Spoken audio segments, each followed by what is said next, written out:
Gotcha. How are you? And then we'll turn that off. We're on. I got it recorded. I love it. It's a little early for recording.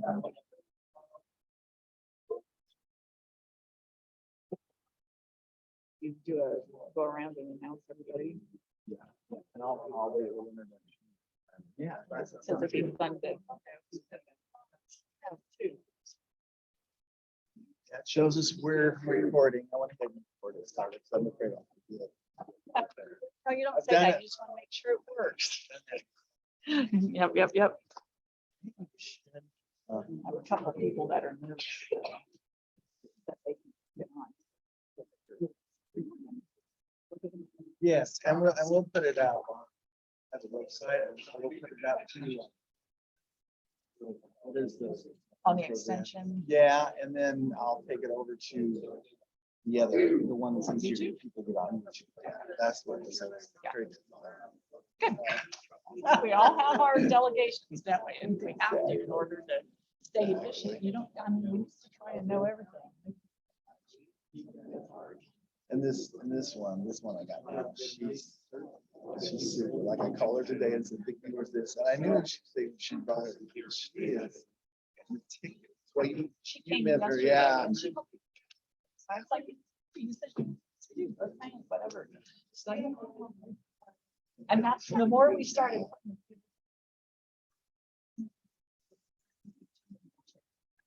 So that's where we Switched, and that's good. switched it. Yeah, I think we're good. I like it. I have to remember this for next year. Yeah. This is a, so we have a bigger Yeah. rodeo. Yeah. So right now he's talking about nutrition. He's gonna talk about, he's Oh, gonna talk. yep, good, He's doing, he did some on nutrition. right. And then once. Oh, I better put this silly thing on. It's time. Randy.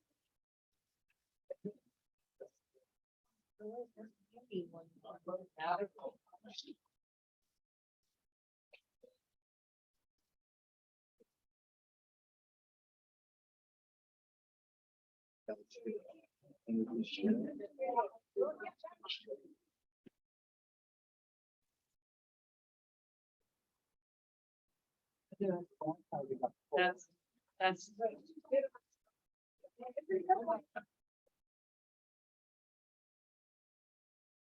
All right.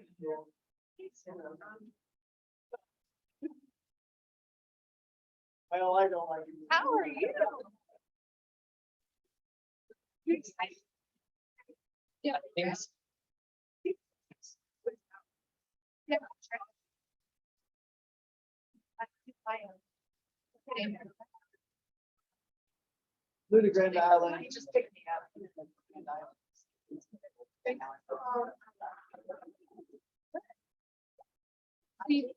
How are you?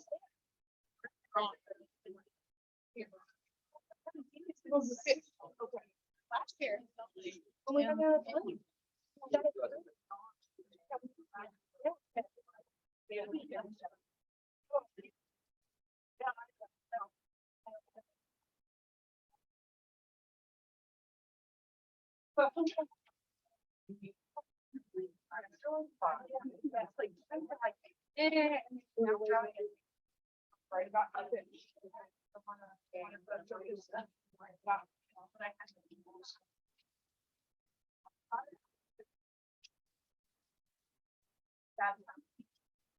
Like 5 lines of fish.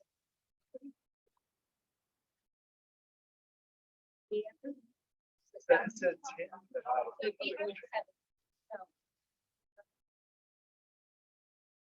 Yes.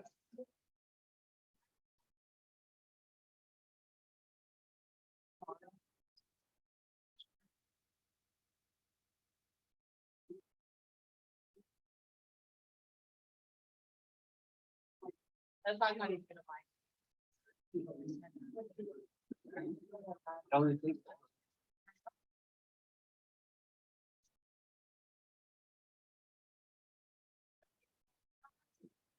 Please. I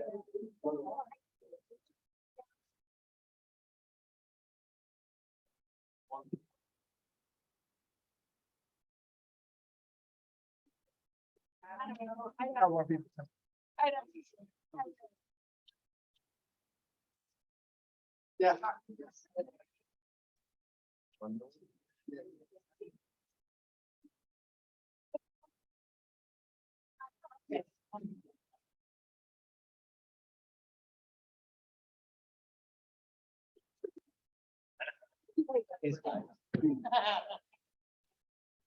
I can't wait. To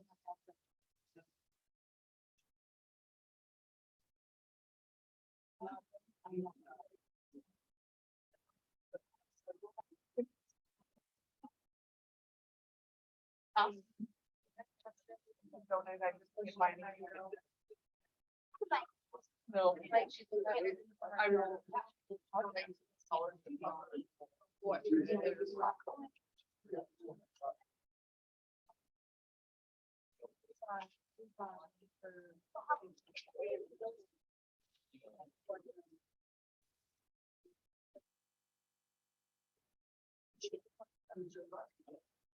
You have to put them in on.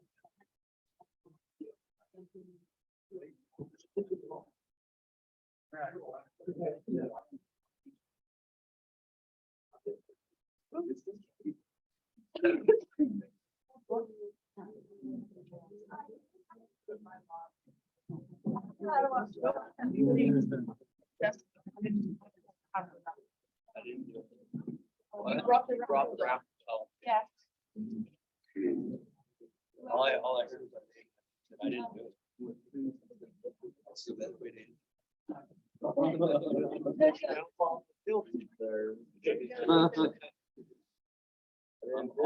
always.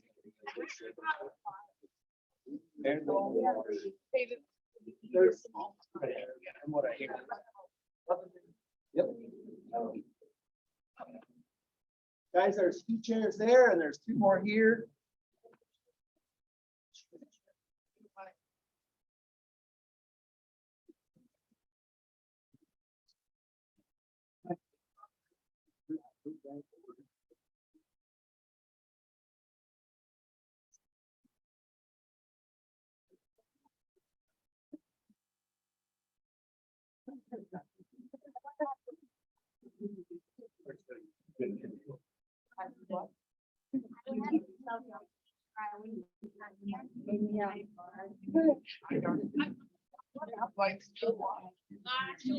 So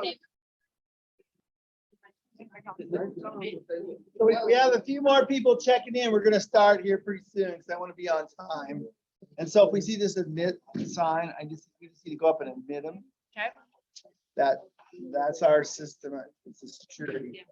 Yeah. So if you see that, it'll be drawing There you go. or I can watch it. Right. Whatever. So we're going to go ahead and get started. I'm going to kind of introduce our speaker. My name is Randy Stainer. I'm the extension educator here in North Platte. I cover sheep and goats for the state of Nebraska. A good thing is this year extension is making me write goals for teaching people. In the past, it's just kind of like, you want to do sheep and goats, let's keep to the side. So extension has realized the importance of it. I think that's a good thing for our state. That's my big thing. I think that I've got to work on and get done for the state. But anyway, our first speaker is going to be Sue Hobby. Sue is Boars by Hobby. If you get on her website, I've been on it. They raise some pretty nice goats. I've been impressed with them. She's going to talk just about raising, how they set up their system, raising quality goats. I think hearing from breeders who've been successful, I think is really important for people to hear. And so that's what we're trying to bring you. We got some nutrition coming up next, and then we'll have a little bit on parasites and research. So, Sue, I'm going to let you take it away. We are recording this, and I plan to put it up on our website eventually.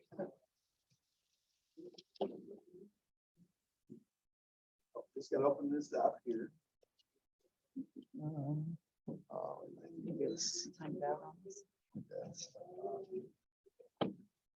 It's coming, I think. I love technology.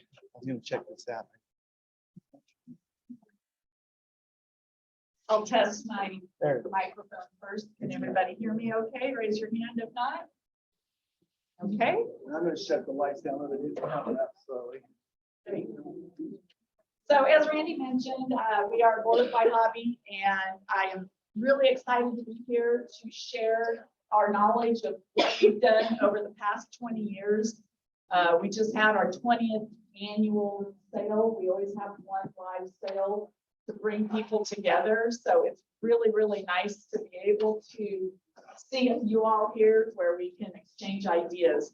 The main thing I want to do is show you what we've done to establish the national recognition that we've gotten. In 2001, if you would have told us we were going to be where we are today, I would have said, oh, that's a good goal. That's a steep hill to climb, but I think we're looking forward to doing it. We've done just that with the thanks of many people reaching out and helping us, as well as learning on our own. And it's lots of hard work.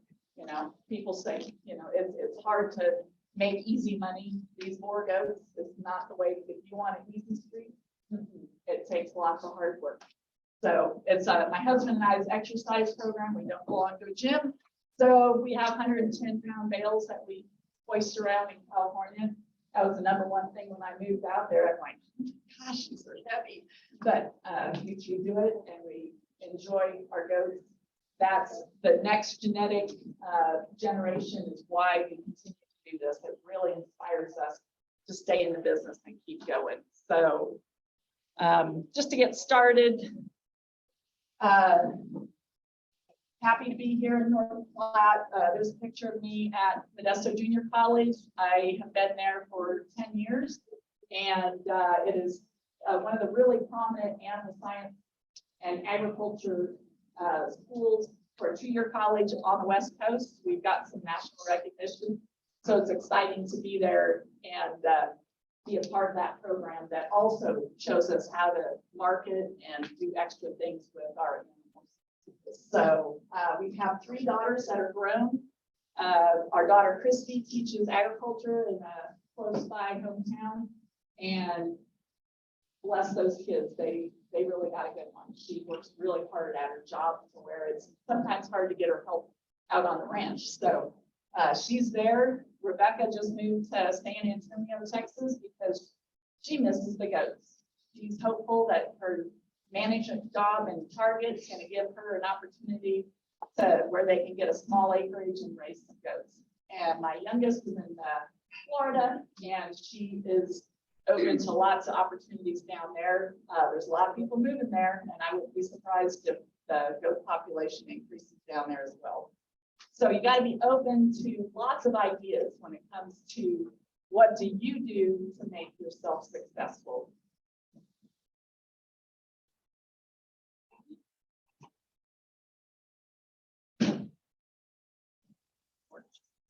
Go. I just used it. Oh, it's because Randy broke it. now we're on Zoom and Zoom misses it. Let's try putting it back in.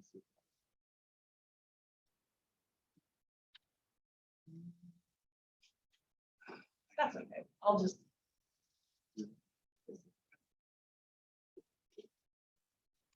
Yeah, it's done this to me before. I think it's Zoom causing trouble. Okay. Well, like I said, I can just So all you, Advance. so yeah, you can do like, down here. yep. Okay. All right. This is kind of small print, but everything is in your handouts. I made copies of all the slides so that you can look at it later on. Being raised on a livestock farm adds a lot of ability for you guys to absorb all this and understand it. So my husband and I were both fortunate enough to be involved in agriculture as we were growing up. We only have 16 acres in California. That's not a bad sized ranch. A lot of people have like 20, 40 acres of almonds or that kind of thing. So when you talk about thousands of acres out here in the Midwest that people farm, not there. So 16 acres was still too small for dairy cows. That was our main emphasis when we first met. But 16 acres does raise a lot of goats, right? So when you guys are sitting there thinking about things, you've got to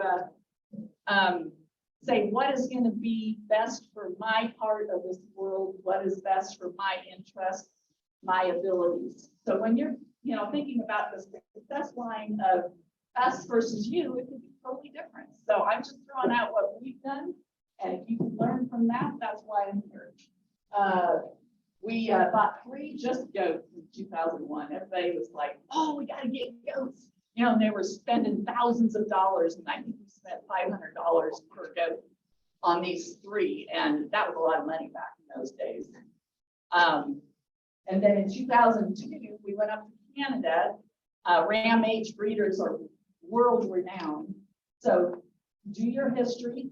You guys get on the internet, find goats that look good to your liking, what fits your operation, right? So that's what you guys need to do, not just go what I do, but what works for you guys.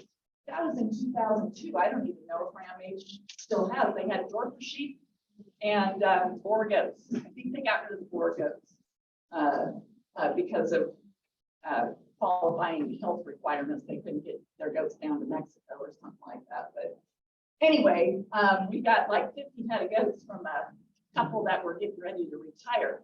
Let me tell you, Canada does everything bigger for especially Holstein cows, but the goats were big. They weren't necessarily super muscular, but they had those awesome frames that we're losing in today's genetics. You can't get barn blind. You got to go look around. So we were really excited to get those, and they're still in our pedigrees if you go way back. We were lucky enough to get DSM Toby as our first main herd sire, another $500 purchase. Where I'm going, what are we doing? That was the best thing we ever did. Best thing we ever did. Every F1 cross, every first generation female we kept. And it was a great mating for our does that we had. The people that had Toby before us, it didn't work for them. It didn't work. So sometimes genetics will work. A buck will work in your herd, but it won't work in your neighbor's herd. So you've got to use, now they say that animal science is a science, but it's an art too, right? So we then started into, got to see what your markets are. So color was becoming a big thing. So we bought Wild Cherry in one of Don Smith's sale. He had a neighbor, Ann is the prefix, I can't remember her last name, but anyway, we got into the color with red. And then later on, my husband bought Ruddy. He was 4 months old in Indiana, sight unseen. I want that buck. So we brought him to California. He started our dapple program. So you got to be open to what the industry wants.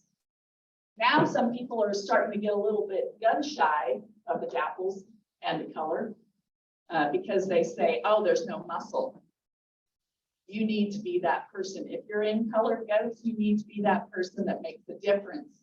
You keep that traditional up close so that you make the thickness and you don't have just a dappled goat, right? So that's our goal in the color world, is you want those dapples to be as good or those reds or blacks to be as good as the traditionals. Because I like, yard art is fun, isn't it? It's fun to have those cute ones running around. And when babies are being born, you never know what you're going to get. Exciting part of raising Boer goats for me anyway. So yeah, we got up to about 450 goats. I was working at home full time, and that was crazy. Now we're down to about 150, 200 with all the babies and bucks and everything. That's more manageable for us. AI, I know AI is kind of tough in this area. I've got a gal in California that said, Sue, you set up my tour, I'll do it. She does vaginal AI. The lap AI is a great idea, but it's not necessary. If you can find yourself a good vaginal AI person like the dairy goat people do, you don't have to go in and get that invasive scar tissue potential. No, find someone that has that real good connection with animals. Because if you just go in there and you ram it in and you wonder why animals don't get pregnant, it's because everybody's just jamming them through as fast as they can. You have to take your time, make these animals feel relaxed. And with the timing with the AI protocol and whatnot, it gets pretty good where You don't have to sit there. I know with the Dairy Goat people, Teresa does our butt collection, and she does an AI clinic. She says, oh, you gotta look for the mucus to be, this and then that, and then go back to cloudy, and then it's time to breathe. No. The gal that does it for us, she'll go in, and if somebody looks early, we save her till the end of the AI session. She's usually there at our place breeding about 20 goats. It usually takes her about 3-4 hours. So if she sees one that looks early, she'll save it till the end. And that seems to be adequate for us. 50 to 70% conception rate with AI is what we can do. If it's more in season, we've had up to 90 to 100%. So she's good. You need to find that technician that'll be good for you.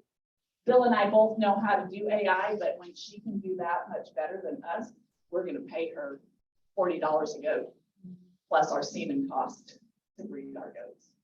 So that's a little bit about AI. Again, I already mentioned we were starting in dairy cattle, and we both met at an AI company for a bull stud. So we have the AI different. That's another thing. Semen handling. I've got a picture on it. I wish I put it in the presentation, but it shows the semen tank and how when you lift that up, even though you've got it like just at the top of the semen tank, it's already close to 30 degrees up there. You're starting to thaw semen. When Bill does AI, we get a dumper tank, and that semen for when we're doing AI is all the way up to the top of the neck. And that way you can look down and you can see the nitrogen, you can see the numbers in the nitrogen. That way those straws are not getting thawed, because you got 5 units of semen in the top goblet, and those other 4 are going to be compromised. Even though you're getting 1 out, the other 4 are going to be compromised each time you pull that up. So semen handling is integral to increased conception. If you talk about your AI technician, you better be handling semen right too, okay? So yeah, it's really neat that we're using AI. We're using in vitro fertilization and embryo transfer because we're getting animals. We've just got a black dapple Ruger son. There's no one else that's gotten that in the country, I don't think, and we're super excited, just born.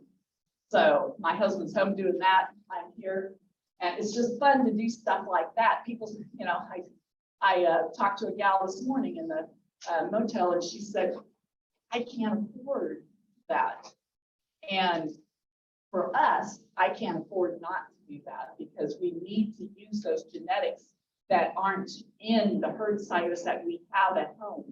I need something a little different to propel the boar goat industry into that better generation. Every single animal you mate, you need to make sure it's the best mating possible so that we can get more meat in the United States. That should be all of our goals incorporated into every single boar goat operation. We need more pounds of red goat meat here in the United States. We don't have enough. We import so much, it's ridiculous. I don't know what the current numbers are, but it's just crazy. So both of us are also in ag education. Obviously, I'm here helping educate, and we enjoy it. My husband just retired in 2020 as at the same junior college that I'm at, and he's having just as much fun.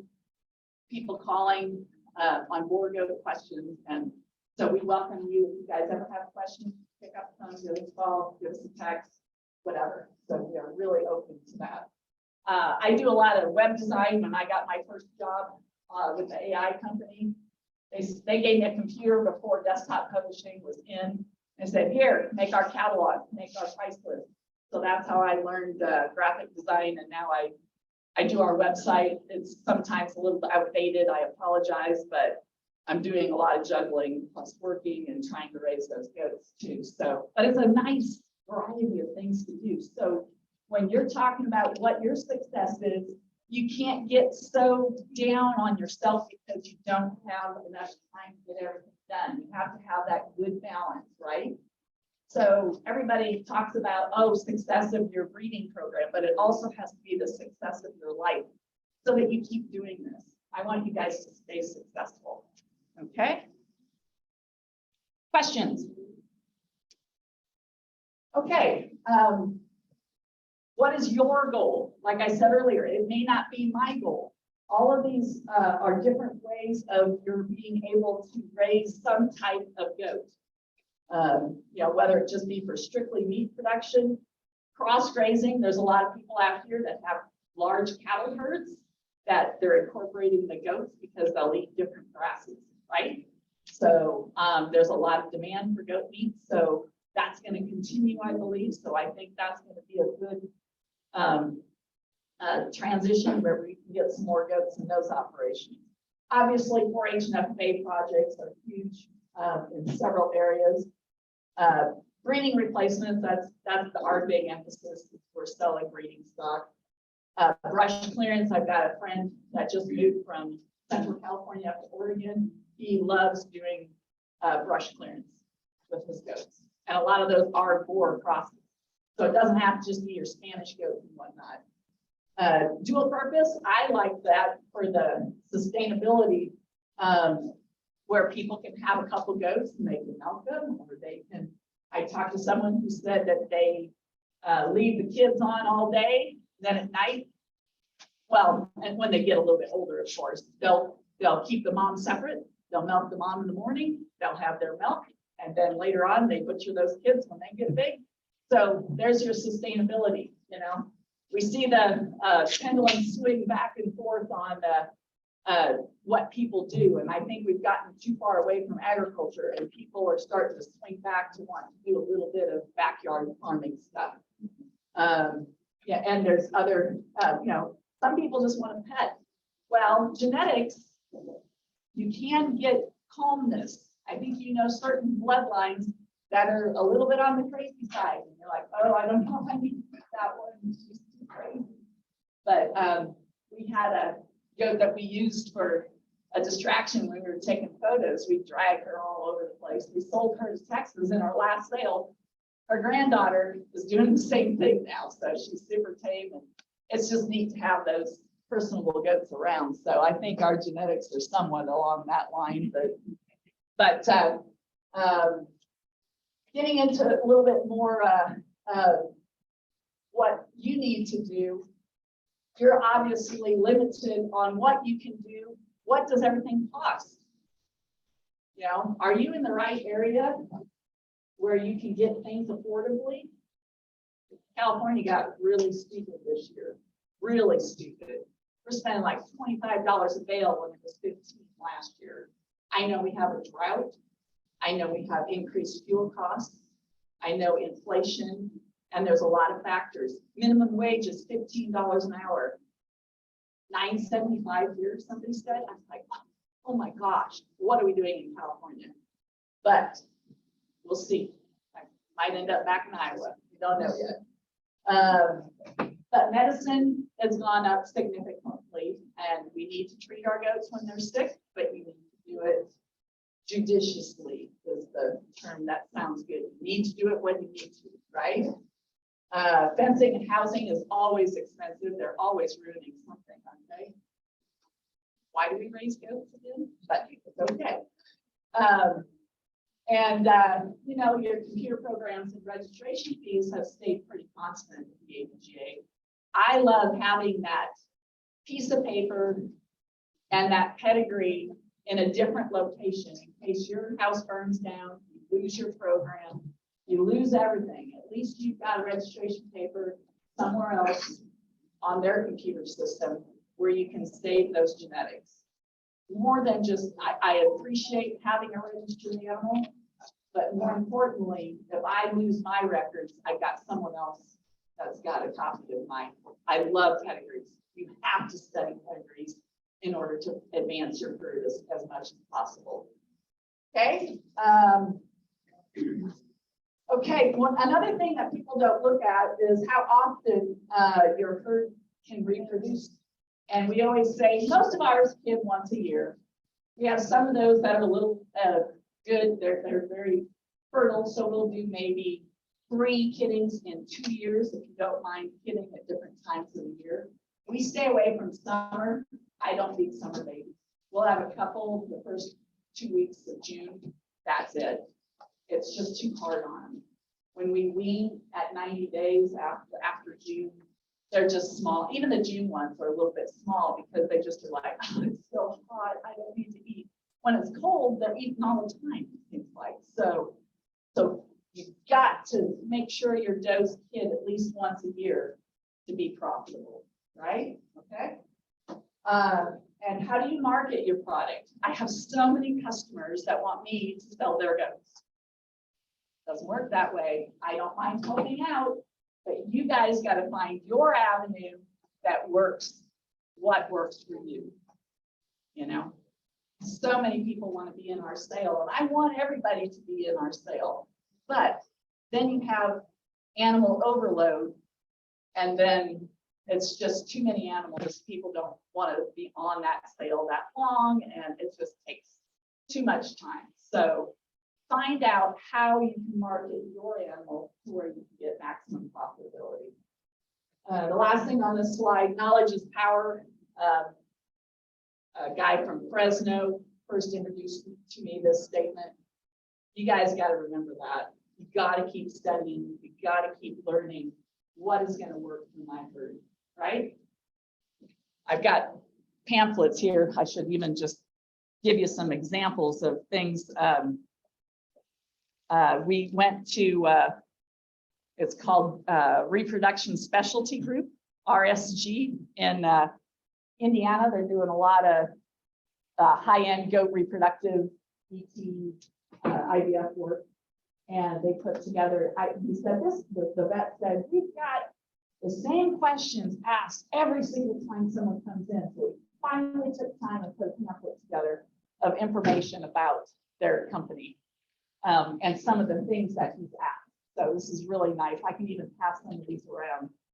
Durafirm makes a really good product that's worked well for us. It's called Conceptaid. It's not just a goat mineral tub with a bunch of molasses in it.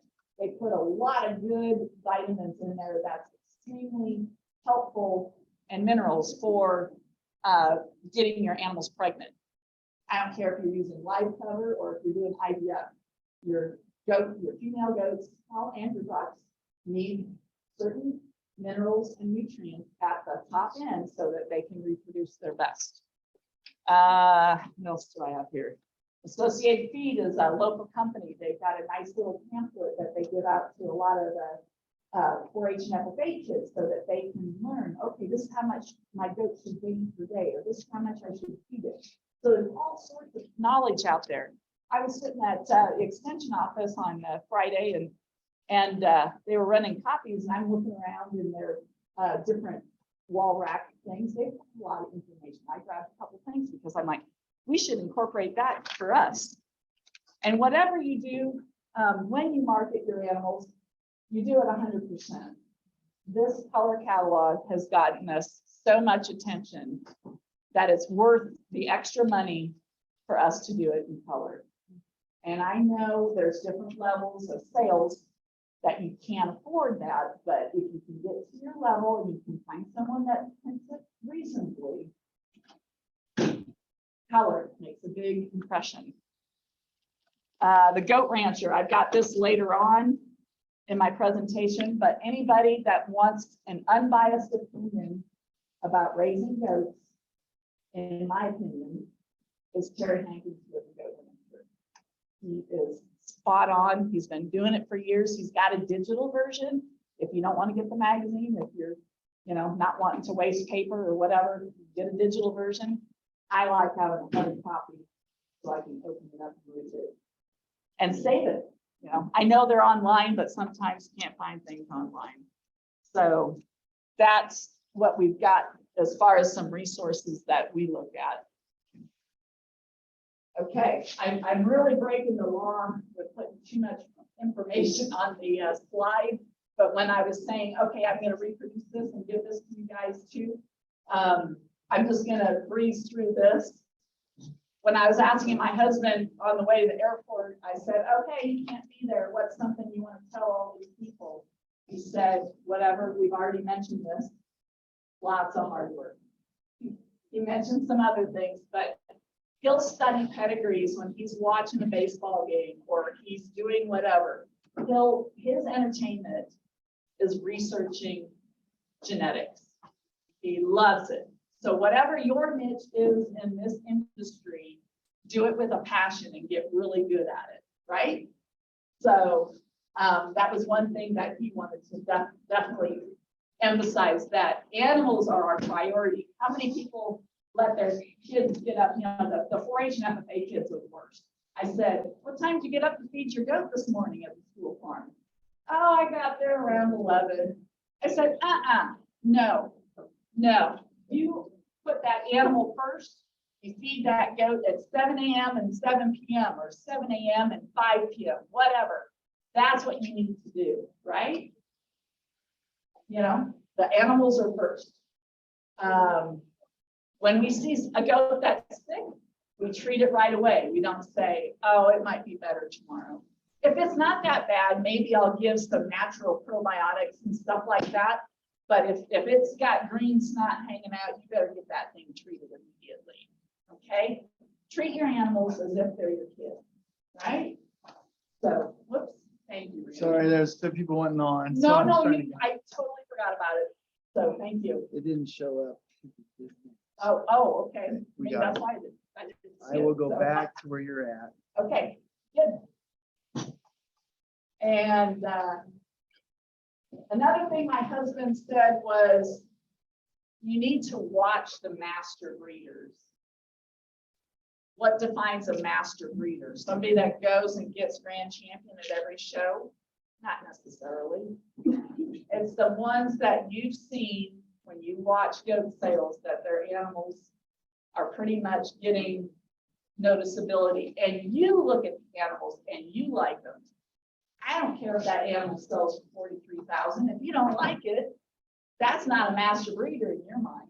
You need to find those breeders and try and mimic what they're doing, either pedigree wise or feed wise, that kind of thing. So anyway, let's do that and know that the mating program can influence your herd, because 20% is genetic, 80% is environment. So make sure your barns and everything is set up to where they can eat and drink well, but you also have to make sure that that your genetics are maximized, because that 20% is really what you can change. The 80%, you hope that you've already got your building set up and you're feeding as well as you can, right? So the 20%, study those pedigrees, okay? And again, study your market and decide what your market needs to be. So I'm gonna put my clock out here because, yeah, we need to keep going. Okay. I had so much on people asking me how we maximize our success. We need to relate to people. We do host educational events. We put on a show every year. We help our customers. You know how many people say, oh, I don't give out my trade secrets. No, you need to. If you have customers that are not successful, they get out of the business and they're no longer your customer. We are here to share our knowledge with y'all, okay? Please let us know if you have questions. Even this, you know, and I'm always afraid to ask questions. Oh, that's, you know, I'm going to be embarrass myself on such a simple question. No, there's no stupid question, okay? So, some of this we've gone over a little bit. Space per animal. Make sure your animals all have enough space to eat. I know a lot of times when I'm gone, I worry about my animals because, oh, they didn't feed in enough spots, you know. I know that, you know, Fatty's over there. We call her Fatty, but she's all but that now. She's turned into a real mom. But you got to find a little hole for that timid goat that isn't ready to get in there. And when you're selecting, maybe that's something that you need to say, okay, I really like her, but she can't compete with the rest of the herd. So those are management decisions that are going to make your profitability better, right? We talk about shelter, adding insulation for summer heat. and winter coldness. Roof height makes a big difference for ventilation. If you've got really low roofs, then it tends to not be as ventilated. So, but in the wintertime, they'll stay a little bit warmer, but it's got to be ventilated. We'll have manure packs sometimes up to here by the time we clean out in the spring. But you know what? That keeps them a little bit warm, you know? So there's stuff about that. But if your building is not ventilated, that's going to kill them. So you got to have ventilation, right? We went to a dairy in Minnesota a month or so ago. They're using cross ventilation. I couldn't believe it. I went in that building and you couldn't even tell that it was like 90 degrees outside. It was very comfortable because the way they positioned their buildings, knowing where the wind came from for the summer heat, that they were able to do cross ventilation. Fantastic. We need to learn from other species. You know, there's a lot of people that have been doing this a lot longer than the Borgo people, and we need to learn from them, right? So, again, fencing, you can't have goats getting stuck in the fence. You get a predator or a stray dog or a domestic dog, worse yet, comes and harasses it until you get it out, or worse yet, kills it. You know, we don't want that. Sanitize when you have something that you have a little problem with. You got to make sure you get that cleaned up so it doesn't spread to the rest of the herd. You know, anything from a bad kitting or whatever, keep things clean, okay? Watering. People say, oh yeah, I got water over here, but they go out, you know, to the other end of the pasture. And sometimes you need to make the watering facilities more convenient so they drink more water. You know, water, #1 nutrient, right? Keep it clean, keep it convenient. Next, purchase outside genetics. All the way back to Don Smith, who imported some of the first goats into the United States. You gotta purchase outside genetics to get that new cross that's gonna work for your herd, right? You'd always be buying outside bucks. And we do. We find a line that we like, we bring it in, and I think that's where some of our success lies. We've also maximized reproduction of our superior females with embryo transfer and in vitro fertilization. Bill bought 1 unit of semen for $2,000. I said, you're freaking nuts. You know what he did? He took half of that unit and one in vitro fertilization thing. He saved the other half for another time down the road. We still got it. And he took that half a unit, so that's $1,000, put it in 4 different Petri dishes, so it ended up being $250 per day. It's a little bit more swallowable, right? So it's all up here, and knowing what advancement in technology and science that we can do. So make sure you do that, okay? And you may not be on that level, but think even on your level that, okay, this is my best doe. I think I should, you know, leap to take that animal and decide to get her bred AI, you know? Take what you think is your best animal, which we'll talk about this afternoon with the mating program, to evaluate your goat. You don't need a judge to tell you who the best goat is. You need to analyze your own animals, what's working for you, okay? Okay, body condition score is a very, very nice way to wrap your head around who are my thin goats, who are my fat goats. Hopefully nobody has obese goats. This is bad. You know, these are some of the show goats. I'm not picking on anyone. I'm not, it's just what they have to be to win. We won't make them that fat. So when we go to the nationals, it's probably not going to be a national champion ever. But the relationships we meet in the barn and making top 10, we are so excited. If you have a top 10 at the nationals, you have an All-American. And that's what Bill has said all along. If we can win with our adequately finished goats, which is usually about a 3, we're doing fine. The goats, some of the judges are tending to stray away from the fat goats. We were supposed to do that, and then COVID hit. Now it seems like we got fatter goats than ever. I don't know why, but the structure is what the judges should be looking at, right? You know, they say, oh, well, this fat one stands wider than your skinny one. Well, yeah, I stand wider too, and I got more fat in between my legs, you know, it's like, it's just gonna stand wider, right? So you just kind of laugh, but knowing that goats, this fat, that's the last place they put on fat. The goats fatten from the inside out, different than any other species. If they're fat back here, that's the last place they get fat. So I would hate to see their KPH internal fat, and then they get fat here, and then they get fat back here. Oh, it's just not healthy. Those poor does, if you don't get them on feed, at least 2, 3, 4 months, and then breed them, they're gonna get preg tox. The bucks aren't gonna have semen. I've seen everything. It's just not healthy. I do hope that our trend in the show ring tends to get away from these fatter goats. Okay, real quick, health. What's in our medicine bag? Everybody always asks me, what do you, and we've got so many things, I can't do it in one hour presentation. But I want to emphasize that feeding a balanced diet and keeping your environment as good as it can is the prevention, so you don't have to go to your medicine bag. But other preventions that we do, we use covexinate for CDT. There's a Calvary 9 that people have used also, instead of just the CDT, but we use covexinate. That was for us. Some people use a pneumonia vaccine.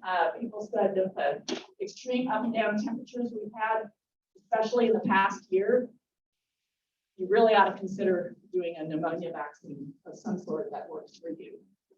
We do vaccinate for CL because we do go out to different shows and whatnot. And we had our own autogenous vaccine made up. I don't necessarily think the commercial ones that are out there works for our herd. So we went to Minnesota and we had our own made up. I think by selecting for superior immune is what we need to do. But if we vaccinate, maybe we can eradicate CL from the goat industry instead of just trying to, select the better animals. I think vaccination is a proactive way of going about getting rid of that. Parasites are the #1 killer of goats, other than domestic dogs, but we won't even get into that. I use Cydectin and Valbazin were best for our herd, and then we use like Exit Gold for external pests. It's oil-based, so we like that. Antibiotics, Nuflor is my go-to for pneumonia. Penicillin for general bacteria infections kind of thing. And then biomycin is another one we use for a lot of after kidding. That's LA200, but it doesn't hurt as bad. If you want to hurt your goats, use LA200. If you want to just make them a little bit less fruitful, use biomycin. Exact same tetracycline product, doesn't hurt as bad. This is another thing I really want to emphasize. Get a probiotic that works for you. This is based out of Texas. You can find it online and order direct. Before Connie Ross died, this is what she recommended because the calf pack, they quit making it. So excellent product because it has more than one lactobacillus. It's got a bunch of other microorganisms. So I highly recommend that. You got to get the gut going. If she got wormy or if she went off feed for whatever reason, or a buck, you got to use that calf pack and give it daily. Just add a teaspoon or 2 in a drench gun and drench them with it. You can't give them too much, the natural product. Okay. Another thing I really want to emphasize, who knows what preg tox is? Pregnancy toxemia. Yeah, okay, I see a lot of heads. No matter how hard you try, you will still get a doe that has 3 or 4 and she got pushed back a little bit. Even if you've got that perfect feeding program, you're gonna have symptoms. Once you start to see them slow down and walk on eggshells, or before they go on feed, let's get them this. Another Connie Ross recipe, swear by it, 100%. It's got dextrose, calcium glutamate, non-fat dried milk, whipping cream for energy, eggs for protein, a little vanilla to make it taste good. This is something I've added, is a ripe banana or canned pumpkin. I swear by it. You're getting easily digestible stuff into that animal. Even if you're only given like 100 cc's twice a day and she's still eating, you're keeping her off that edge of going toxic on you. Use it. I swear by it. Even if it's not preg tox, what if it's an animal just going off feed? I even use it for them. And I mix some of that probiotics that was on the previous screen. 2 teaspoons of that goes in every drench goat. B vitamins, another thing, you got to keep them eating. Sometimes I give the B vitamins orally, sometimes I do it sub-Q. But you got to keep these animals eating. Again, you see it right away, you deal with it before they're off feed. Okay? This doe right here, actually, I included this picture because I think it was like 3 weeks. I was giving her the milkshake and she delivered with 3 beautiful kids successfully. So it can work. Some people say, oh, it doesn't work well enough, but you got to catch it early. Okay. Where am I at? Come on. Okay. I'll wrap up. Okay. Animal handling. Anybody know about Temple Grandin? All right. Good. So I'll keep this nice and brief. Your animals, your maximum profitability, you don't want these goats scared. You need to be a good animal handler so you minimize their stress. Temple is excellent at it. And if you have no panic in your animal behavior, that's what success is. Stay out of their flight zone. If you know you've got one that's super scary, you approach her more calmly than someone that's super tame, you know, your bottle baby or whatever. If you've never seen her movie, it puts everything in perspective.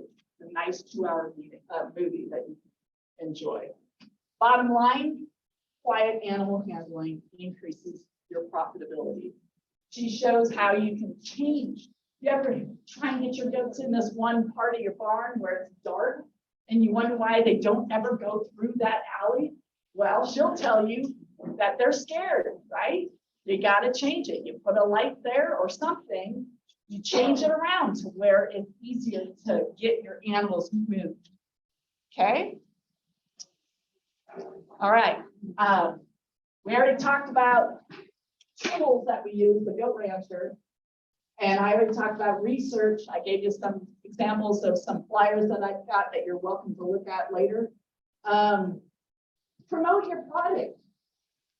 Kenny Elwood's jerky. Any of you been at the Nationals? He sells that every year.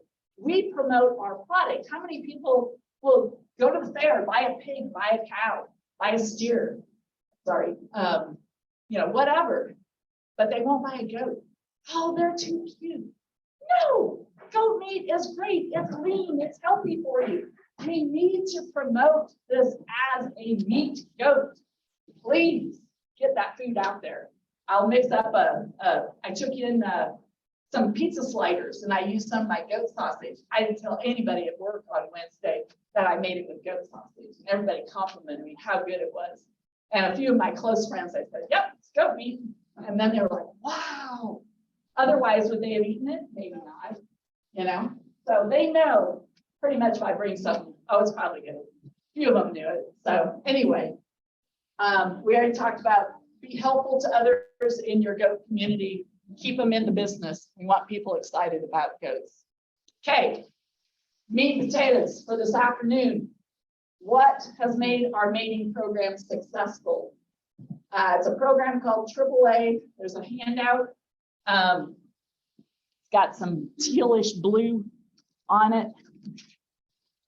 Yeah, I had these all handy.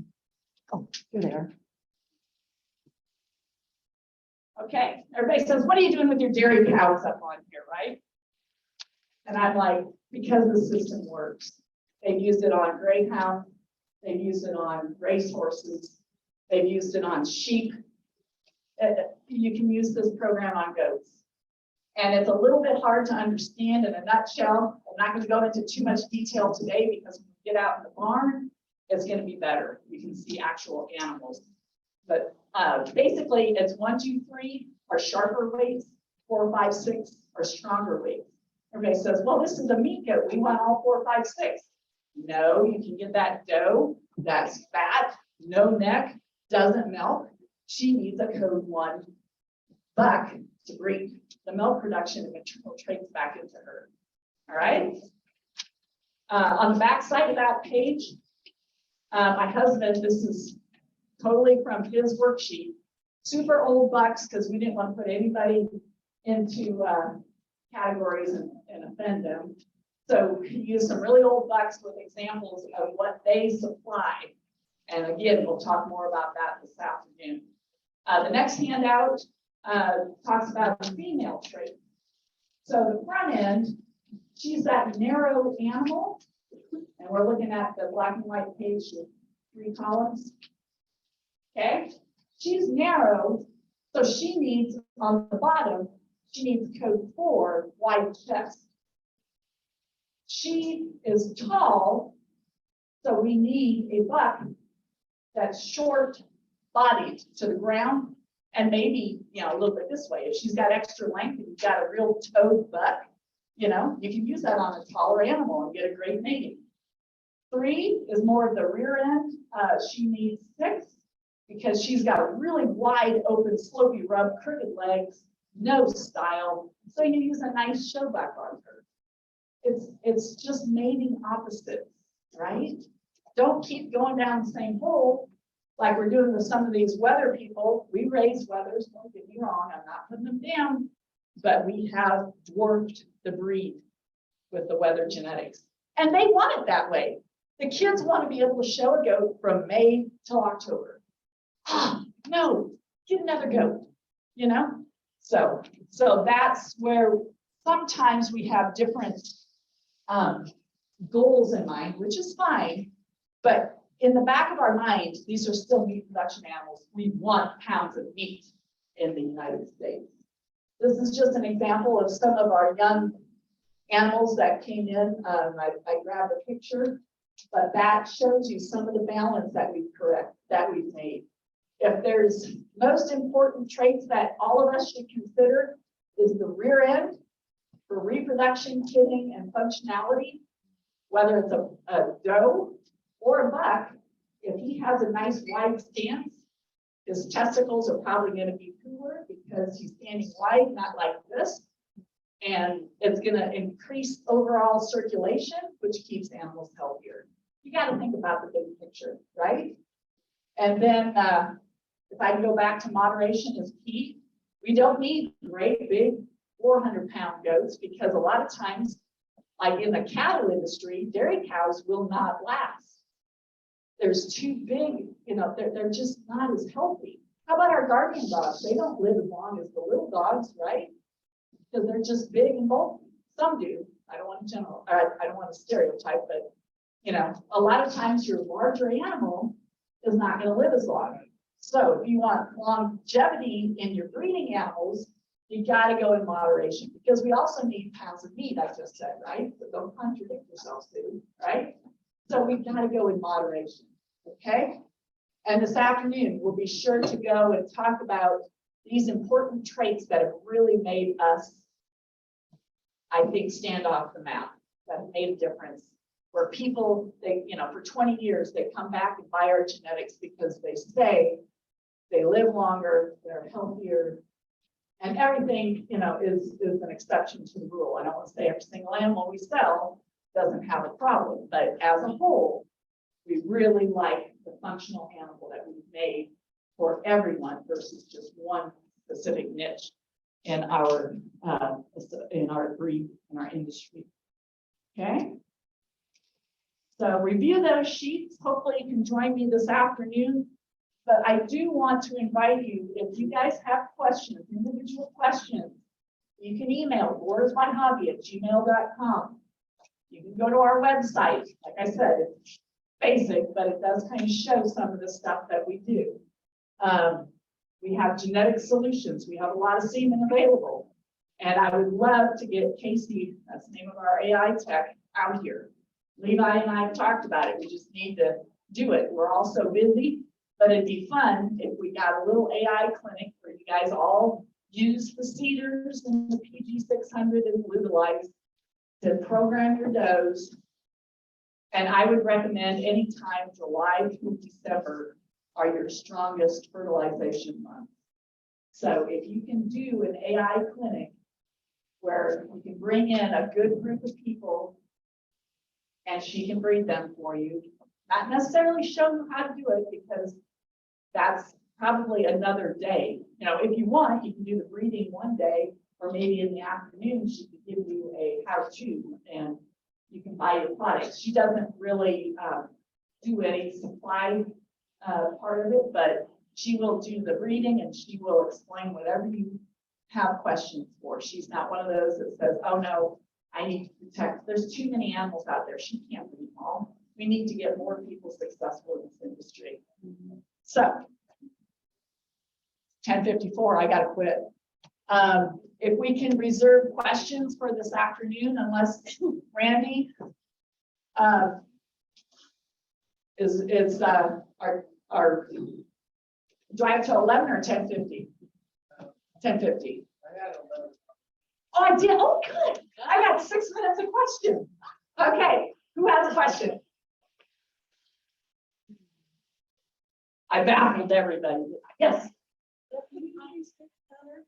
That's to prepare, you can use that with the cedar and you get that with Lutalize on your.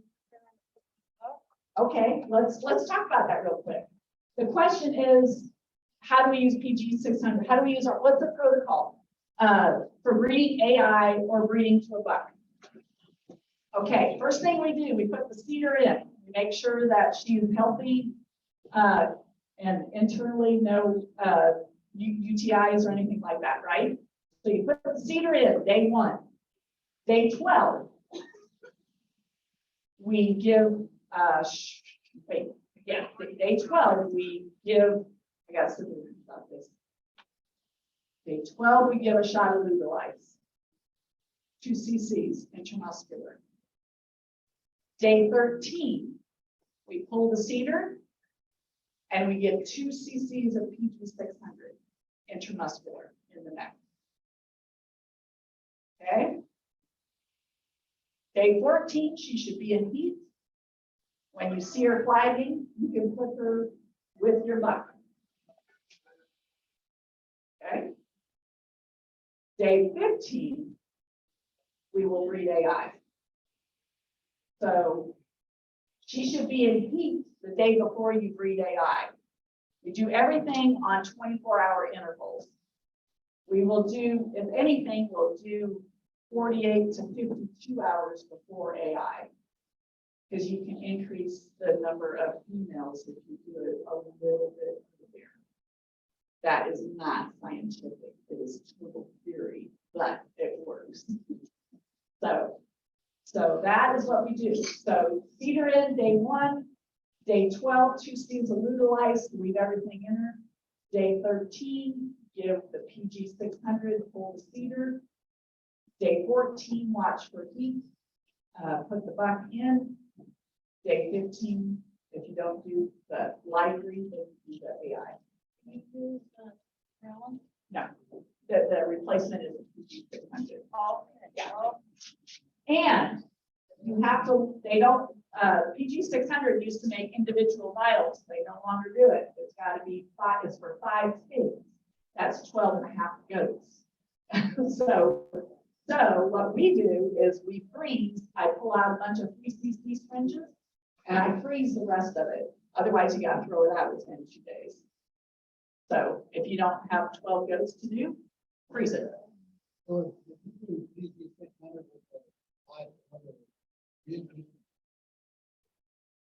Well, it's okay, good question, because if you've got a little doe that's like all wet, she's 110 pounds, don't give her 2 cc.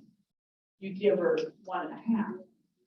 If you've got a 200-pound beast that never gets pregnant, you might want to give her 2.5 cc's. I always stick with 2 cc's for my bigger animals because we don't have a problem with fertility. We have triplets all day long, right? But the smaller ones, I will go down to 1.5 cc. So I've never had with that, it's totally based on your fertility in your program. You'll want to go down a little bit if you have multiple. Okay, good question. There's a question over here. When you talked about your medicine box, it had Newport in there, Yes. and, we also have thousands of tablets, and I told you this, which I got online, that the combination of the red purple would be better not to use. It would be better just to have Newport. Okay, so my theory is I'm buying all this medicine. Why do I need Restflor in my medicine box? Because after 3 days, they say not to give Banamine because it's going to screw up their kidneys, right? So I'd rather have it separate and give 2 separate shots. I will give my Newflor and then I'll give my Banamine. But after day 3, if I'm still treating with Newflor, I can't give Restflor because I don't want her or him or her to go. You know, we don't want to do. I want my flexibility. If I need to give Banamine, I'll give it. If I don't, I don't. Okay, dexamethasone is another drug or steroid that if you've got extreme, like the goat can barely breathe and you're afraid you're going to lose him or her, I would recommend giving like 2 cc's, I can't remember what the bottle is, whatever the dosage is on the bottle, to an animal because it will get rid of the fluid in the lungs faster than Banamine. Okay, so if you've got a really, really, really sick animal, I would give it dexamethasone in the neck, intramuscular, before I would give Banamine. If it's got a bad fever, then, okay, what do I do? Do I do the dexamethasone or do I do the Banamine? Maybe day 1, you give Banamine. Day 2, you skip the Banamine and you give dexamethasone. Day 3, go back to Banamine. And I never give more than 2 shots of dexamethasone because it does screw up your immune system. Banamine is bad over 3 times for kidneys and gut health. Always give B12 when you're treating for any of those diseases. Okay. Any last questions? You might have time. Nope, it's 11 o'clock. So the beauty of my presentation is if you guys have individual questions between now and this afternoon, feel free to come up to me. Otherwise, we're going to learn more this afternoon. I said this was the lecture. The lab's going to be out there this afternoon. I hope to see you all. Thank you. Let's give her a hand. This guy. It's gotta do everything we talked about it. Oh, good. I'll make sure it works for goats. And then we'll do a big one of it. Randy just mentioned that there's a sheep guide, and I did see that earlier. I saw the cedar back, a thing on top. So I'm going to go through that. If that is what I think is adequate for goats, we'll make sure you get that handout. Okay? It was brand new, written by our Nice. PhD students. Yep. And there's differences out there, but you guys have to make sure that you use what works in your herd. Thank you so much for your attentive behavior. We really appreciate it. So you'll see in there's an evaluation too, if you'll fill that out sometime. If you don't want to take it out to the outside, fill it out beforehand, but it's very helpful to us. So our next speaker is Rob Zielinski. I think I pronounced that right. And he is going to talk about nutrition. And he's the small root nutritionist for Hubbard Feed. I think you're really going to enjoy his talk. I've watched him 2 or 3 times, and every time I've watched him, I've gained knowledge. So I think you're gonna really, really like that. I'm going to get out of this. If you want to stretch your legs for a second while we get ready, you're sure welcome to do that.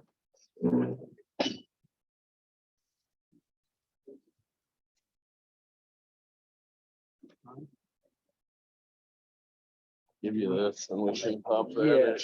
Yeah, sounds good. Let me pull this one out. It's not working anyway. So, Really? well, the dancer, it seems like when I go on Zoom, it has problems. So your clicker doesn't work? Right, right. So, but I have the mouse. You just click the mouse. Okay.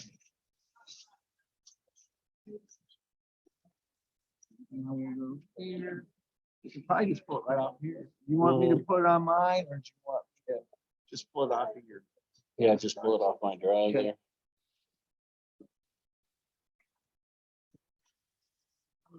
Shoot. I'll have to-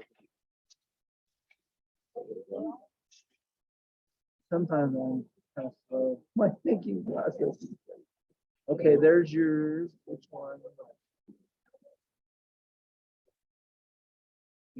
Go down, go to my, just click on my, just click on the Okay. drive. And you'll hear it. It'll be. That one. Nope. One of them. This one?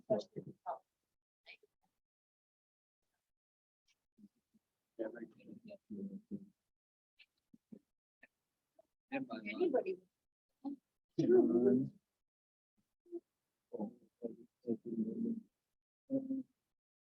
trouble with Zoom.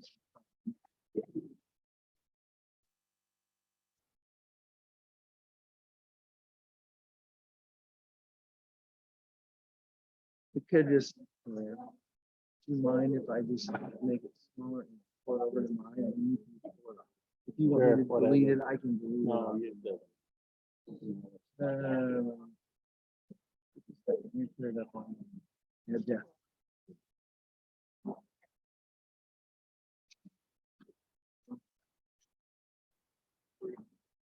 That's going.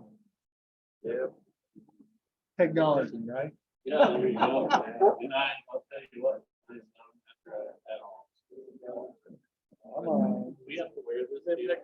But it'd be better. I can hear you better. I know. And probably want to turn this thing down because I have a way of stubbing my cherry. I can. Just take it a little bit, but Yeah, it'll.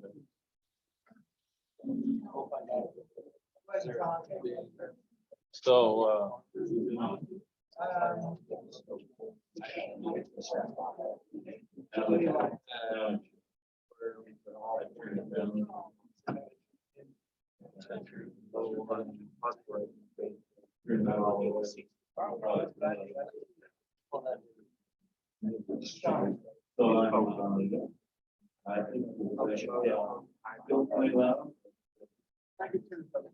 all right.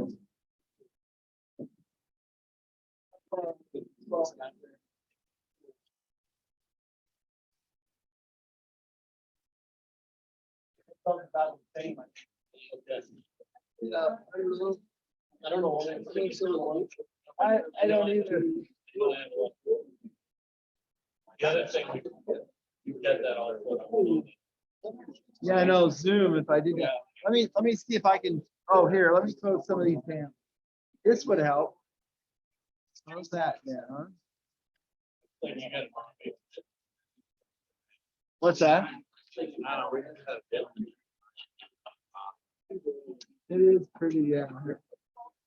Sometimes I tend to do a little over, sometimes I have Yeah, to watch I hear you. myself.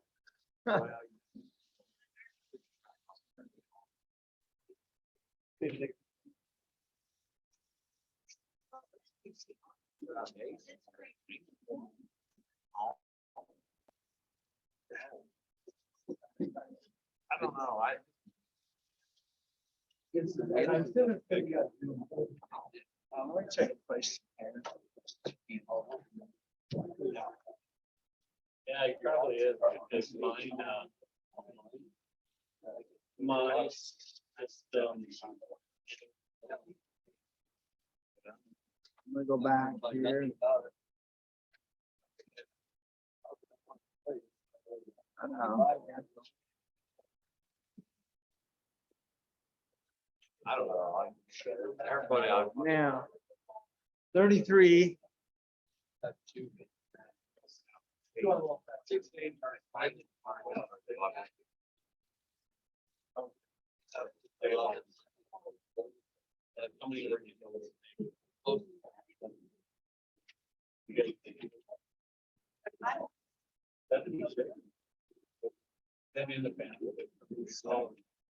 Yeah. If you want to pack, Yeah, I'll take it.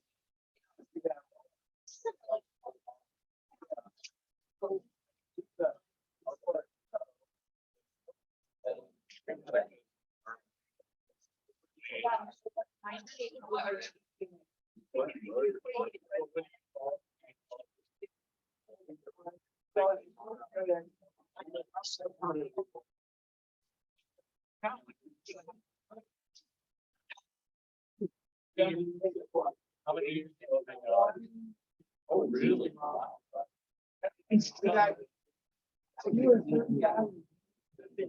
Yeah.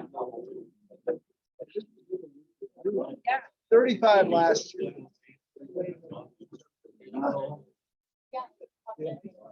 Should have done that. That's interesting. I wasn't.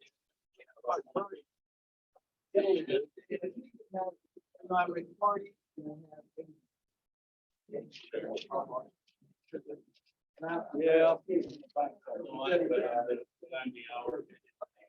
Lunch. It is. Actually, it's Right after. better. Get a lot of. Get a lot of this at 3:30.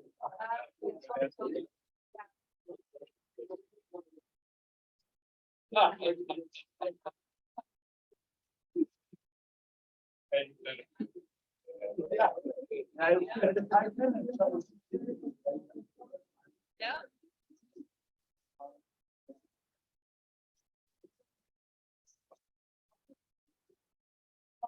Okay, we're at 50%. we're at six. That's what a lot- 62. that's what a lot of pictures. I didn't think about it. I was gonna try to have you sing it. I don't know if it went over.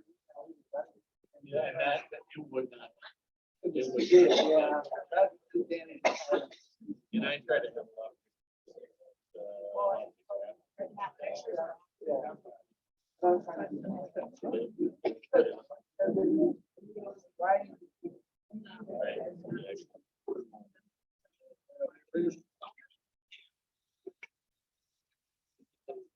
We're at 70. Hey.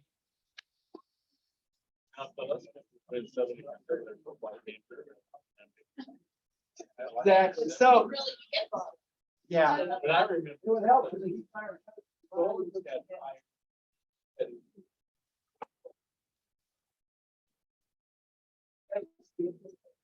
So, you do have a goat feeding does and late gestation handout that's by extension. And so that might help you a little bit, but it may not. Geez, I hope. I hope they were late. But I don't have his talk printed out, so just so you know. We're at 80. We're at 80. We're getting there. Everybody hang in, get you some coffee, stay awake. It varies. This year's more than that. Yeah. I told you. Yeah, so we gotta work on it. So I remember. Kind of coordinate. I'll be. Yeah, I wanted them.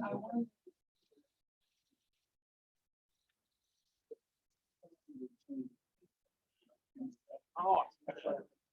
Okay, we're close. We're close. 88. Either way. So if you've not looked, we do have a raffle go. The raffle tickets go towards scholarships. We're giving a scholarship again this year. When your kid's a senior or a freshman in college, we both those. We have an application you fill out, and we've given one away every year. Sometimes we've given two. We don't have as much money right now, so we've given one. But we have a separate account for it actually. Yeah. It's the goat here. Yes, no, you don't. You can write, we'll take your phone number. No, probably not. That would be the only. There might be. Okay. Emotional support. Yeah. Yes. Your service goat. Yes. We are there. Hey, we are there. Now let me see if I can pull it off the mic.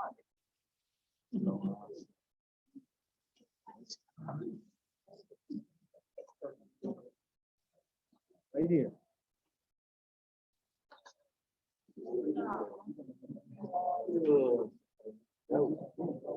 Oh.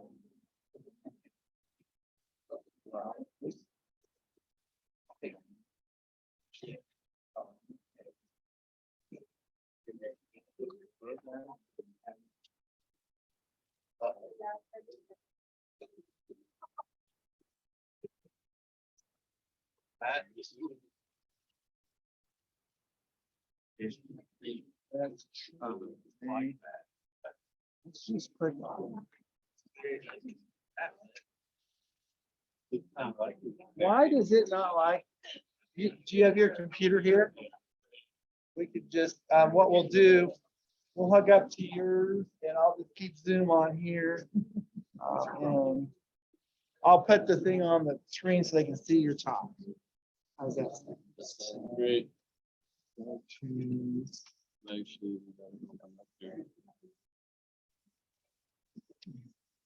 Just- Sometimes.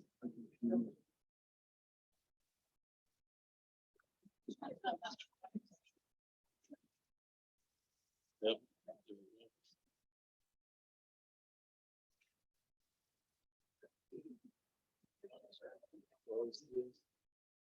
So what I'm I'll gonna just do- run it off.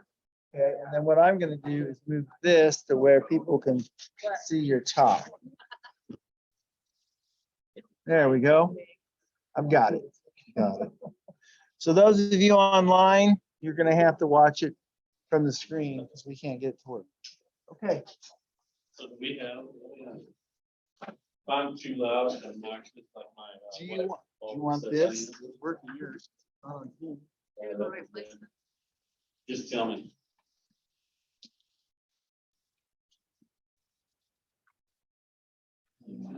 Good work. Yep, there you go. Okay. Okay, well, thank you very much for having me today, and hopefully I can enlighten you on some of our trade secrets to good health and nutrition in late gestation and lactation in these boar females.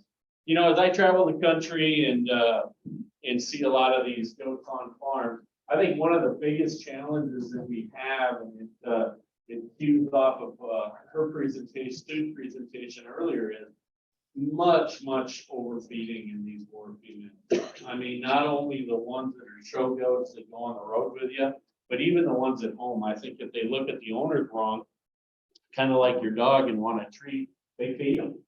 And boy, does that flow pose some real issues and challenges to the structure of these goats, to the long-term health of the goats.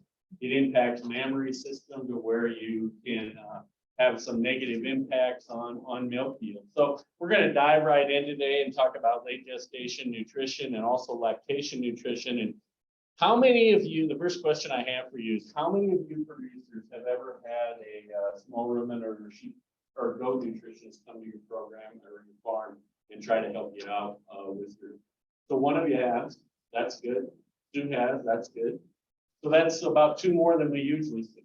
I always say, and I said it in the sheep talk this morning, is your dairy cow operations and beef operations probably get visited by a nutritionist, maybe not the farm nutritionist once a week, once a month, but they never see a sheep and goat nutritionist. A lot of times they'll hide so they don't have to spend a half hour or 45 minutes. But if you stop at a sheep and goat operation and you tell them you're here to help them with their nutrition, they're going to probably invite you in for coffee and donuts, hence the round belly that I've got. So I've had lots of coffee and donuts lately. I think the really key to get started here is is to know the nutrient requirements of these species during different stages of production.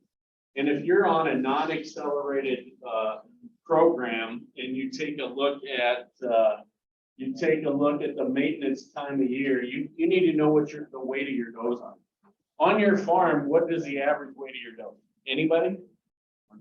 120, 150, 175, depending on whether you're ABGA or maybe a little bit into the commercial operation. The weight of your doe is going to be there, right?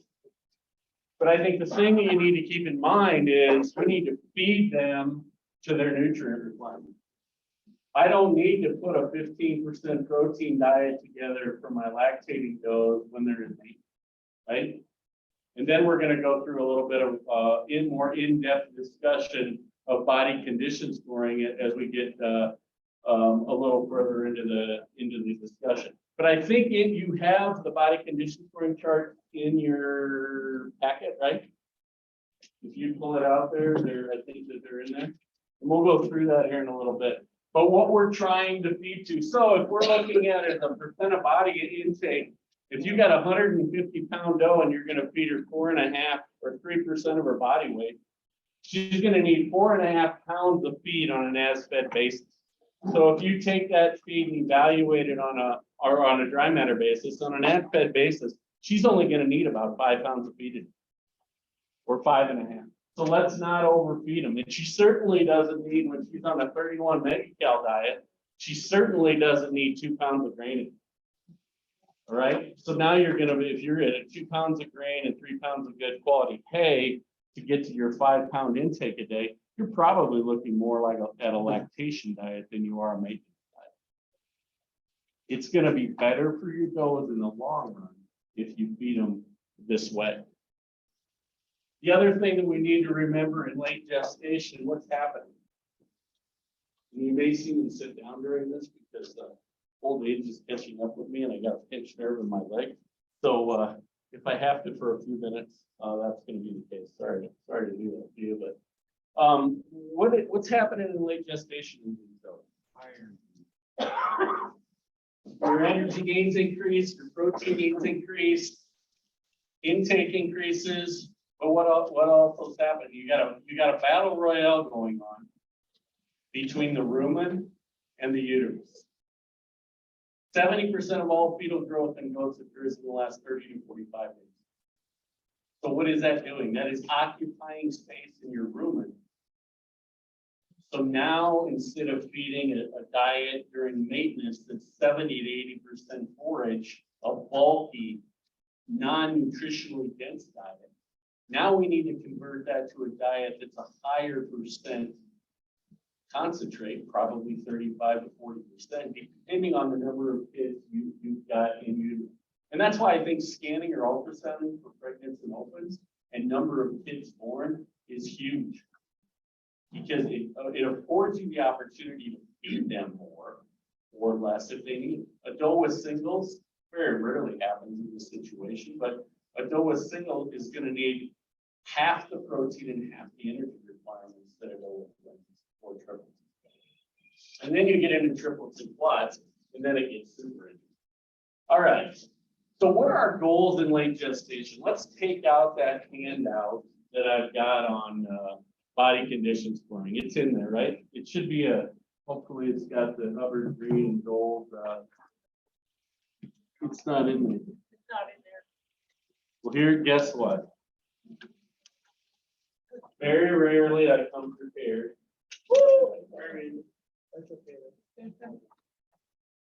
These ones are not quite as good. And I tell you what, I commend you guys and gals for having a great turnout today, but I think I've only got about 20 or 25 of these. So we'll have you share. Right now, what we'll do is do one per table to make sure. I think that's exactly. And get everybody to share. We'll have to be kind to one another. But so where are we at here? You okay? You guys need some back here?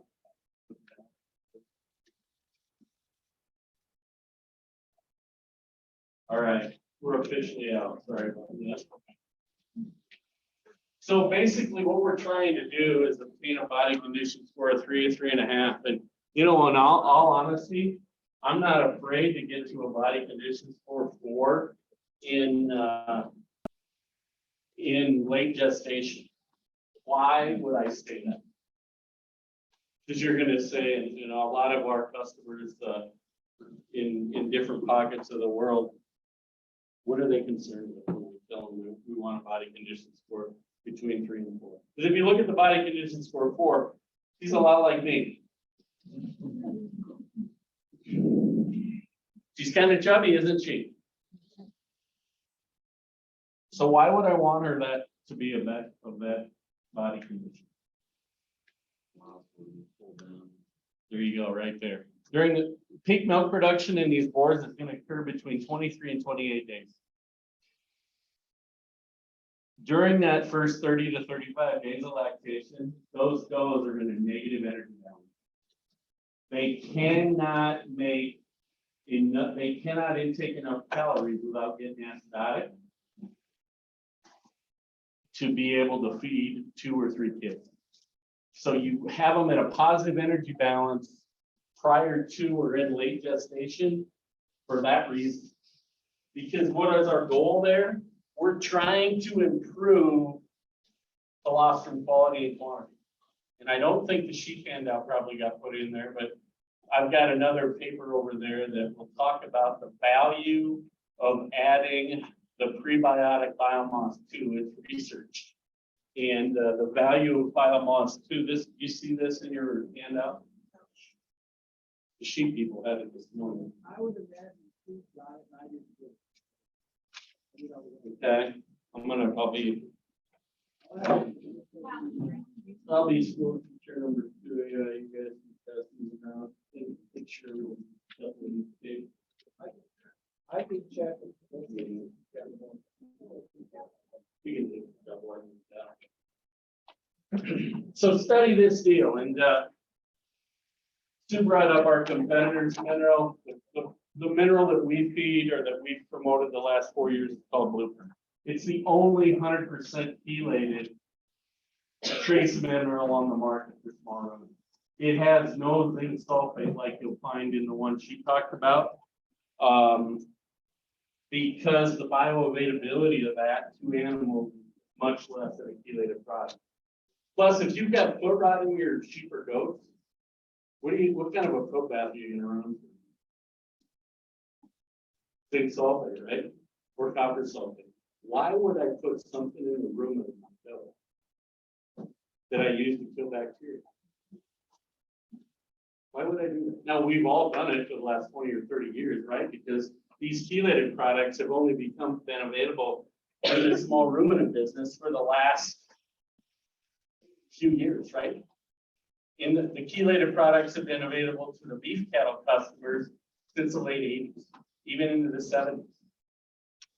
So why do these chelates add value? Because they're more bioavailable.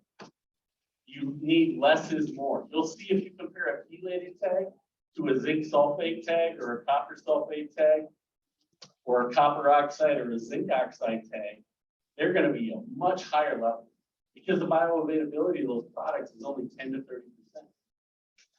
The bioavailability of chelated products is much higher, somewhere between 50 and 70%. But as you see on the front side of this, you got to be a little species unbiased, as I call it.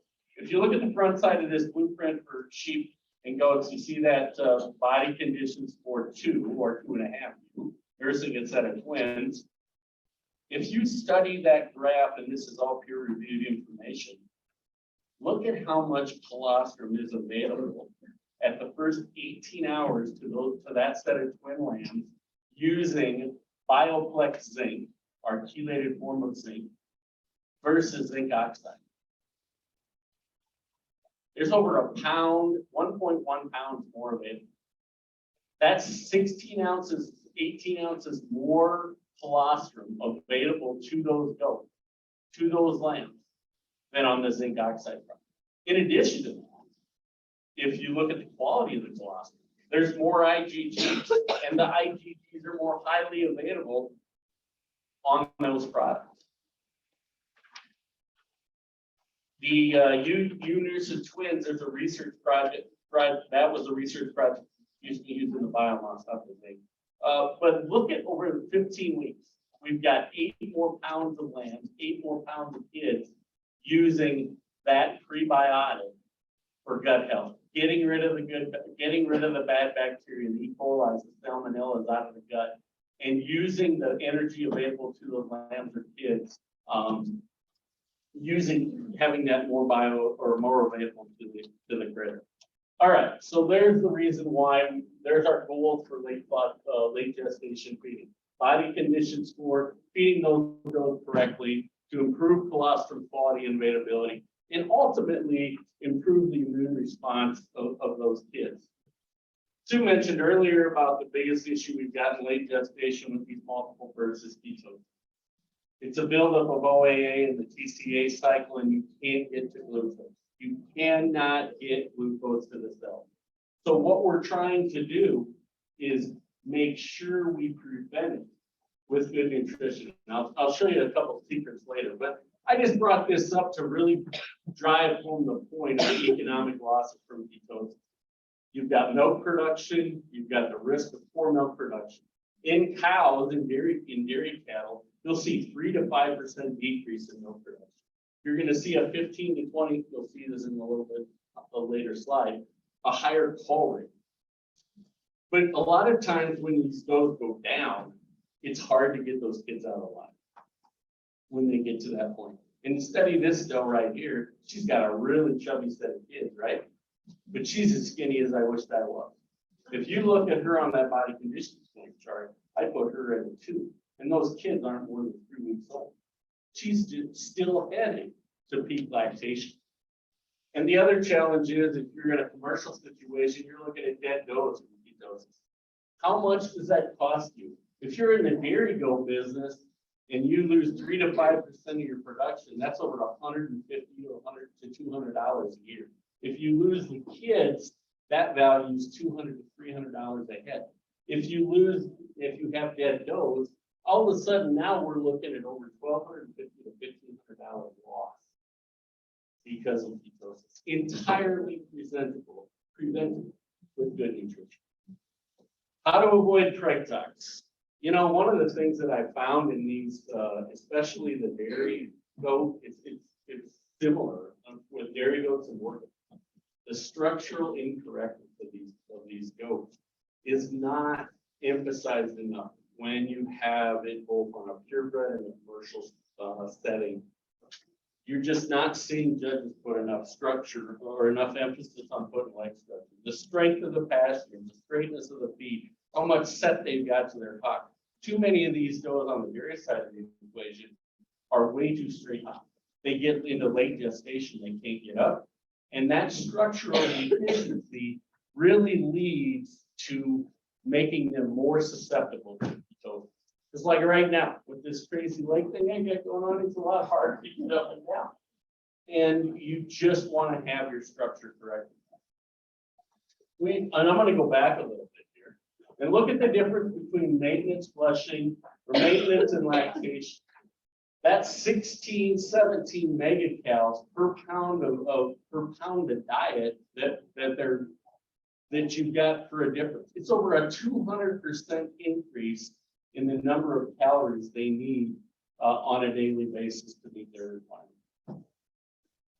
Management becomes very important. In this neck of the woods, we have major influx changes in temperature. This is what they're like today, 48 degrees this morning. It's going to be 80-some this afternoon. When you get into December, January, and February, the majority of your kidding, right? Wrong? When do a majority of you kid? Big time fluctuations in temperature. And cold stress is one of the key instigators of pushing ketosis into these cells. If they get cold stress due to wind and not enough calories, all of a sudden now we're looking at a situation that could induce ketosis. Thing you'll notice about this show, she's obviously getting an IV treatment, right? See the tape on her? The research tells us, and this is dairy cow-based research, unfortunately, they're not shoving a lot of research dollars to the small ruminant side of the business. So we've got to take a dairy cow and a beef cow and correlate what they have to what we can expect to see on the small ruminant side. 3% loss of milk, an increased rate of mastitis, a cull rate 15 to 30% higher. And have you ever experienced those does that will survive ketosis? Once they have their kids, they'll get up, they'll be fine. But what do you see when you go to strip their udder? Huh? No milk. But if it's there, what is it like? Butter. You ever see that milk in those does that are highly or slightly ketotic? It is as thick as butter. You can't push it through a stomach tube. Then the challenge you run into is there's less of it. It takes stronger kids that have been under immense stress if mama's been down and not gotten the calories that she needs. So what's she doing? She is pulling all that muscle and that protein and that fat off her back. She's going through gluconeogenesis to try to break that down and get calories into the system. So now that is thicker milk, those kids don't have the ability or strength to strip that out. And when she's not challenged milk production wise, what's her milk yield do? It decreases. So she never reaches peak. So hair is the great deceiver. Wool is the great deceiver. We've got an Amish community in Southeast Iowa that milks a lot of dairy goats, and they're extremely good for you. They care vastly for their does, and they take good care of them. But they're a fun group, and they're a fun group to work with because this group is extremely receptive to new technology. We put them on the Blueprint Goat Mineral 2 years ago, and they have been seeing fantastic results with herd health, with lower somatic stuff, with more babies being born in a tighter window. And most importantly for them, their main profit center is milk. They've seen increases in milk. But the challenge they've had is most of those guys in the dry period or in late gestation, all they want to do is feed a half a pound of grain. So I said, we introduced body conditioning to them last year.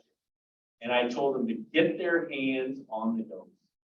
Because when you get your hands on the goats, especially in September, October, November now, in late gestation, hair is the great deceiver. And body condition score can be the tool to help you successfully feed these goats. We're not going to go through these in detail. You all can read. If you have questions, stop me now and I'll help you. But what do we have here? We got a doe that's extremely thin and emaciated, probably for other reasons. Could be internal parasites, could be OPP, could be Yonis, whatever it be. But here, not only do I worry about her being ketotic, I really struggle if she's going to have kids with her colostrum quality.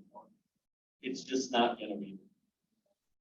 Here's a number 2. You can see her hook bones are showing up, and they're very prominent. She's at a very high risk for ketosis and poor quality colostrum if she has 2 or 3 kids in utero. But I think one of the things we have to look at is why do these does have those issues? It could be from a previous lactation. It could be from a previous gestation where she's had 3 or 4 kids and never recovered. You could have a high worm load. Look, 3 years ago when we had plenty of rain, the opposite of this year, right? What was the biggest challenge we dealt with in our small ruminant programs with internal parasites? Barber pole worms all of a sudden show up left and right. And if you're not treating, it's the best diet program known to man. They get thin, quickly they go downhill. And if you don't identify them, the main anthelmintics don't work. There's only a couple of them out there that prohibit the Levosol of the world that'll treat barber. So you have, this is one of those situations where have to have a very good relationship with your veterinarian to be able to do a fecal float on those goats and find out what you're dealing with. AIDS, loss of teeth, jaw abscesses, poorly balanced or inadequate diet. We're gonna really have to work this year to get our diets balanced right in late gestation and lactation, because a lot of us are short on forage, right? Didn't get enough grass, didn't get enough rain, don't have enough grass. Here's where we want these does when we're in an ideal body condition. During maintenance, we'd like to run them there year round at a body condition score 3. We can get them at a body condition score 3. Here's the other thing, ladies and gentlemen. If you keep your does in a consistent body condition score throughout the year, and don't fluctuate from a 2 to a 4 or a 1.5 to a 4. In the cattle business, it's 15 to 20% cheaper to feed them than it is to see those large swings in body condition. So it's more economical for you to do it that way. It's healthier for the goat. They're going to be more profitable for you. Just about, and now we're starting to get into a doe that's got not as much. She's got no spinous process showing, no buttons along the loin edge where the lady's hand is, and you can see her hook and pin bones are getting covered up with body. This goes down a lot of ice. She's a body condition score 5, and I didn't have enough room to put her rear picture on here. She is trouble. But what's the challenge here? We have the same risk of ketosis with a 5 that we do with a 2. In addition to a 5, she's going to cost you money, high risk of ketosis. But what are we probably doing with her mammary? We're depositing a ton of fat into that mammary, and we're going to decrease her lifetime. We're probably going to increase her cull rate by a higher percentage because she's not going to milk as good as those in normal body condition.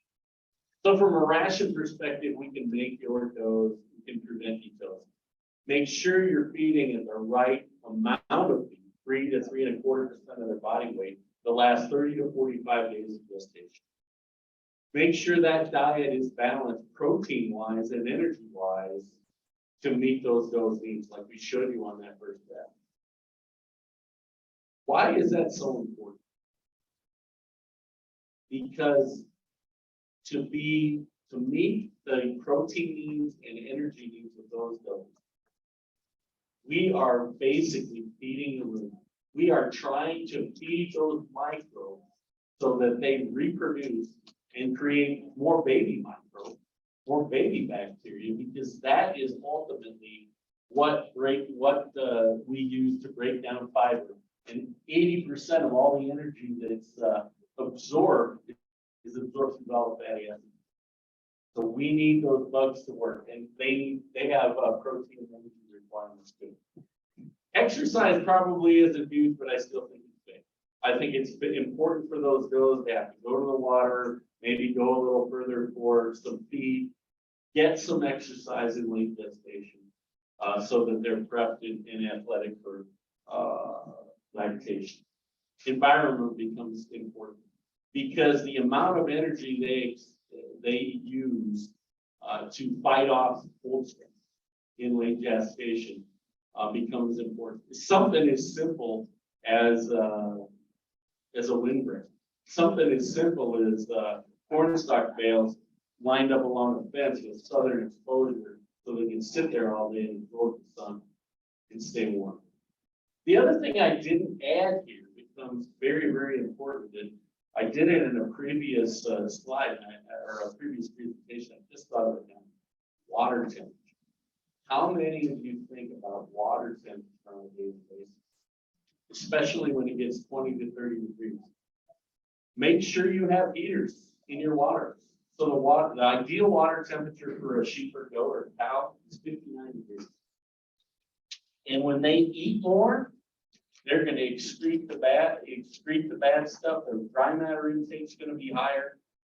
and they're gonna be healthy. This is where I'm gonna put a plug in for Blueprint Mineral. We like it because it's worked in the field. Our producers have seen benefits.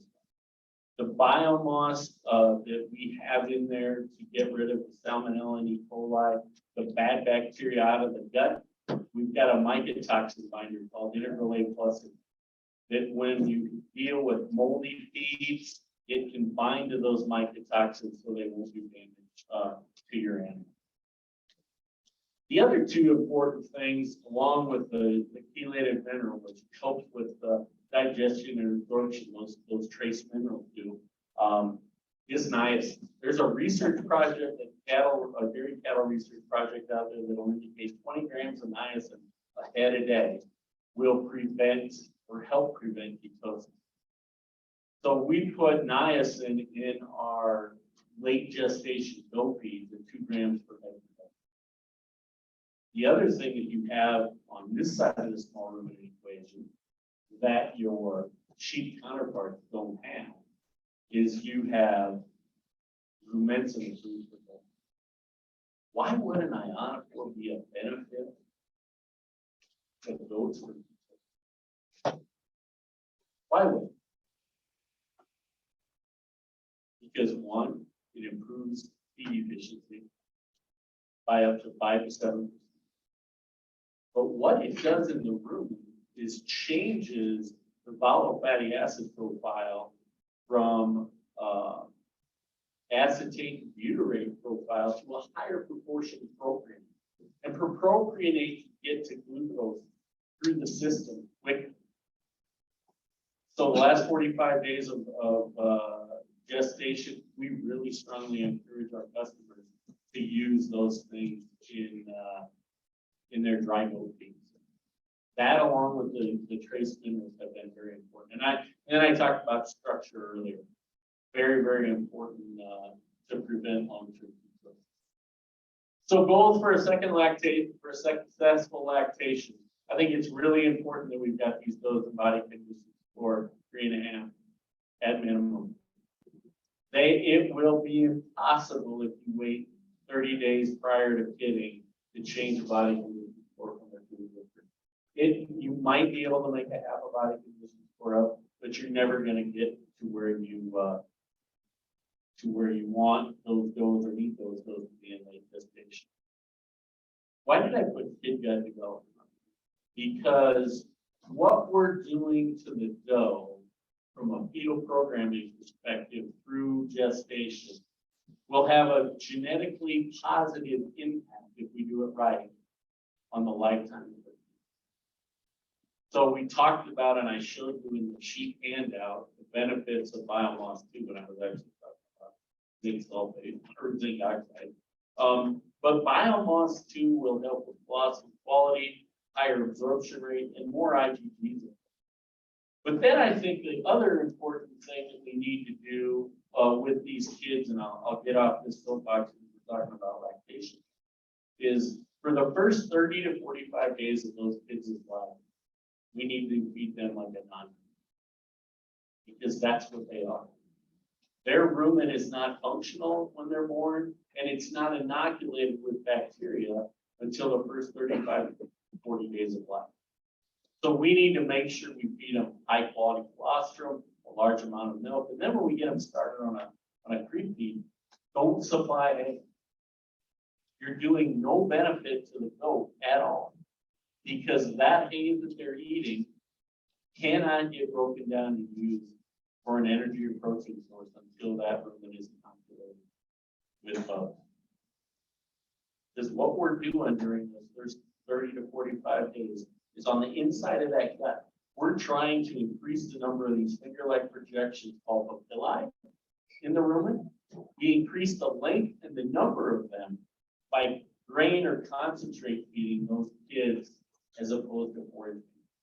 Then after that, obviously, we want to make ruminants out of them, right? We want to make them the garbage can, the fiber digesters that they are. So it's very important that we add forages, high quality forages to their diet.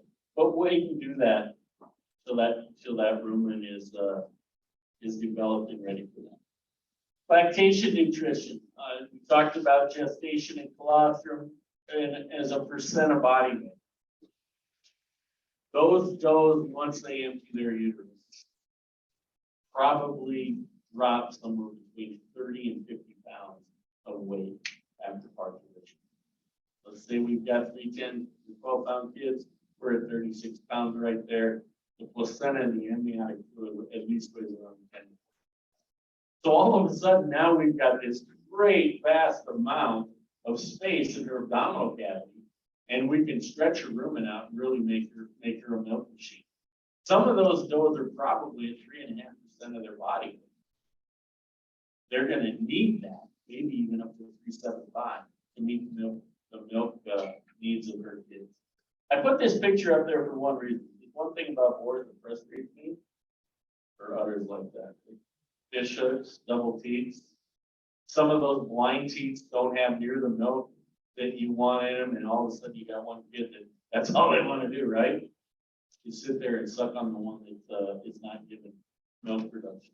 And the other thing that I want to really reiterate to you here today is these does have the ability to produce between 10 and 12, 13 pounds of milk a day during peak lactation.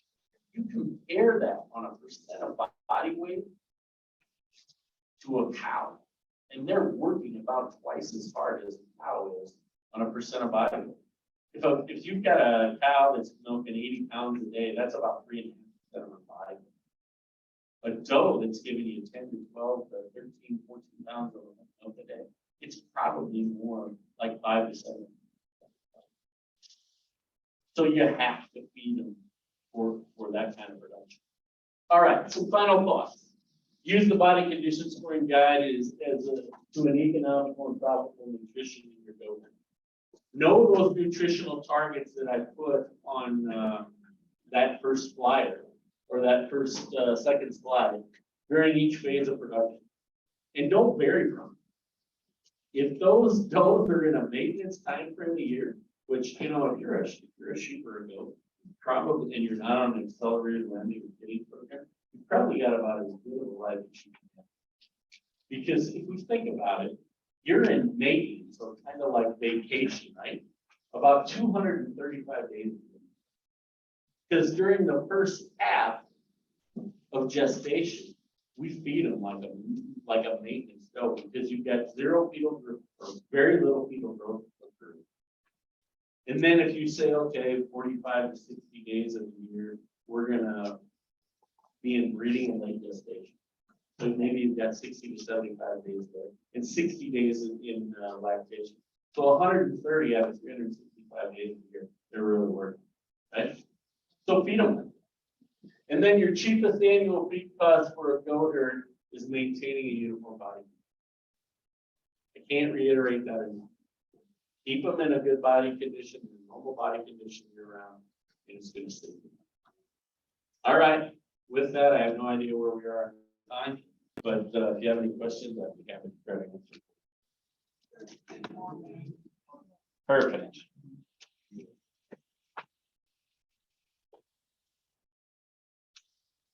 What's the blue print? I know it's my first time that showed up.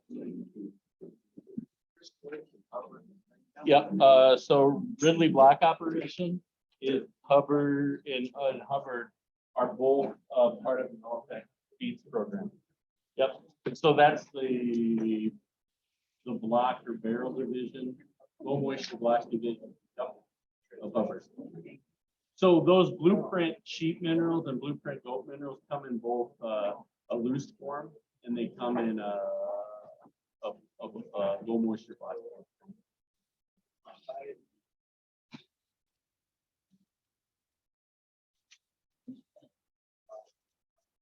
Anyone else? Very good. Thank you. Yeah.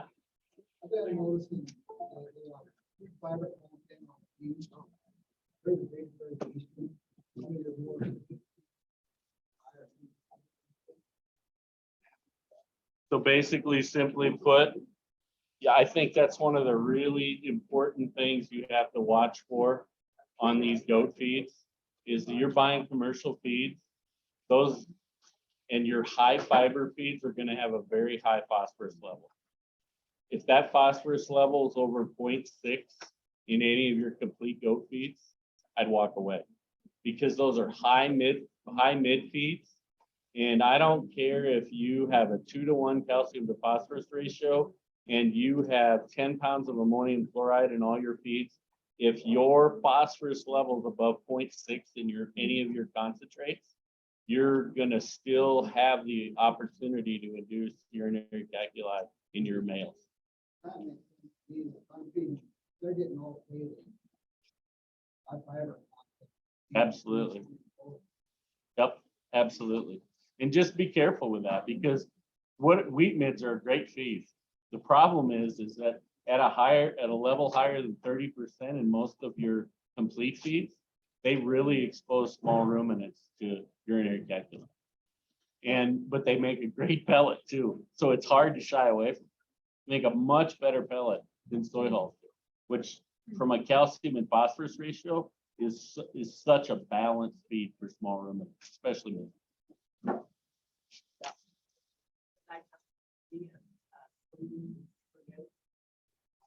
Good. I think that they're good. I think I like meal and I like roasted beans as more digestibility is high, but I like them more for an amino acid profile and a rumen bypass. So you're getting some of those amino acids absorbed in the small intestine and abomasum, where they can be more effectively used by the critter. So I like it. But I also like a profile of, when we do a lot of our diets, especially the complete feed, we use multiple protein sources so that we can get your amino acid profile better and balanced for more balanced for amino acids, just as opposed to just balancing for protein. More specific that way. You get that associative benefit where 1 and 1 equals 3 instead of 1 and 1 equals 2. Yes, sir. The Oklahoma Nutrition Analyzer Program. Uh-uh. Have you ever seen that? I haven't. How much through your program you use as far as, say, like soy hull, corn, distiller, you balance that out with a 30% supplemental program. So how do you go about getting this a proper balance? So we use a program called Dalix that is very commonly used within the industry. A lot of our competitors will use it. We get a little more specific on the dairy goat side of the equation using an AMTS program, whereas I just talked, we balance for amino acids a little bit more there. But we use a Dalix program that I think I've seen the Oklahoma State program. I've seen some of the offerings that Iowa State has, and they're really good for producers. But the Dalix program allows us to balance a little bit more, not a little bit more. It allows us to balance more correctly for vitamins and trace minerals, as opposed to just protein and energy. Where is your feed made? So Columbus would be our plan. And if any of you are looking for a Hubbard dealer, come see me. I'll get hooked up to the internet. We can drop your zip code in and locate your Hubbard dealer nearest to you. And our Columbus plant carries floor stocks, a lot of these blueprint products. So they're on hand and available. I think they're talented. I mean, I work with one in particular in central Nebraska, Nick Swantek, who's extremely good on the small ruminant side. Absolutely. We talk regularly. Yep. All right. Well, hey, thanks a lot for having me. I appreciated it.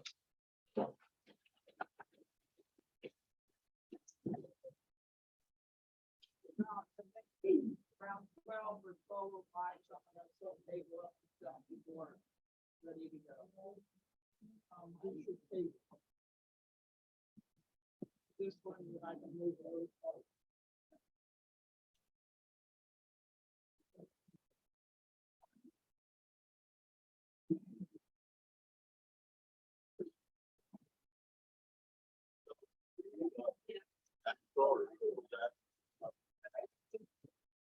I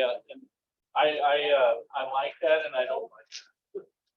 I like that from the standpoint I get out into like color advocacy, but I don't like that.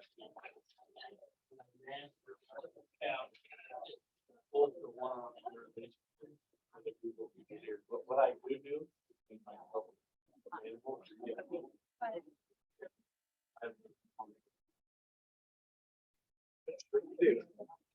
That's good.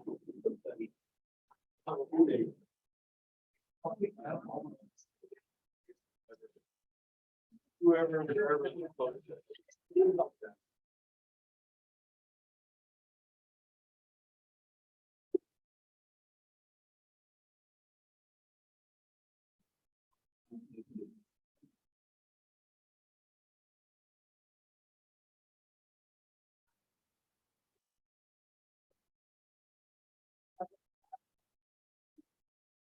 Yeah, so.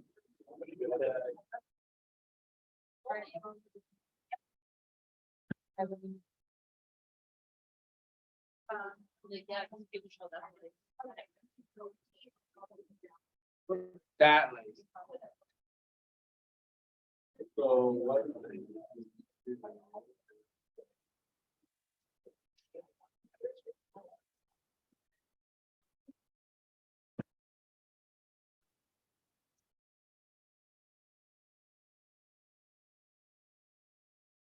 You go to and then you just go over here. And find where it lies.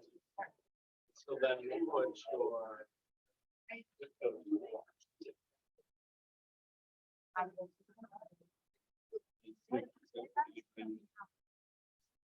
Buys now. The balance go out. Correct. So what we would do, who would be a good, like, that's it. Wow. Yeah. So you just. Yep, yep, yep.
Yep. Yes. 4 mile, or I mean. It's really late.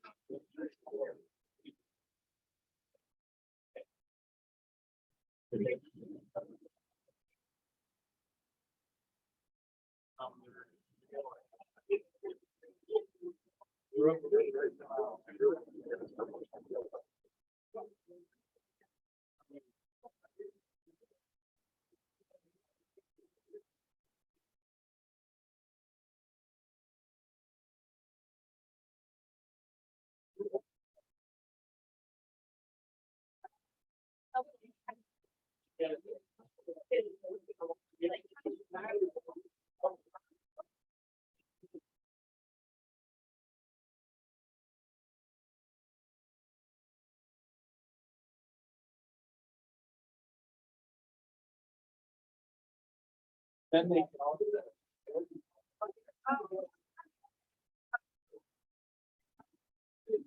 Hey,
I'm,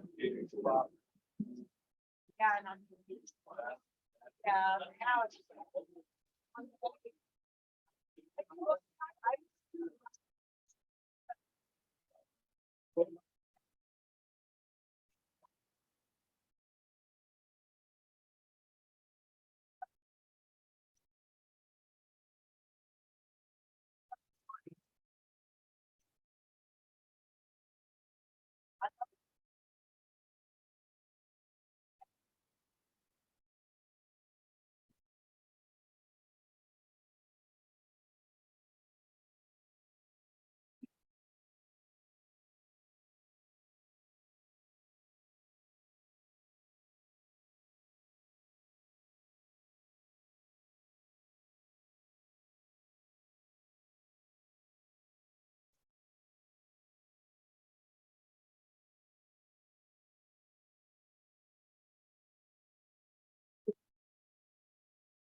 Yeah, it's. Okay, well, thanks. Should I, actually, I am 100% happy now, but I am looking into. So you're doing virtual. So I'm here on information gathering, so we. And here's the thing.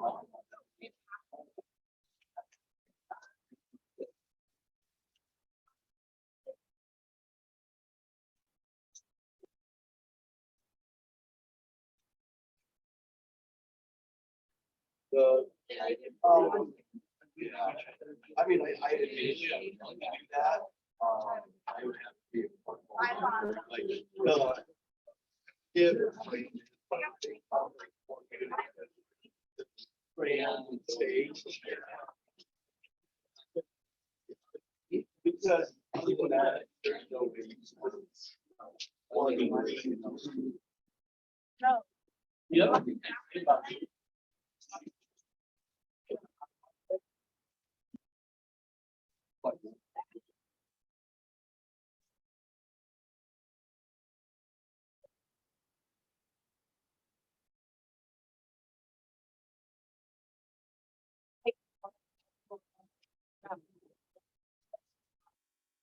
It is. Hey.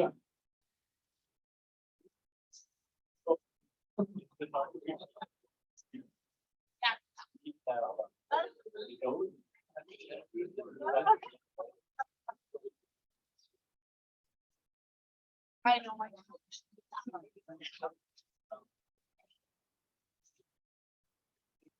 I mean, I don't want to.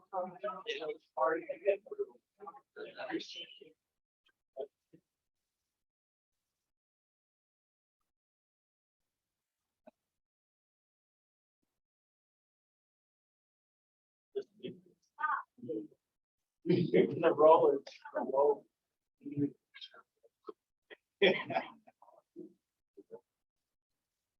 I know, I was thinking that like. When I was hoping.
Like,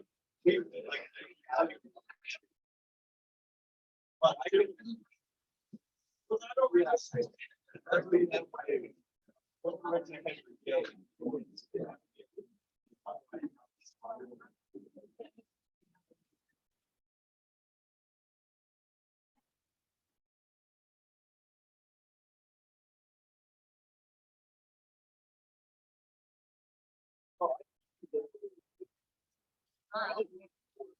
Because there's small parts. Whereas. It's. Their body.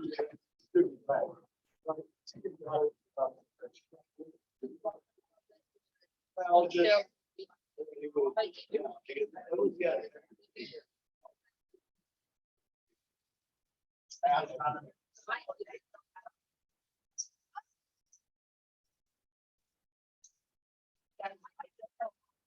But.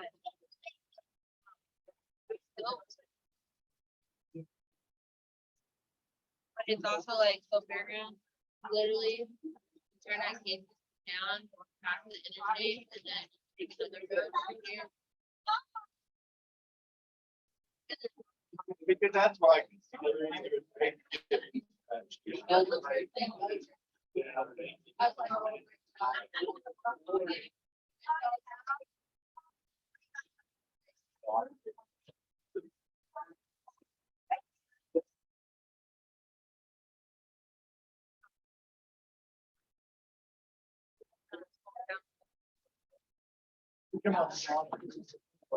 Oh, yeah. Yeah. Yeah, I can see that. yeah. But not bad.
Once I figure out.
No, that's fine. So.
We're going to.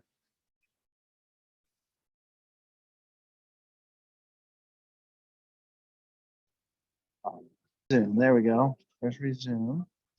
Now I've got to pull your talk up. Never done. Yeah, it's kind of a pain in the butt. Just like this. Yeah. Like that. No.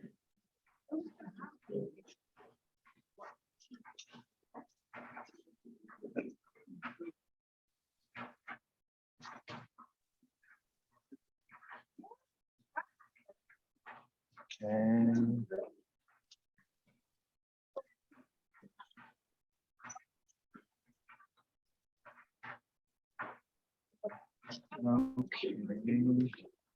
Now I'm going to minimize this, and then I need to bring it as a screen share.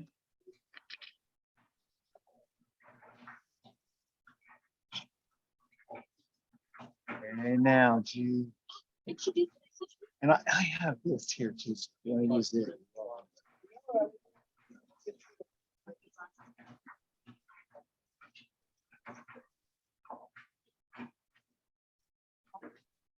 Does that work? So plug this back in, turn it back on, see if it works. Now we have. It's kind of-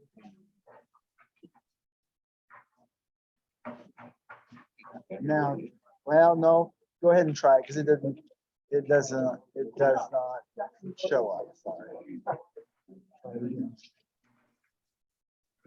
Nope. See, I always have trouble. So that works. So you can use this to forward it if you want to, but I can never get these to. Oh, I did.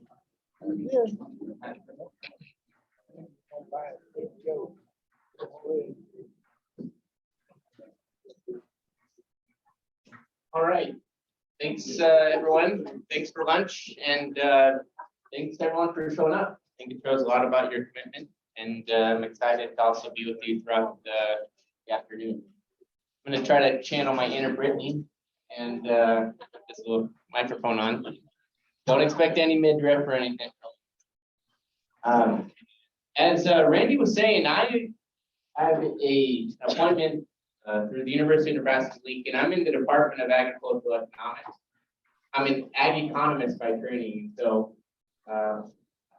essentially what that does is it takes pretty much anything that you do in production agriculture and we put an economic framework behind it. So we have, let's say, an optimal feed efficiency, right? We're trying to maximize feed efficiency. Well, where do we actually want to feed on that? Do we always want to maximize that, or ultimately we want to make money, right?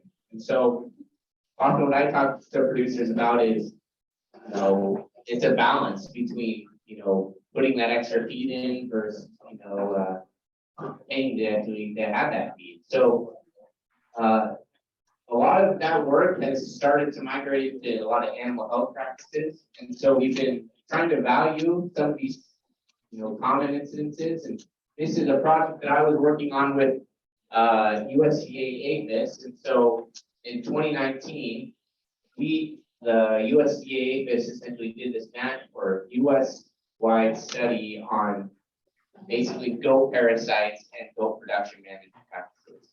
And so these are Kath Marshall and Natalie are the people that I've been working on. They're both veterinarians by training. And so a lot of this stuff, this is really one of two parts. What I'm going to show you today is really just a summary of what that internal parasite looks like. What are some of the primary drivers of parasite, and really parasite resistance is what we're getting at.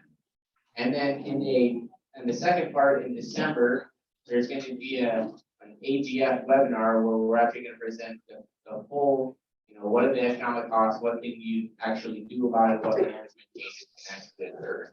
So one of the reasons why we focus so much on internal parasites is because it is the number one most common factor when we talk about animal health or issues in goat populations. And, you know, because it's the number one issue, we often want to, you know, solve that problem. And one of our primary go-to methods is, you know, antimicrobials. And so the issue with that is what we know is that if we continually use these types of antimicrobials, what ends up happening is we end up forming resistance. And we're actually seeing that in high levels in goat populations.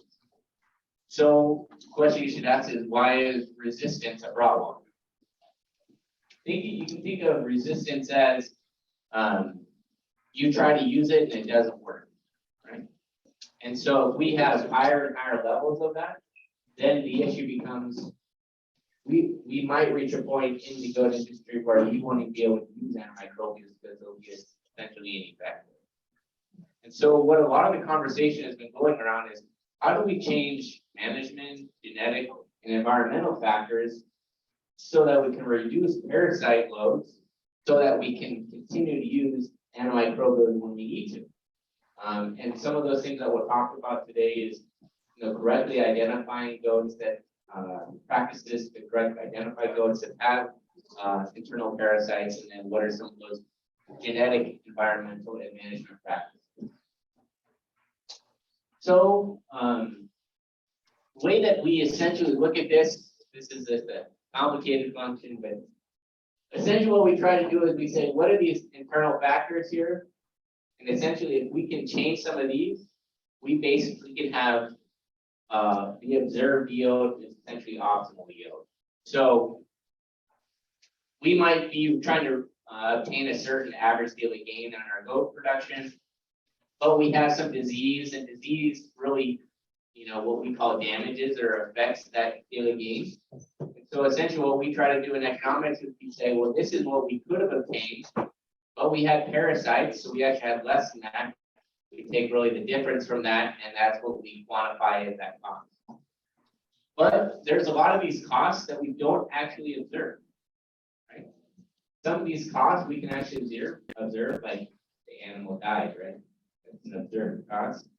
But maybe we don't observe that they should have been gaining 3.5 pounds or, or 2 pounds a day versus, but they only gained 1.5 pounds a day. We observe them gaining weight, but we don't actually observe what they actually should have been. And so that's kind of what we call the hidden cost of some of these internal parasites. We observe them, let's say, gaining weight or having feed efficiency, but they're not actually achieving what they could be if they didn't have it. And so what we really kind of combined all this down into is really 3 primary groups here. Genetics, there's going to be some selection for breeds or genetics that are naturally resistant to internal parasites. Then we have this environmental or feed. What type of environmental forces are we basically forcing them to compete with that may or may not be contributing to the internal parasite load that the animal has? And then ultimately, this is really what we can do here. What type of management practices can we be doing? Are we using the correct dosage on the dewormer? Are we rotating some of our dewormers? And ultimately, are we making sure that there is healthy environment for them to be raised in? So as I mentioned, this is what they call the National Animal Health Monitoring Survey. This is sometimes referred to as NAHMS. This is something that happens on either a 5 to 10 year basis. This is based out of Colorado State University or near Colorado State University in Fort Collins. This NAHMS surveys are done for all species: cattle, hogs, sheep, goats. The sheep one is actually just being finalized. Should be released either this fall or next year. But this is the goat survey. Unfortunately, essentially what they try to do is they try to survey all these, they get all these producers, and really what they do is they try to weight it. They try to get as much of the goat population as they can. And so what they do is they systematically sample people throughout the United States. So these are the states in which all the goat producers are sampled from, divided by the color really just indicates the region, the broad region they're categorized in. So when we talk about producers in the western part of the U.S., we're really talking about anything that's in the blue. And when we're talking about goat producers that were in the east, as we go through, we're really just talking about everything that's in the green there. So when they did the survey, they captured about a little over 80% of all of the goats in the U.S. And about 75% of the goats that had 5 or more goats on the operation. It's important to note that all of this information that they collect is voluntary and confidential. And so there's really 3 parts of the survey. They have just this broad survey that they send out. Anyone can really fill this out. Then they have, the second survey, which is this veterinarian services. And then on the people that agree, they'll go into the 3rd phase, which is the biologics. And this is where they would actually come to the operation. They take fecal samples, they would do fecal egg count, basically testing for them. And ultimately, all this information gets shared back with the producer. I share that because if you ever get contacted by USDA APHIS to do this, recognize that it's confidential. You don't have to participate in it if you don't want to. But if you do, ultimately they provide all that information back to you on, essentially biologics or that type of information. So we're going to go through. These surveys are fairly long, so I'm just going to be really cherry picking out the questions that specifically address internal parasites. So, who were these types of producers, right? So we can either look at it as a percent of the overall inventory or a percent of the inventory with its primary use. So the way that we can, I'll just take you to the first line, and then in the slides you can kind of see where you kind of fit here. So let's just take that first line. those kids intended to remain on the operation. Of those that were 1 year and older, what was their primary use?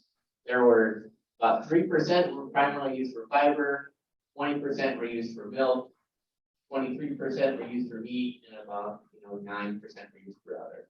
So that's how we would look at this. We sum all this up, all of these, and we'll get 100%. So that's how we can kind of look. You can take a quick moment, see kind of where you're at in this. And as we go through, I'm gonna just really pick on some of these and just say, how does this relate to your operation? So let's just talk about this. This is that broad survey that was really sent out by USDA. And so we have parasites. I was just talking to a sheep producer that came in, he had goats, ended up getting out of it. And his primary reason was that they just had a lot of parasites. And so he kind of built out a sheep operation more than his goat operation. And so they actually asked about it. They said, if you're culling, how often is that culling decision based upon internal parasites, right? We can think about it like, hey, this goat is a big problem. It seems like they're always getting sick. So let's just, instead of trying to keep putting income or money into it, we're just gonna cull it. Ironically, this wasn't a huge strategy, or this wasn't a huge reason. They said, but 88% of the operation said that they were going to kind of get out of the goat business in the next 5 years, but only one of them said that it was because there was just too many parasites in their operation. So liquidating an entire, population of goats within an operation, it wasn't going to be primarily driven by internal parasites. It was going to be other factors. And one of the primary reasons was that is because it did actually have someone to take over the goat operation. So then, of these, right, what are they actually culling? And most of the time, they're going to be culling the does that have the internal parasites relative to the bucks. So this is just be curious. This is a big thing that we talk about, really containing the disease when they come in. And this is when you bring in new animals, oftentimes we talk about quarantining those animals, quarantine them so that we can figure out what type of diseases, instead of just buying them, immediately introducing them, and then they have diseases, they're potentially spreading it through the entire herd. And so this is what this was actually asking. It says, based upon when those animals that come in, or these goats that come in, when do you actually test for internal parasites? This would be prior to arriving only, just like only if they arrive, and you test for internal parasites, and you test for external parasites. So of these operations, only about 15% of people, or the people surveyed, said that they test prior to arriving. 20% for internal parasites. 40% they just prior to commingling. Either of those, or they either do it prior to arrival or prior to commingling. Just curious, who tests for internal parasites prior to arrival here? Anyone? Test. Does anyone test prior to commingling? Or do we? You? Okay. So maybe you can share with us just what's kind of your justification when you thought about testing for internal parasites prior to commingling? We just do it in-house. We have a microscope at home. So it's relatively easy and cheap for us to be able to do it. So we just kind of see where they're working with it. We also, on some of them we buy now, we'll ask for worming record, like so we can see how often they have what they document, stuff like that. Awesome. Okay, great. Anyone else? Okay, thanks for sharing that. I think people have different preferences and different strategies, and so that's kind of what we're here to share some of that. So this is kind of that same kind of category, but this is for external parasites. How they test external. I'm not a vet. So I don't, I was just don't know. Yeah, for life. sure. How do they-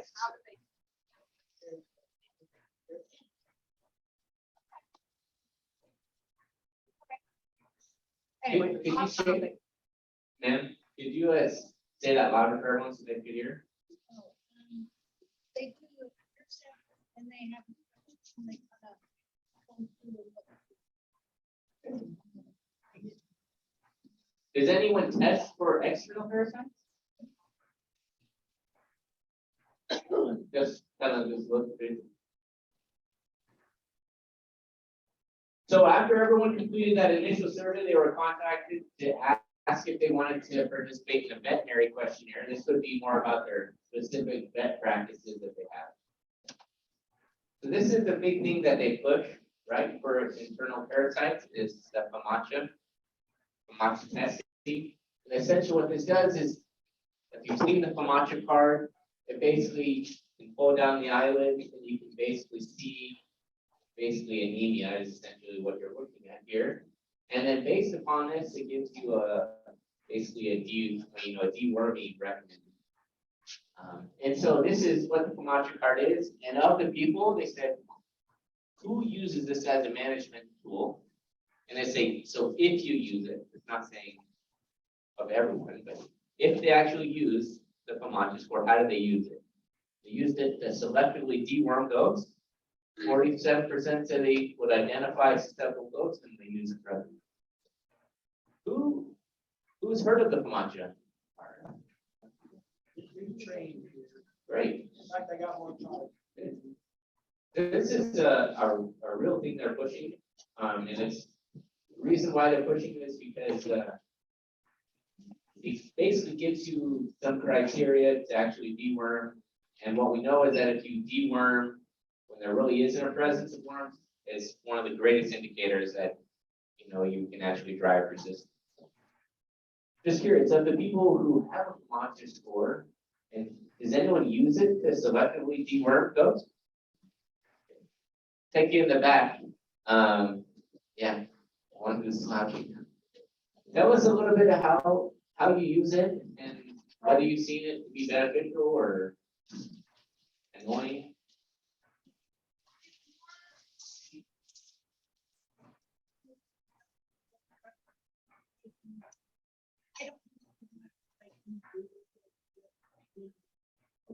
Cool. So you said you identify a goat that you feel like potentially is at risk. You use the score and say yes, or just having a bad week, or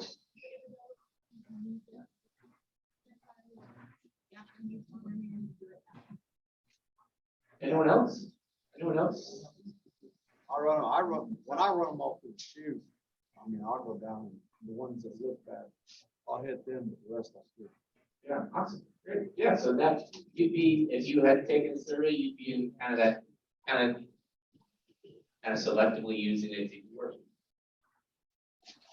So this is a little bit hard to see, but this is how you're actually what you're using to actually deworm. And so this over here, this is the essential. Okay, these are the basically the antimicrobials that you'd be using here. I think it's a little bit more clear in the PowerPoint here. But these are essentially the percentage of operations that use these types of antimicrobials. So ivermectin's first. Yeah. Bendazole, I can never say. And then And see, that one, I gotta remember. essentially, who uses ivermectin? Sometimes, okay. So as we'll get later on in the presentation, essentially, there's antimicrobials are generally classified as the bacteria or the agents in there, and we'll talk about use this. Sometimes it's best not to hit it again with it. Come back to a different type of antimicrobial so that we're not putting additional resistance on it. You can see, by and large, when we're trying to control, or people who took the survey and we're trying to control for internal parasites, the primary use for internal parasites is antimicrobial. These would be all of the other, non-antimicrobial uses. So this, when we talk about it as becoming an issue, it's because we see such high use. So the survey briefly asked, what does it cost? And so I put a little asterisk next to this number because this is self-reported and this is basically the observable cost. This is essentially drugs and labor is what they're said. So of these operations, on average, it's about $4.90 per goat. They say internal parasites for spent on deworming. But it obviously ranges, right? We got about 25% say it costs between $2 and $5. 25% say it's within less than $2. Just curious, does anyone track this on their own operation? We use herd one. Okay, It's we implement all of our expenses, what everything brings in, it automatically clears up. have you ever looked at what it would cost you just for the antimicrobials? Then No, it's just like I said, it groups it all together, what everything, our costs are. But yeah, So this is tentatively what they say is the direct cost. Like I say, take that with a little condition, a little asterisk there, because this doesn't take into account the other costs, which are like the loss in feed efficiency or the inefficient use of feed or the additional labor or management costs to manage basically sick goats. So then it was really asked about, what are these operations? What are the 3 reasons for deworming? And so this is that based on that FOMATA score, about 35% say that this is in their top 3 reasons for deworming, and about 16% say it was their number 1 reason. But I want you to kind of look at here. It says all goats basically dewormed on a regular basis. So this is kind of what I think was a common veterinary practice. Kind of recommends says if it's there in one, it's probably in there in all. So save yourself some management. In cattle, we would generally call this medical access. Basically, take high health risk cattle. They'd come through the chute at the into the feed yard, and we'd say, well, it looked like they're going to get bovine respiratory disease, so we're just going to give them all Draxxin or Micotil because we don't want to keep pulling them and treating them individually. So really what they're trying to get away from is saying that there's probably goats that are coming through that probably don't need the dewormer. And so to try to really go towards more of selective use, and if we could selectively use dewormers, then we're going to reduce basically resistance levels. If we can reduce resistance levels, we'll be able to use antimicrobials for longer in the future.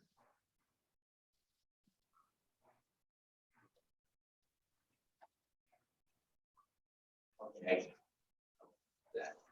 Okay, so let's talk about when they were actually brought on the operation. You can actually go and do the biologics. This is that 3rd phase. And what they do is they basically go there, they sample a certain percentage of the goats, depending on how many goats that operation had. They take fecal sample and they do basically before worming, and then they do the fecal egg count test after worming. Essentially what they do is they look at the difference between what are the eggs, egg counts before they dewormed and what are the egg counts on those animals after. So if there was resistance, what would you think would happen to egg counts after worming? Would they be similar, less, or greater than? greater. Yeah, it could be at least or greater, right? And so that's why we take they're taking the egg samples before they dewormed. Then they'd see, okay, now deworm, and we'll come back, and we'll actually take a fecal sample and do the egg count, and we can actually look at, did the dewormer actually do its job, which was reduce the shedding of the egg in the environment. So this is what it looks like. So on average, Before this, it was about 493 eggs per gram. And this is kind of the percent of the operations that participated in this. Most of those were in the southeast. Most of them were small producers, so less than 5, and most of them had meat goat operations.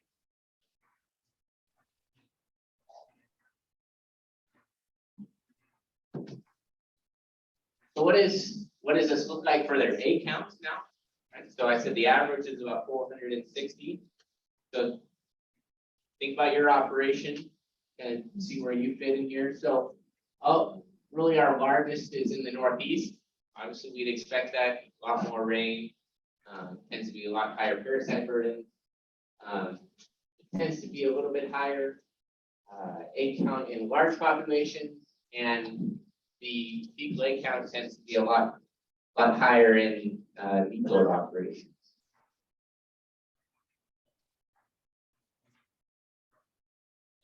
So then, what do we actually look like at the actual goat itself? So that's what this is kind of saying over here.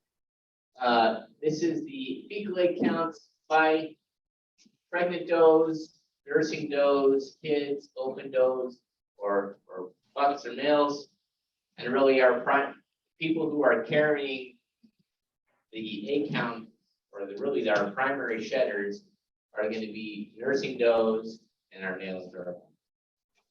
So if we're thinking about, selectively testing or managing, or really keeping an eye on the people who are the primary shedders, nursing does and our males. So that we know that all breeds are not created equal. Some, as we're saying, that we can actually select for breeds that potentially are resistant or have greater resistance levels to parasite. And so that's what this was getting at, saying of all those animals that they ended up sampling, what were the median egg counts for the different types of goat breeds, right? The Alpine here, Nubian, Borgos, crossbred, or other.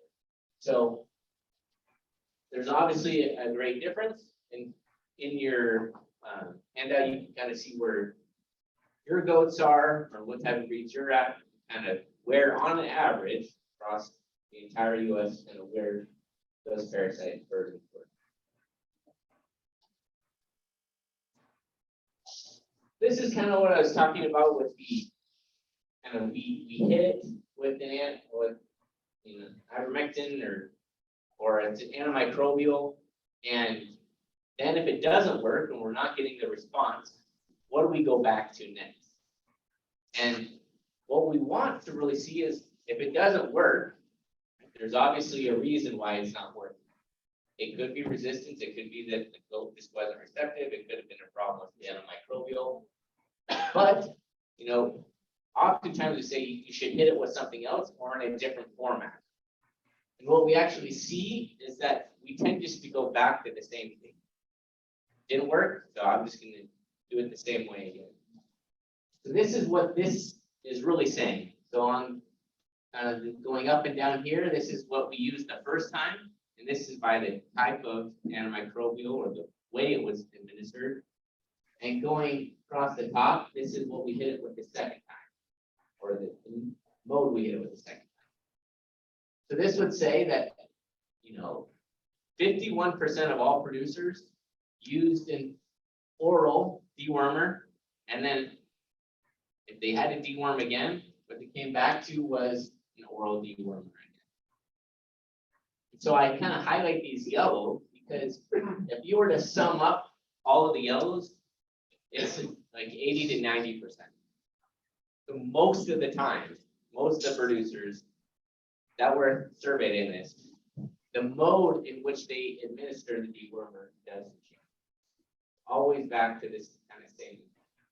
So we talk about potentially changes, but some of that reducing some of the burden and potentially having greater efficacy in the antimicrobials is if it didn't work in the oral, if we hit it again with oral, well, would we expect that we should see something different? Maybe, But most of the time, the veterinarian recommendation is to come back with something different. And so what is that something different? Right? And so this is the actual dewormer used. And so that's what the different, ivermectin is, this is the first use, and then going across is the second use. This is that same kind of way we can interpret those numbers. And so you can see that if we use ivermectin the first time, about 40% of producers, if they go on, have to deworm that goat again. This is kind of what we're, and then you can see kind of if you go across, once again, 75 to 80% of all the producers basically use the same dewormer the first time on the same goat that they use it on that same goat the second time. This is what we, as we start to say, drives a lot of that resistance, right? If it's not working the first time, it's obviously something going wrong. Let's try to hit it with something else, not come back and hit it again. So that does a couple things, right? We want the treatment to be efficacious. We want it to actually do its job. And if it didn't do its job the first time, we give it again, it's probably not going to do its job. That's just kind of wasting money. And we have the long-term issues of, now we've created a potential long-term issue of that fecal eggs that are then deposited throughout, the operation are now resistant. Now the new goats are going to uptake that when they're browsing, and now they're going to be potentially resistant. So really important that we kind of rotate these as well, that work. This is, so within each one of those eggs, we can actually test for what type of worms they were, that were actually present in the operation. And so what we actually tried to show here is that oftentimes when we're treating for internal parasites, we're not necessarily just treating one worm. We're treating a host of worms. And so that's what this is really saying. Of all the operations sampled and all of the goats sampled, only about 7% of those samples only had one type of eggworm present. So that creates an issue, right? When we're trying to managing internal parasites, we might be selecting a treatment or a strategy or a management practice that maybe reduces a certain type of worm that may or not be present. But most of the time, across all the operations, we're dealing primarily with at least 2, but most of the time 3 different types of worms at one time. So this kind of comes back to what type of management practice are we doing? What are the environmental stressors that are potentially going on? And ultimately it leads back to what is the deworming strategy so that we can limit essentially.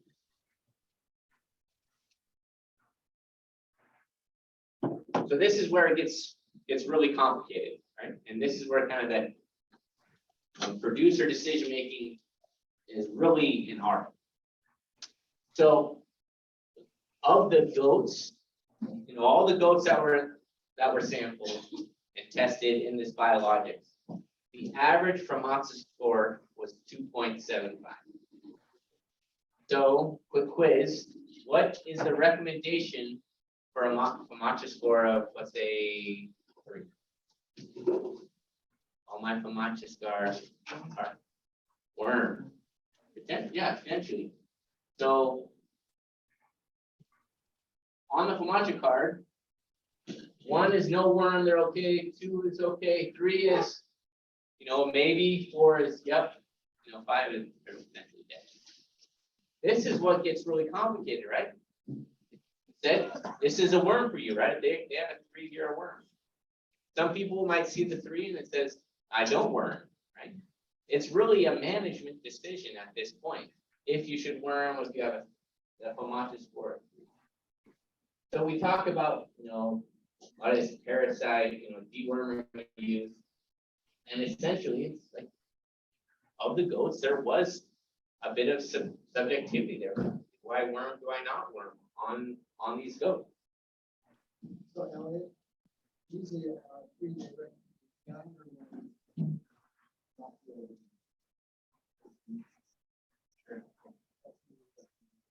That's why the question. Yeah. So I think this just highlights the fact that people have to make a management decision eventually.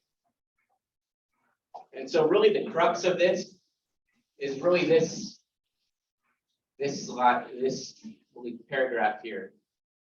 And I'll end with this, that they gathered all of those. Remember I said they collected the fecal lay counts before they did the deworming. And then they collected them after, and then they compared the differences in those fecal lay counts. And what they try to observe is percent difference in fecal lay count. So when they actually observe this, only 13% of all the dewormers, or all the goats that were dewormed, that actually had a treatment that was effective, which basically means it reduced fecal lay count. 11, they said a word, suspect, ineffective, which means they reduced it, but reduced it by a little. And the real killer on this was 75% of all the goats that were dewormed didn't have an observable difference in fecal lay. That's really high. When we talk about, these potentially the tools that we have, really what we call glass measures and in the dewormers to manage internal parasites. And nationally, 75% of all the goats that were dewormed and actually observed didn't actually do its job. 75% of the goats didn't have an observable difference. Clearly, there's probably room for us to change some of our genetics, some of our environmental practices, or the way that we manage the environment, some of the management practices that we have. And if not, then there's a potential that we won't be able to use these as a viable tool in the future. As I mentioned, this is just some of the broad observations of, what are the parasite, internal parasites, and some of the external parasites that are happening throughout the U.S. And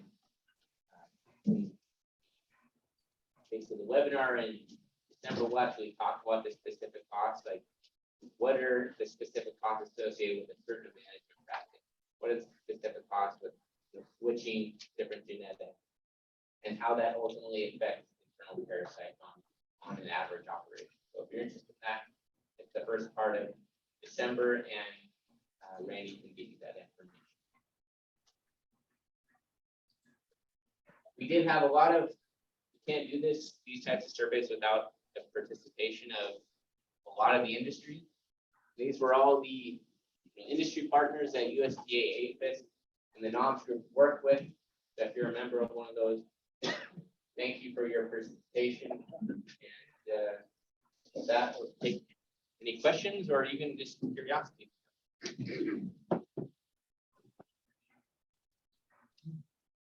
So,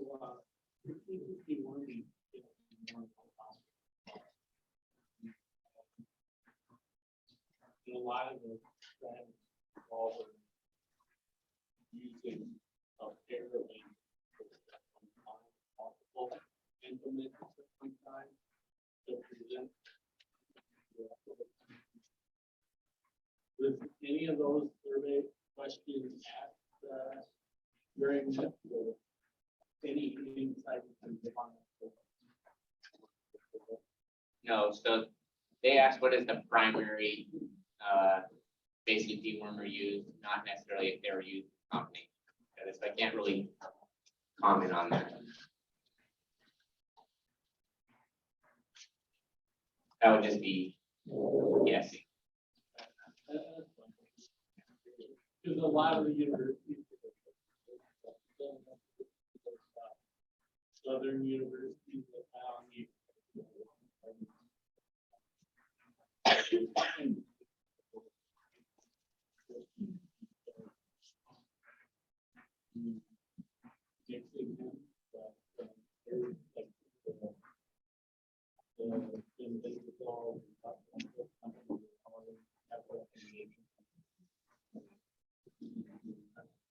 Yeah, Because I think it's good data and it's a real issue. We need to come to a solution where for nuclear plant, dewarming and being 75% ineffective on. that's really nice. Sure. So just taking what you said, I think some of the justification could be because of this, multiple worms being present at one time and certain dewormers potentially being more effective than others at controlling certain worm populations. So, yeah. Just curious. Who feels like internal parasites are an issue on their operation? One, two. Okay, maybe you can just share, what do you think you've done that's been effective, and what do you think you've done that's been not effective? Sometimes that's what. Why don't we start with you? You're willing to share. Well, I don't worm nothing. I mean, I've got 2, 3-year-olds that never worm. But then I've got some that you just get them together. I think the breeding the genetic part, genetic resistance, is a big part. Awesome. Sure. Thanks for sharing. Would you like to share? Sure. On to the man on the right. We had the veterinarian come out and just over our little management because he was curious, he was having a lot of other people asking questions, worried about cattle and pigs and stuff. So he decided to use olive farm and the older, just big.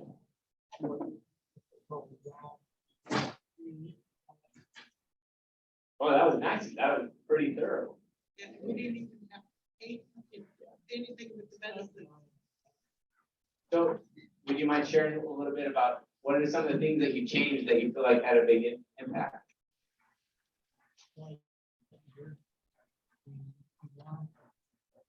Okay. Biggest thing is you keep them here. They are, it's right on. You just come on. Get up. Get it straightened out. Trying to get it straight. Yeah, so just basically, being on top of the management and you see something, try to address the problem quickly and don't do like what my kids do and put it in their bed in the black hole.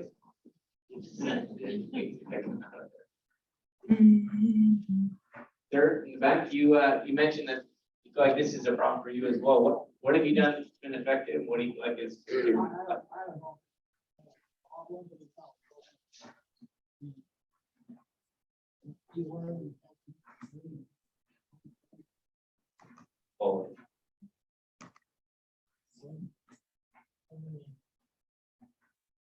I have a comment about that one slide that you said that the second time they used it, they used the same one 50% of the time or whatever it was it 1 year? Yeah. So we were just discussing if you worm, they say that the eggs that are gonna hatch again in 20 days, 21 days or whatever it is why they're probably doing it a second time. So that you catch those eggs. You kill the first batch, but then you're supposed to do it again so many days later. So I wonder if that's high because of what we were just talking about. you're talking about the veterinary recommendations. So let's say you use the dewormer, they say hit it and then you have to come back and Especially on ones that you visually see that they're, having problems, because those eggs are there and you have to go in twice. I am almost confident that that's why that number I think, is so. so it should- Yep. so it's, getting at kind of that veterinary or even the drug, Yeah. drug recommendation. Right. So I'm curious then, if that's the case, let's say it's an oral dewormer. Does anyone use an oral dewormer? I picked on you a while, but do you know what type of oral dewormer you use? Or we use different ones, we use Valvation. And Ivermectin, and that's the only thing, it's not, you say, I'm assuming like this is sort of the route of administration. This is route, and then this is the. And there's not very many that are actually approved, I mean, as far as feeding. They're actually, quote unquote, prescribed for goats. Otherwise, it's extra label. Yeah, you're right. And that's So- kind of going back to that comment back there is saying mixing, right? Unless that's FDA approved, it's kind of off-label. Do you think your people Which- reporting were nervous to report that they did it wrongly? I can't comment on Right, that. no, I know. But, it is a good point, but actually that it is producer reported, right? And I think producers are generally probably more willing to report what they actually do than veterinarians. I think veterinarians, if they were using off-label, they would make sure they were using it. I worked with a lot of vets over 10 years. I can definitely tell you that, so. But they're technically the only ones that use off-label. They tell you.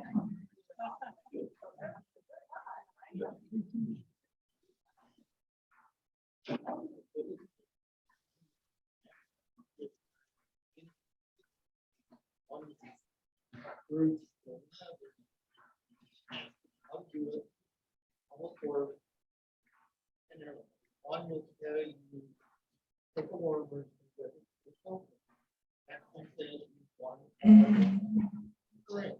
You're saying the veterinarian or the one? Any.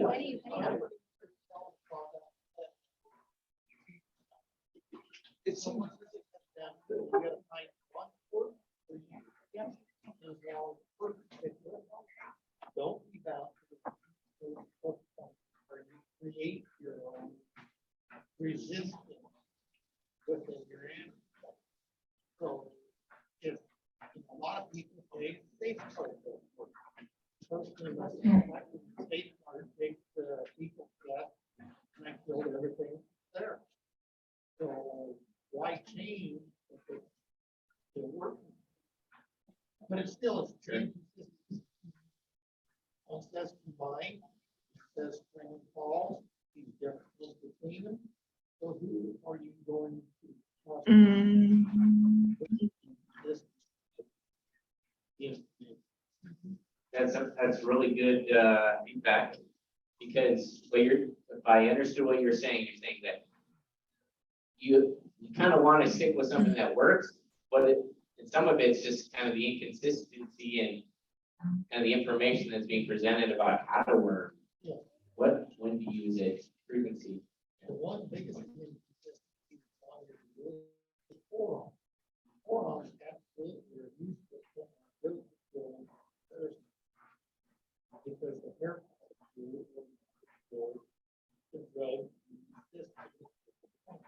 Yeah. So when you pop out there and I've seen it, I was like, why would you even use it if it doesn't work? Sure, That's yes. for extra. Yes. Another thing, Yeah, but you're talking about internal. Yeah. This is for, Except for that one.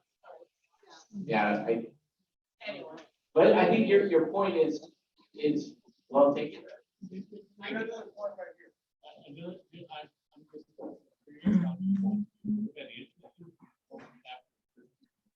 How many of these? Because that's gonna really impact your second view. Yeah. It's a very, I don't actually know if they were turned, we know what the mode in which they were delivered afterwards, whether it was on pasture or was dry lighted again, or mountain range. But I don't know if we have whether it was that same pasture. That's a good point. Most of the veterinarians, and I think most people in the dental matrix will tell you, deworm them, and if the best case scenario is whether it's in pasture, but like in the spring with our customers, they shouldn't have a worm load, but if you deworm, you will go out. If you keep it dry like, you know, let them drop everything there, then go to clean up.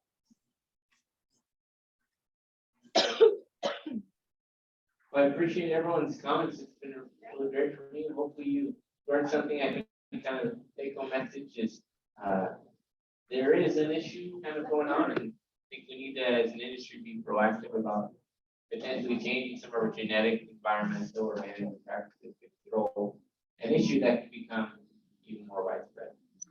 And with that, I'll turn it back to Randy. I think we're heading out. You guys.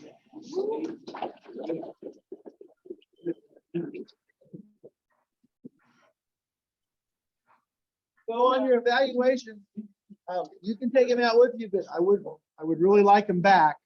Because that's how we tell what people liked and didn't like. And the other thing is we're gonna go out and look at some goats.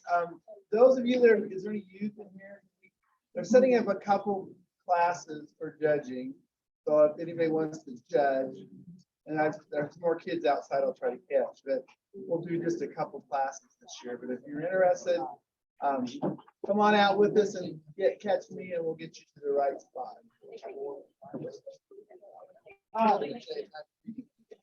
I've got more of them. So I got more handouts back there of those ones we handed out. So if you didn't get one, make sure you get one from the presentation you did on the condition scoring and so forth. And so we're gonna go to the east barn. We're gonna go to the east barn. And that's where we're gonna go, and then we can possibly put them in the arena or whatever. Or we may just go to pins. Whatever you wish. Okay, we'll see when we get out. Make sure you bring your paperwork. Bring your that has handouts. those, from my seminar. And a clipboard if you have one.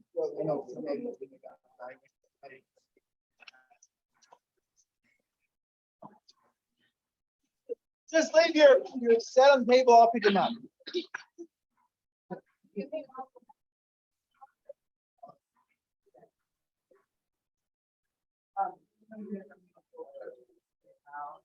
I've done it. Just like.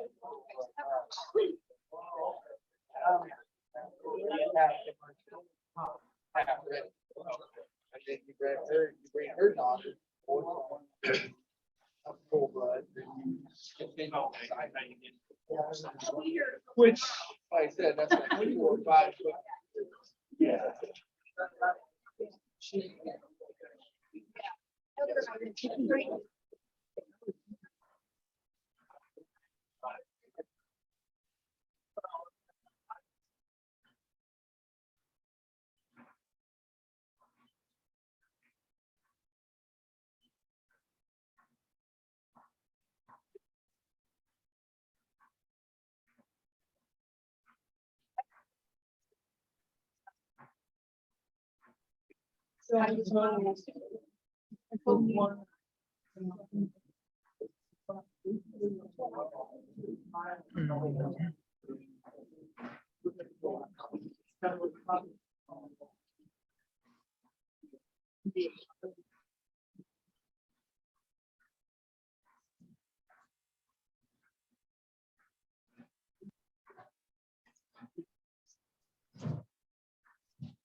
Yeah.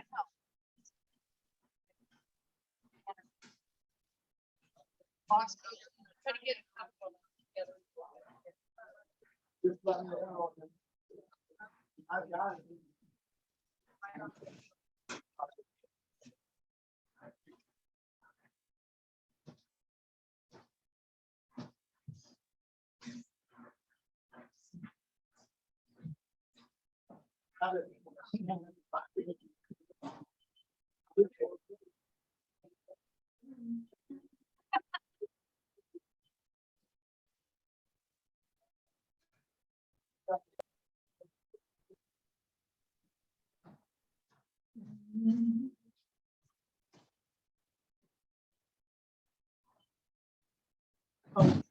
We can do it. This one I have found.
You know.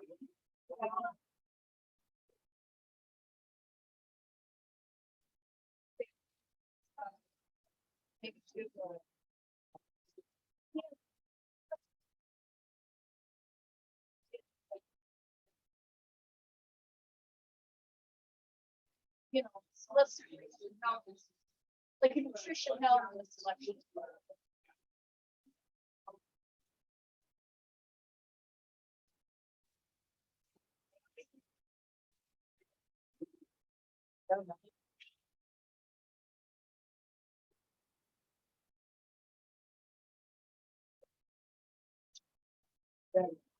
But then now I heard this. Old.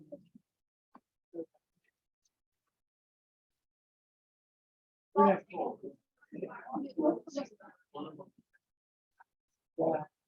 I usually do better when you do.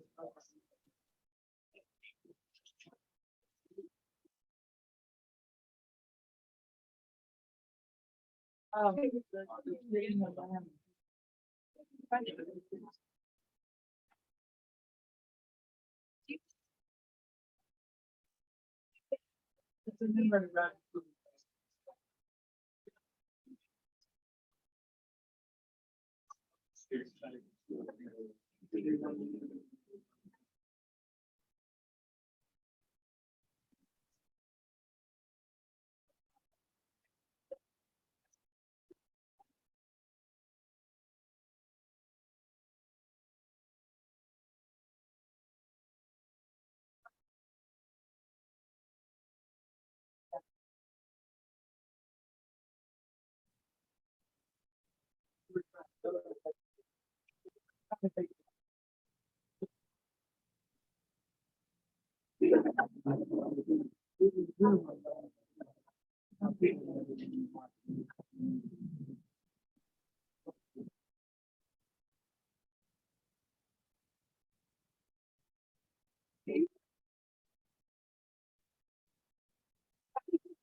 And somebody else will. Well, if you get ready, when you get ready to know. Oh, that's-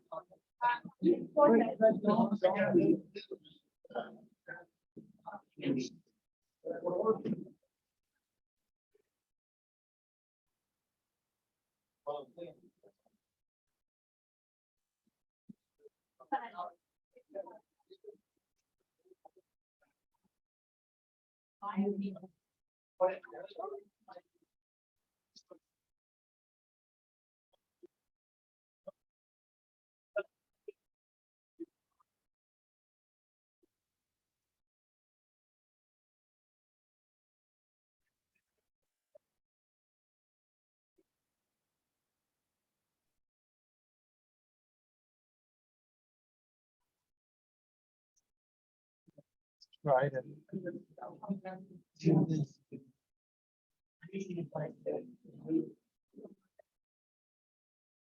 So everybody online, I'm gonna try to take this out. I won't guarantee how well it's gonna work. Just so you know.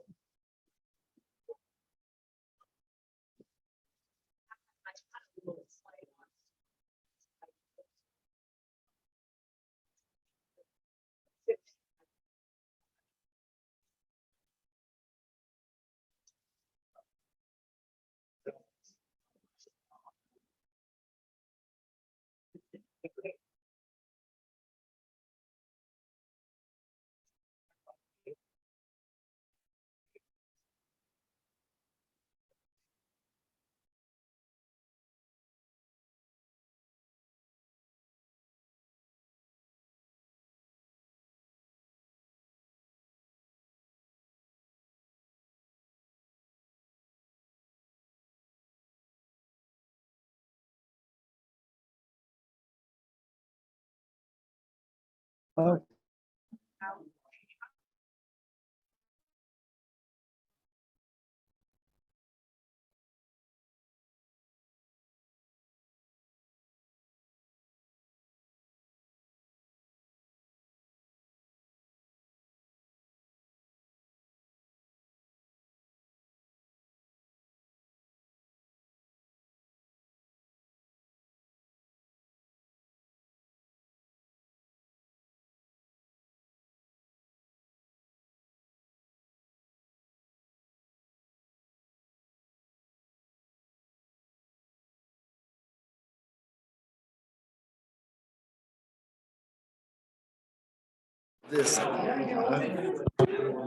This is my camera, but I do have a camera on here, so. Could we just use some? I think Like I think, posted. well, I Okay, think I I'll can leave just, I think I can do like, Because when you get out there and you're, see, it'll, do you if think I- the connection? see, I can. Yeah. I have this, Oh, yeah, you said you had a hot. Good, good, good. so hope God it works. Well, if not, you just videotape it with your phone and then post it later. Yeah. That could be your. And I can, backup. yeah, this, so. Okay, we're going out to the deal. So I will follow you. Anybody that cares to join us, we're heading out. Yeah. I can't stand, so I ain't going. My phone. No, I forgot my charger. I got this one, but I don't have my. I gotta go buy one. Get those. That you plug into your car. My.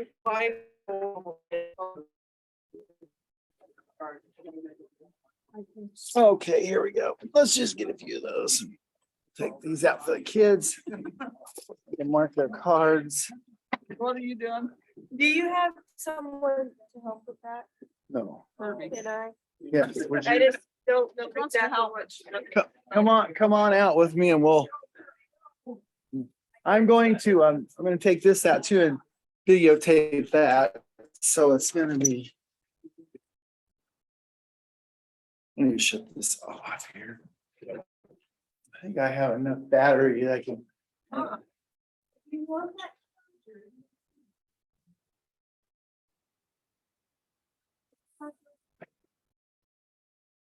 Shut that off for a minute.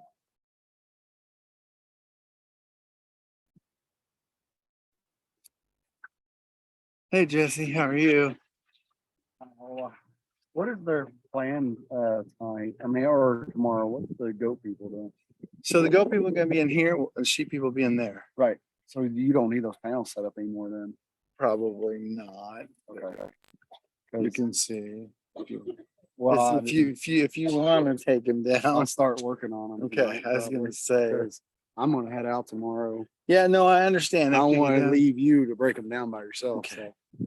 Well, Is and the skids- probably, is the skids- probably our fair board can probably do the breaking down. Oh, they would do it? Yeah, I Okay, think we so can we just don't leave need to them up. worry about it? No, I don't know. Oh, sounds good. Yeah.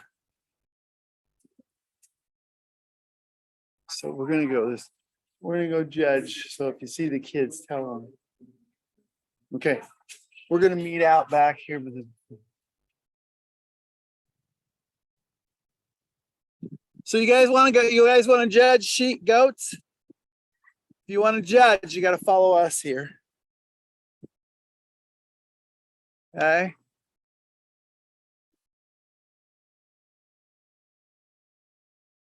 We can help you.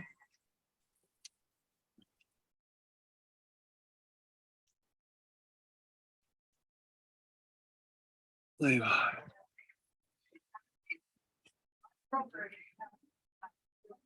So can you run I've got the kids right here and I've got help right here. She's got the cards. About 5 or 6. 1, 2, 3. Are they wanting to judge? Okay. Okay. 1, 2, 3. Right here is what I've got. It's not very many. So if you guys can help them, and I'm gonna leave you guys, have them fill out the cards. And then, okay.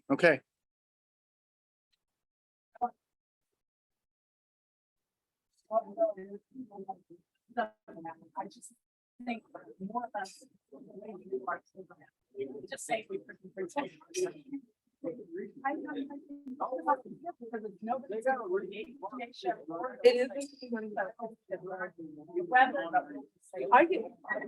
more than happy to grab Jackson's bottle baby go out. We know what she is. Yeah. She's 9.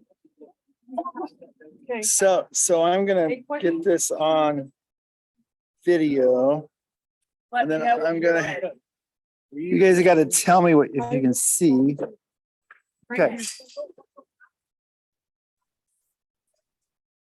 Okay, So if you want to. see if these guys can hear online. I gotta check my. Yeah, it's working. Okay, we're good. Okay, everybody ready? I gotta Welcome back figure out how I to the can do last this. portion Of the Boards by Hobby, breeding quality meat goats. Conveniently, I was just coming out here to grab an animal and Janet had this weather on the I'm scene. gonna borrow his shoes.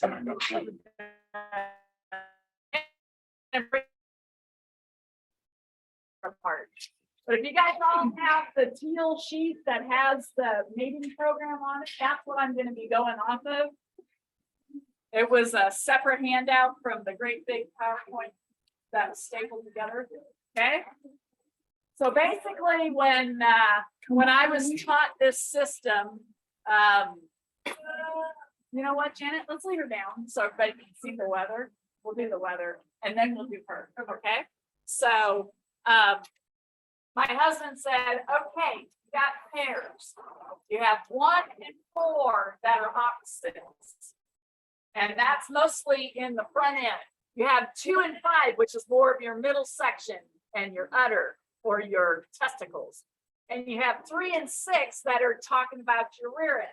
So instead of linear appraisal, which is super popular, we used it forever on the cattle, we use it on the dairy goats. ADGA still believes firmly in that. So it's a very good tool. I just don't have that much time in the day to put 26 or however many traits on each animal and then plug it in, it's automatically in systems now, or then you can do it where it mates on the computer your best sire to mate it to, right? Well, it's still a computer.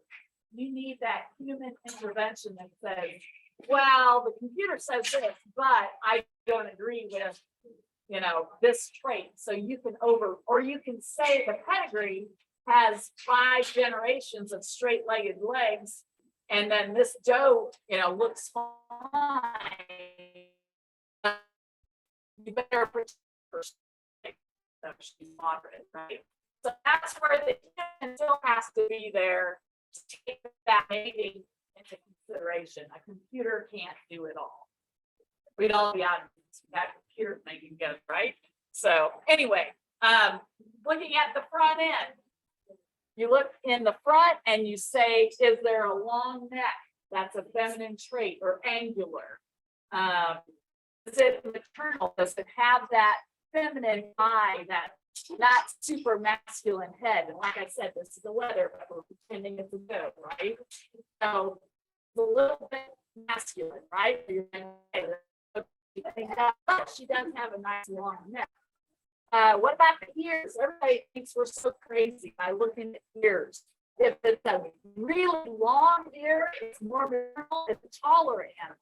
The actual thickness, when you pick up the ear, is it a really thick ear or is it a super fine ear? The bigger ear is more masculine. So believe it or not, what animal is. Okay, so then we said front end. Wide in the front end, or is he a little bit, and this is a girl again, if she is too narrow, right? So basically, we're mating opposites to make the next best generation as good as it can be. Okay, middle section. We're going to talk about, 2 is more tall. Okay, does this animal kind of go uphill, or is it the stand? It's the same. I can straighten it out. No, it's fine. So if this were an actual height, boy, he's really tall in the front end, isn't she? So that would be a good feature, but it also means no milk. So if you've got these great show animals that are really big and tall and stretchy and showy to the judge, how much does she milk? Got a teacup, I'll fill it up, right? So we need length. I don't care what you're breeding for, you need length of the body.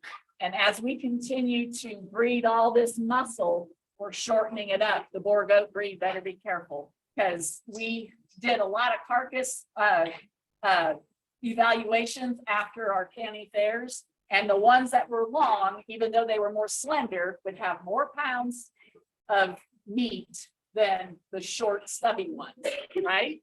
So the longer one more than likely can come out a little bit easier when they're birthing them as babies too. So the length is what we need, and the height is okay, but just be careful for maternal. When you want to talk about udders, the 2 tall one will have a longer teeth correlated with it, versus if they're super wide over the back, the loin is super wide, that's a 5. As you're looking down on that chart to the 5, usually if you have a really wide loin, they'll have really short teeth. So be careful, because those babies can't nurse those little short things. And if there's, trouble getting the baby started, that just takes more time, right? We want things to be naturally moderate. So the baby's born, the baby latches on, and you get things moving. So everything in moderation.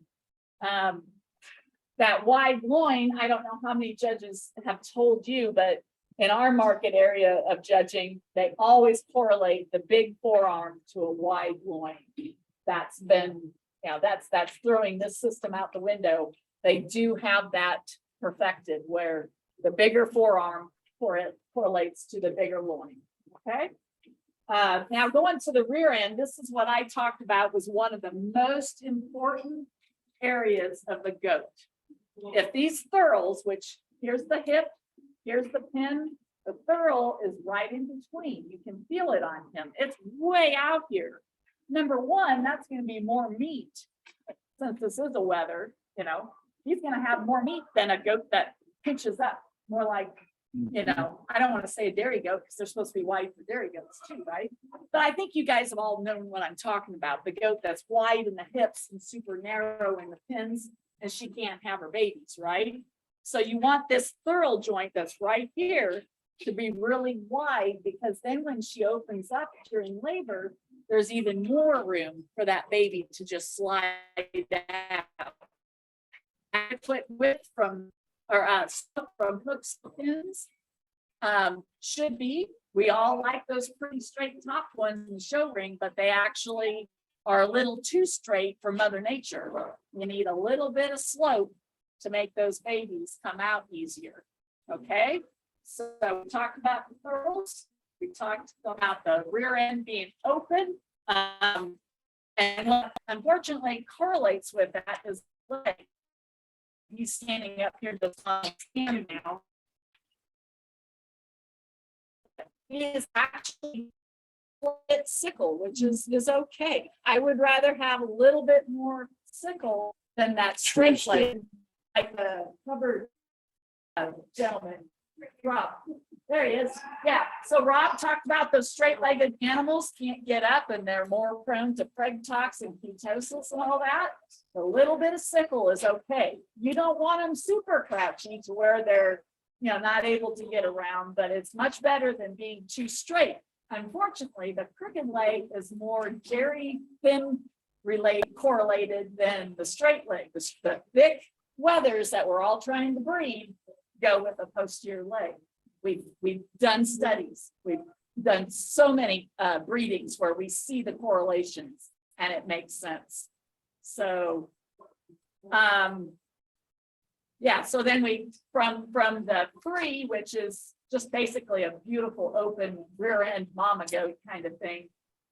When you go down to 6, yes, you have that straight style and you've got that level top and you got a straighter leg. I abbreviated this chart extremely. I took out a lot of traits just so that we got the basics going. If you guys, you know, really get into this, you'll see all the additional traits that do correlate. But I thought, you know, the ear is a real fun one to talk about because everybody's like, you guys look at the thickness of the ear. But really, this guy's got more of a masculine ear. So that's good because he's a rabbit, right? But for our purposes, we're saying it's a goat. So questions on the intro to our AAA mating system? Okay, there's some testimonies on there, and actually the mission of AAA is we help dairy farmers breed healthy, productive, long-living, trouble-free cows. So again, I don't want that naysayer saying, what the hell is Hobby talking about dairy cows at a meat goat meeting? It works on multiple species. And it's just wonderful. We have a little different end goal, but it works. And what person doesn't want that meat goat giving 12 pounds of milk so that she can feed all 3 kids without any supplementation, and then they weigh 40, 50, 60 pounds when you wean them at 90 days. Yes, that's what you call feed efficiency, right? So flip the page over. And like I said, this earlier this morning, I said this examples of production categories, but what they offer, typo there, not what they offer. Okay. If you look at the 1, 2, 3, that is a little bit narrow, but if you've got a goat that's super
We want that wide open rear end.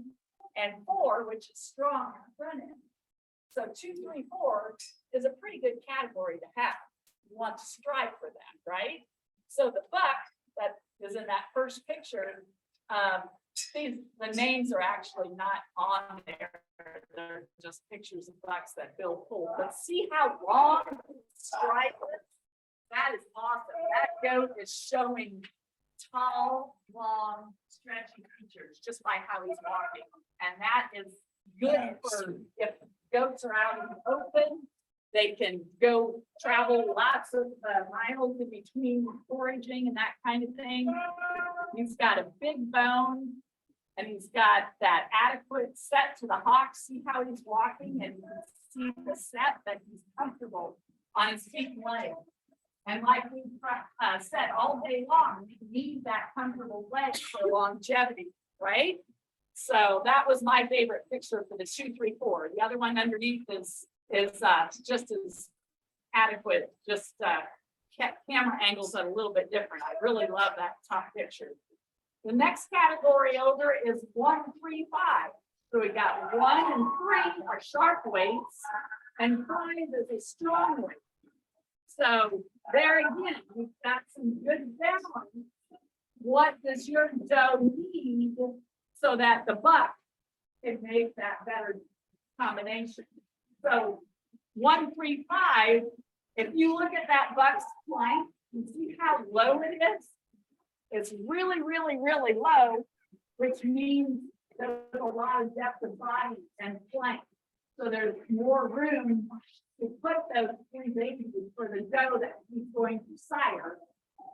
He's going to promote body depth so that we have less preg talks, right? So that's a good thing to do on the 1, 3, 5 category. So 4, 5, 6, a lot of people think, oh, I need this. I need 3 strong features on all my animals. We're gonna breed toads. They're gonna dwarf. They're gonna get smaller and smaller if we use 4, 5, 6 bucks on all of our fields, right? So we want that big wide front end. If we've got a typical dairy goat that stands kind of narrow, if you're doing any of the crossbreeding, you want a buck that's really, really wide in the front end, right? And 5 is good because we want big loins and we want lots of bone in our animals. So 4, 5, 6, everybody thinks, yeah, that's what I need. I need that back end. But 6, don't forget, it's narrower. You don't have the width of 3. So if you do too much style, your goats are going to get narrower and narrower. How many people have show goats where the doe isn't able to spit the kids out like that ugly thing that's behind the barn? She just goes and has 3 kids on home, and you're doing just fine with her. But that pretty show goat is too stylish and narrow in the rear end to spit out a couple kids. What are we breeding here, folks? Everything in moderation. I love to look at a pretty goat, but I think human intervention sometimes gets some of these goats into trouble. You know, we want that beautiful, big, stylish goat that weighs, 225 pounds. I love big goats too. We do need to keep the breed going up in pounds, not down. But we've got so much division between the weather dams and weathers and market versus the breed show goats that I feel like we've got 2 different goals in mind. But maybe that's okay because the big soggy ABGA goes to that weather sire and we'll get a moderate yield, right? So I think there's a plan in mind, and if we keep strategically making matings that are balanced, then we're going to help the meat goat breed out. Question. Okay, I'm going to continue on the bottom. We're now on 3, 4, 5. That's another, it's a pretty popular category for most of the does. What that's saying is that doe has a really good rear end, and she has adequate width, and she has a good loin.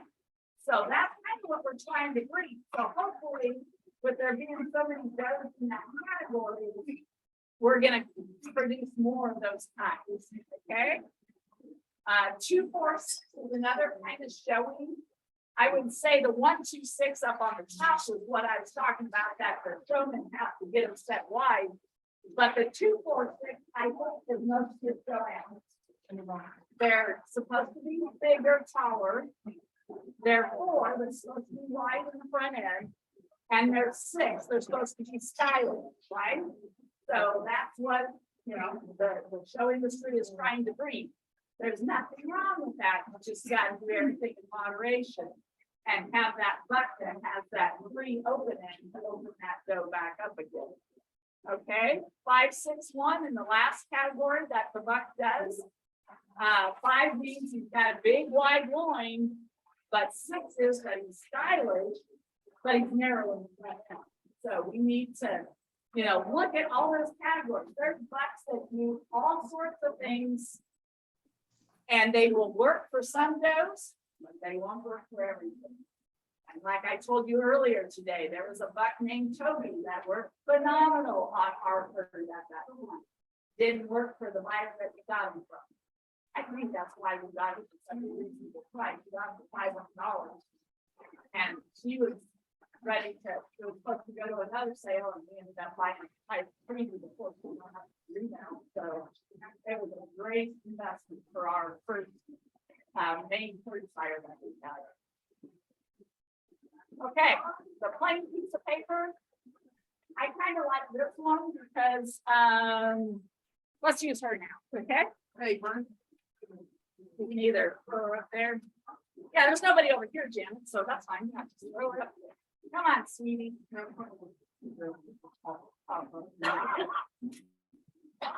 that's what we got. She's a bottle baby, you said, so we did the bottle.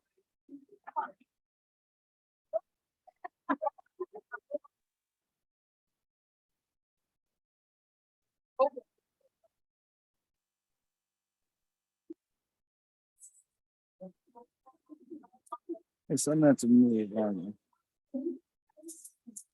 Need the sheet out. I gave you a brief demonstration of what these numbers mean. So we're gonna use the red bottle baby.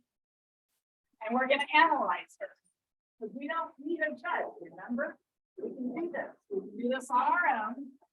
And if you know, if you're not quite spot on, that's okay. You're gonna learn. Sorry. I'm gonna get a picture. I gotta go over So here. we're gonna talk about her front end. How you doing, Mr. Well, I'm getting there. Video man? That looks good. Okay, Let's see. so do you How's the think hand her working? front end shows more of 1 or more of 4? 1 is more angular and 4 is having a wide chest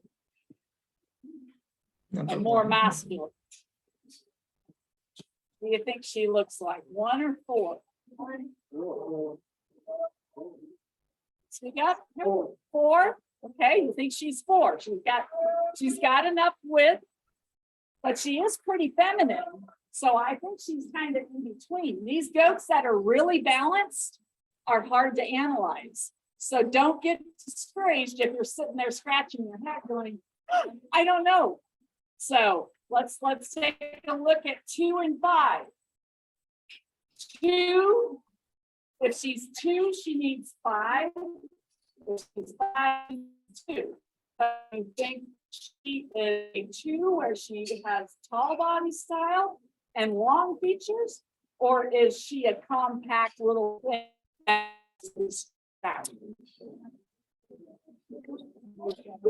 or 5? 5? You want her to stretch out a little bit? She is fairly good size for being bottle baby, so must have did a good job. Huh? January, she looks great. But yeah, we're gonna, I think, go with a little bit more too. I'd like this. She's fairly long, but I think I just want a little bit more stretch. Her rump is a little short. When we say front, medium, back, but we do take other things into consideration. See how her rump's a little bit short, so we actually want to just pull her apart just a little bit. Okay, back to the rear end. Is she more of a slopey, wide furled? Here's the furls. Or is she more straight top and a straighter leg? That should be easy.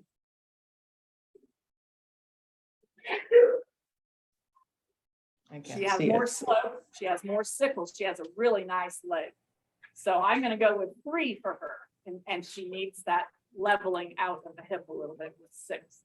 So the buck we're gonna use, we said, we're gonna do 6, and we need 2, and we need 4. And when it was close, we could do 4-1. So I'm gonna make her a 6-2-4-1, okay? So that means that we like her, she's pretty balanced. When you start putting more than 3 numbers on, we've had 4 and 5 and even 6 numbers because they're so balanced. So this is pretty good dough to start with. She's kind of a tough one, actually, so we did good. How about when you grab a tail? Does anybody feel how meaty their tail is and if it's an indicator of how much muscle she has? Yes, it is. She has a very thick tail. And so for little Butte back here, it's doing just fine for a January born kid. Very nice. The width between the horns, I think everybody's heard about that. Okay. Strength.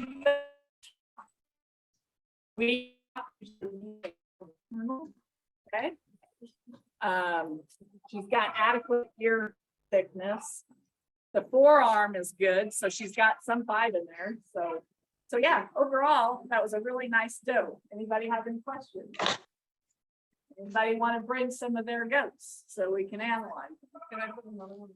Sure. We love it. Okay. Yeah, maybe we'll take a little 5-minute break if you guys have a goat you want to bring her on. 7. And we'll make this a little bit more conversational. Exactly. You want her to walk? Yeah. She's pregnant. We're gonna try it out. See if We I won't can. make her get up. Whoops, If excuse you me. won't get up there, she'll get up there. The cameraman needs a chair because he's like, he is like, Should have, it's okay, it's okay. I think I got it. you're very, Yeah, there we go.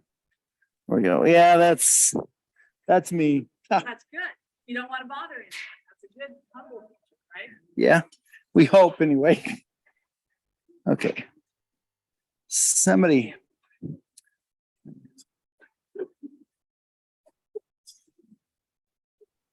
Second thing.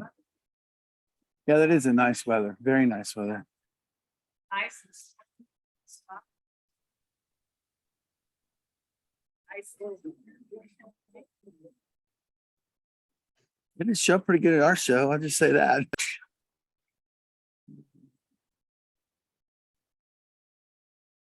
There.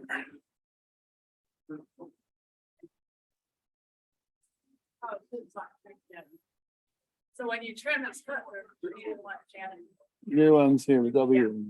Yeah, so when you trim the hoods, you can trim more on the inside to make him, because he toes out ever so slightly. Trim more to make it to where he stands in front so that it goes. You didn't like that. Well, bro.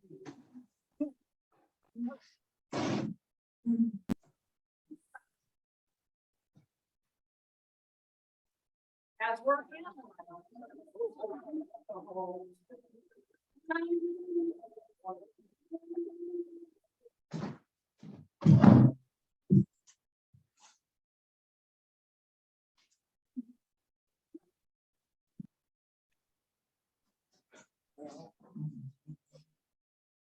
She's already very, so if you want to balance goat. And it's a show, but yeah, and once you think that you're bringing balance together, so you don't want to bring some of that 4, 5, 6 toes or 1, 2, 3, and there you go, right? So I like her. The wolf is also giving things throughout. She has a nice, just. So when you do these big old woody horns on some of these trees. Oh, they're not enough. And of course, you can just get out. It doesn't mean. It doesn't mean the bright. But it's horns that are big and fat, it's not like. So obviously. There's a.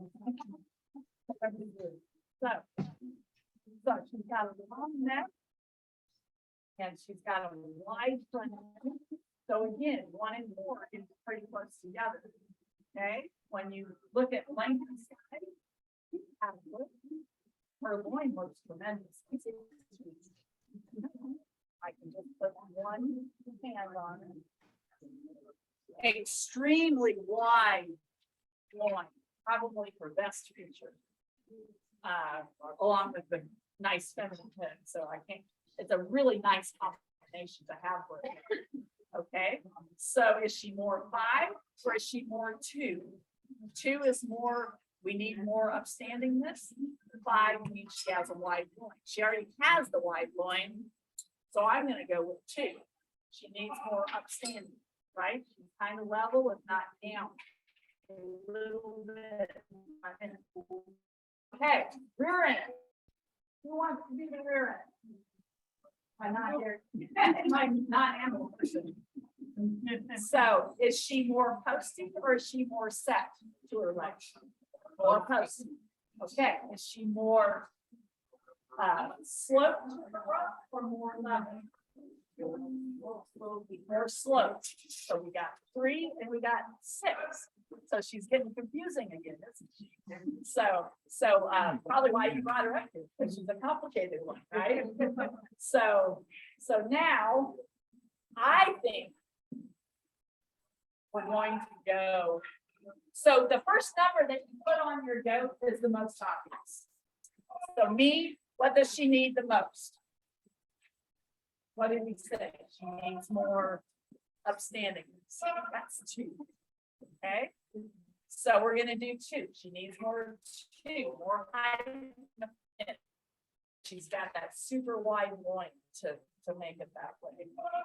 And I'm gonna say she's more wide than the front end, which is 4. So you're gonna go with she needs a 1. But so to me, those 2 are the most obvious. So we're gonna do 2, 1. And then does she need more 6 style or more 3 crooked leg? For me, she needs more. I think she needs. I want to go with 6. This is where we are very different. That's fine. Which is So, but again, I told you it was close. That's the 3rd number. So when AAA evaluators put numbers on goats, if they're it's cut straight down. But when you've got decision-making stuff, then you do first number is 2, second number is 1, and then we can go 6, 3, okay, right behind each other. Those 2 are very close. That's what makes this maybe some simple, but how do you want to say it? It's simple that you don't have to do 26 straight. And I'll rely on the computer to say, oh, did the computer really know what I meant when I plugged it in that way? You know, you've got this, and you can look at this, and then you can look at your list of sires and say, okay, I'm gonna use this one, right? And what if you don't have a sire that's in every single category? Then you got to start borrowing from the category next door, right? And that's why in the dairy cattle world, if we can learn from other species have AAA and DMS, it's 2 different systems, what we're talking about here. They have those numbers on the bulls, so the dairymen, those of us like raising does, can look at those numbers and buy the semen according to what. Why don't we have a lot of these? Because the more goats, the meat goat was just brought into the United States in 1991. Even some of these studies that we're doing on I think sheeping goats have not been analyzed and researched enough to where we got more.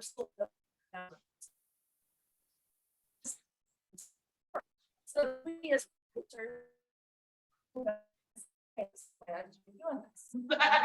We gotta let time and a little more studies and the willingness for people to do stuff. Goes online and there's a Berkeley field there. How many people use it? Show of hands. Yeah, we got a couple. Yeah. We get, me and her get different on birth weight. I care less because birth weight is birth weight. But It matters. I want, That's I want weed. I do too, But but you don't you have gotta get those babies out of the mom. Alive. And if you're gonna use a Weight getting better. Yeah, Like well, birth hang weight. on, it's strictly for, do you guys know calving ease? Yeah. yes. Okay, we want kidding ease. See? So if you've got a big kid that grows fast, that's what you want for high weaning weight, but you gotta get the kid out alive first. I want So a what? low, I want a low birth. Okay, good. Huh? Yes, that is ideal, that's, We do yeah, not. that's your We beef have too cattle many breeds for that. where you got Angus and you just want Too to gain fast, Too right? many- too And many you want hires. enough frame on that Angus to where it gets big. Birth weight. But I was proud of ABGA to at least put birth weight on there to where we can start to analyze data and say, okay, this sire consistently gives us 12-pound kids. I don't think we should use it on our virgin, right? Especially if they have one. I got it. Is there a place that you can go and see one. if the fire is- No, No. not yet. That's where I think you fail. It started with a good idea, but we need a committee or a person or someone within the ABJ office. Or if they are allowing any of us to go and help them, that we can get some valuable data. And that would increase the registrations because we want to collect that data on my hot shot buck, It's wasted right? information to the ABA and it goes on form. Well, it's sitting there waiting for someone to use it, right? And as one of the directors said, well, by the time you get all that information collected, I've moved on to another buck. Well, what about sires and grandsires? You know, like Ruger, they're big. They're really big. So we gotta be careful with smoking hot Ruger and all the sons after that. So it can use a very valuable part of our industry if we collect it and use it. accordingly, Correct? So, don't they have a board what? for? Yeah. If they really All wanna, yeah, yeah. Some of this useful information. I know the show is important, but we need to start collecting data. in- That's what in the this cattle did. species. And they Yes, got, you they're know, so many miles behind what we've done in beef and dairy. But the sheep people are basically in the same boat. Look how many more years we've been raising sheep in the US. they are. Why are the small ruminants not getting these necessary data? You know, and people said, oh, they'll just lie. I said, well, maybe so many more won't lie, so we'll at least get some data collected and have something to go on with, right? Do you have more questions about your view? No, okay, thank you for bringing her. I do like her sufficiency of bone and whatnot as well, so I think she'll be a fine one. Okay, donation go? Well, She was helping with the judging. I don't know where they're at. She might be in there. She might be back. okay. What is her approximate date of birth?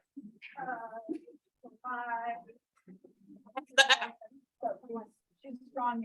That's like that. 12. Okay, so as we look at her, we're gonna look at her front end and say, does she need more strength or does she need more angular?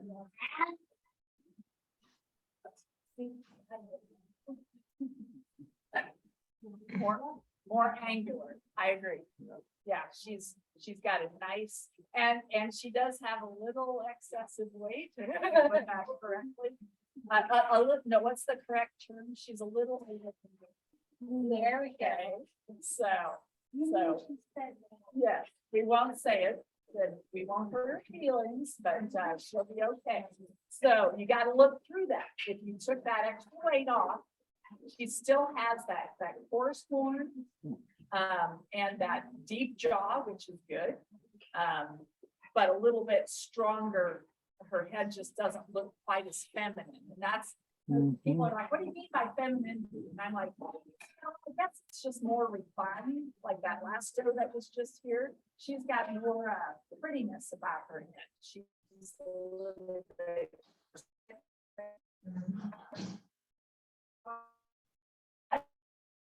Many more features I'm going to talk about now. So we're talking about front end. See how her bones, her bone structure can have a little bit more bone to it too on those front legs. So that's where it's deceiving though, because look at her depth of heel. You see on the back side of her hoof how deep it is. That's cool. So she's not totally. She's got some stronger features. But that bone that she has, I'd like to just intensify that a little bit to make her a true one, meeting one. Okay, 2 and 5. Do we want her taller and longer, or do we want her wider? Yes, that one's pretty obvious. We want her taller. So we've got her front end is going to be 1. Her middle section is going to be 2, and then rear end 3 or 6. Okay, 3 means she needs more. She's got width and openness to those thurls that are right here. Good girl. Really wide, really open. And she's got adequate slope from hooks to pins, which is 3. She's got good set to her leg, which is 3. So it's starting to sound like she needs 6. She needs more style. So from the front end, you said you needed 1, 2, 6. So she's a 1, 2, 6 doe. She's very unique because I don't think we get a lot of 1, 2, 6s because usually the does are more refined and narrower. So she is a very exceptional raffle doe that has a lot of different features that you can take your buck of choice. But the buck should not be a super wide, short body thing. You need to get a buck that has some stature, length, and feminine. How does a buck have femininity?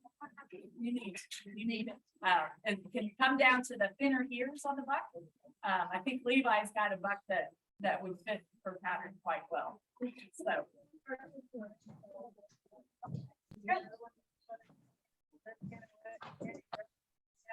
But you have it front of yours. Yep. Yeah. So is this making sense? Are you guys enjoying it? Yeah. Looks like we thank you very much.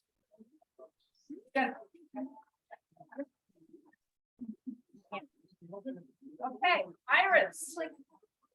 Okay. So as we look at this beauty, her date of birth approximately. Probably near like, Okay. Okay. All right. So we're looking at her front end. And we say, is she more feminine or is she more masculine? I need It may come down to keep it easy for the beginners. Does she look more like a I can't see here. more feminine? Okay, middle section. So she needs 4 when we go. Let's start. We can't see the goat here.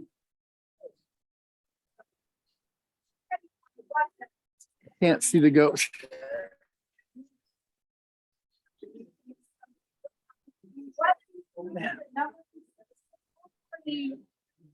You understand the concept. I don't want you to say, oh, she's a 1, 2, 3 go. I want you to say, oh, we need to use a sire that's more masculine at the front end. Okay, now we're moving to the middle section.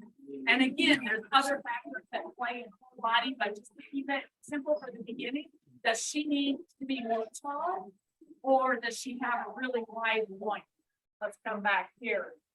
And it's not an insult if they don't, she's moderate in her point. Do you think she needs more length or does she need more width? She needs more width. So we're gonna go with 4, 5. And now in her front, she's a little bit short. So you gotta look at the steepness of her hip, or is she more level? Does she have a more crooked leg or a straighter leg? And when you look from behind, she's beautifully open. So that's more free. So again, we got a back end that's very balanced. So you're gonna put those last two numbers together. I think she needs more 6 than she does 3.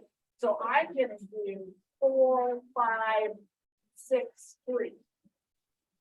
But then, sorry, 4, 5, 6, 3. We should talk about 3 being body depth too. So yes, we want to go more. Yeah, that's a plus one because she's moderate in body depth, but I would go a little bit more, which is 3. So you might 4, 5, 6. I think is what I would. So.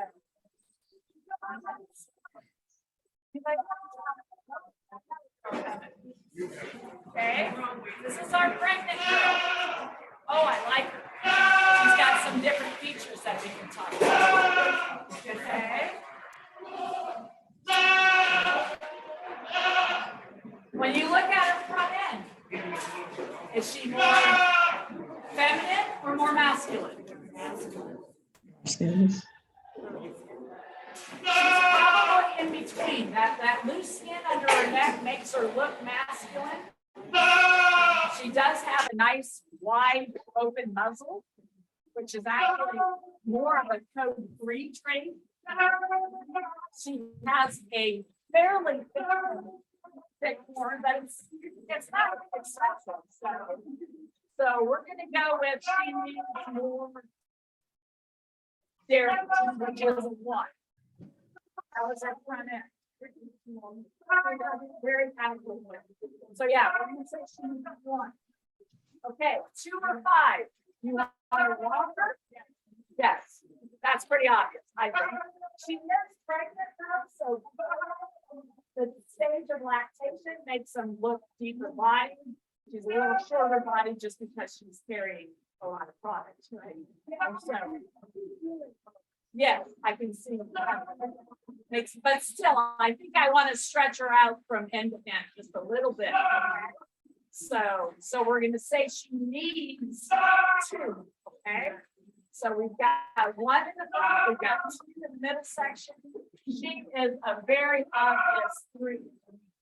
Anybody else see that? We've got slope to the run, sickle to her heart.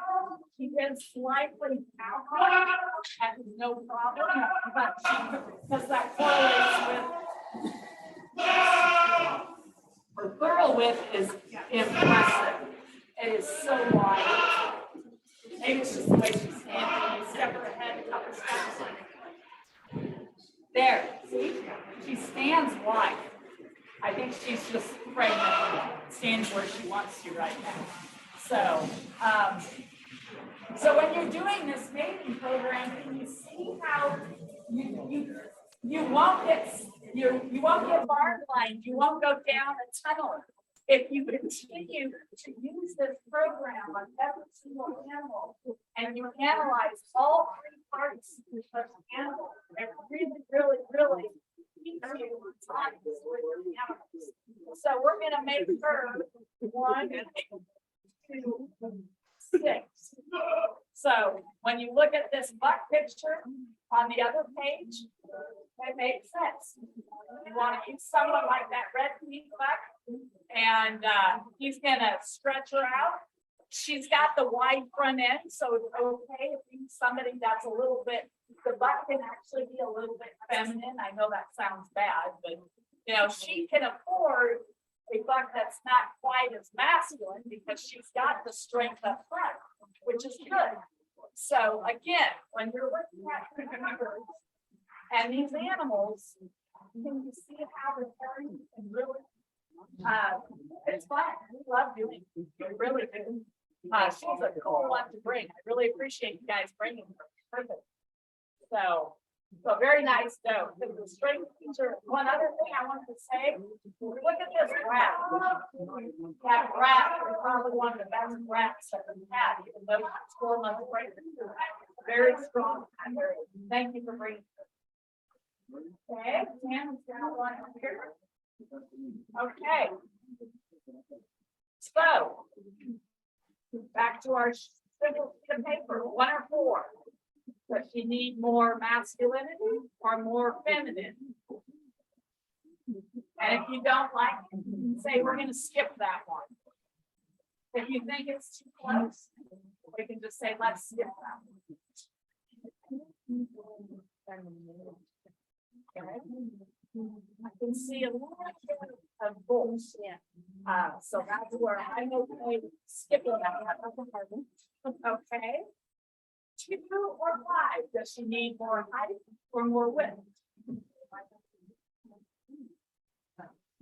She's 1.5 years old. Okay. I don't know. You'll put your hands on the point. And she's another one where you're gonna skip it. So she's getting really balanced here on me. I don't want to say 2 or 5. Let's go to the back end. Okay. Is she more 3 with a crooked leg or 6 with a straight leg and a straight front? Now I can do 3 on her. She is a 3, so we need 6. So I will definitely say we're gonna start with 6. That's her #1 number. I want to she's got enough slope from tips to pins, and that leg I like to standing a little better right now. The first time I started, she had more stuff, but she's another. I think maybe you could say she's a very balanced family. But the first thing that came out with me was I want to fix her rear end first. And then I want to come to the front end and give her just her up in the head a little bit, the femininity. And when you see that again, that nice wide muzzle and the big, that's strengthening down her head, right? So she has more 4 than 1. So if we're gonna go to 6, and then we're gonna do 1, and then we gotta go back to the middle, 2 or 5. She is level, super wide, 1. I think I want to go more 2. Give her a lot of tall, okay? But she's long enough, so that's where I really don't need this. But that's just because her loin is so wide, and when you do depth of loin, it's very deep. So it's not just one of these shallow, very good loins, but it's like, yeah, so I think I'm gonna give her a shot at the start. Give her a shot of this. So you got a good job of getting all of them. But look at that first leg. We want to make this move a little bit more powerful. So that would be more on 5. So that's what, again, I would be very close to getting to all 6 numbers. So balanced. So I can start with 6, and then I'm gonna go to 1, and then I'm gonna go to, but then I wanted to do bone. Which would be 2, that's good, okay, and then follow up with 4. So good job. Right? Yeah.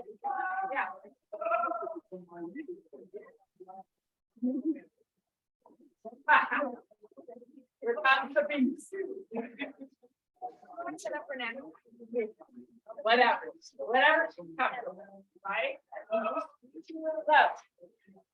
what's the first thing? Let's start advancing ourselves instead of going front, middle, back. I want someone to say, what's the first thing that pops out in your mind about her? The back.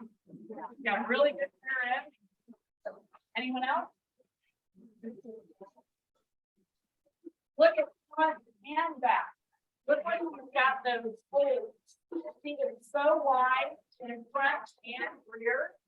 When I was talking about that, you get big up and the kids got to set them up wide for the adults. Now, their natural way that they stop is like this. But if you're good showman, you make it like this. Then he doesn't have to. She seems to walk her in, she'll just stand like this. Yeah. So this is a true with animal. But she has enough femininity where when you do start, so my number thing is I'm gonna call her free in the rear end. There's so much openness. That is the first thing that I saw. And obviously the thickness in the rear end too. So the set leg got 3 written all over her. Okay? So then what's next? She is so wide in the front end, you say, well, she needs 1. But she has enough femininity that it'd be okay. To say, okay, you don't have to go super narrow because you've got femininity. So those two kind of complement each other. Okay, so we're saying she's 6 and 1. So then we get in the middle and say, does she need more height or does she need more width? Of 1 or the middle side. For she goes on wide, but she could be even wider. So I think I'm gonna go more. 2 and 5 are gonna be close. I wanted to challenge you. Yes, it did. He has a huge foot, which is 5, which means he's tall. So I think I'm almost gonna go 5 first, and then 2. So 3, 1, 5. And then follow up.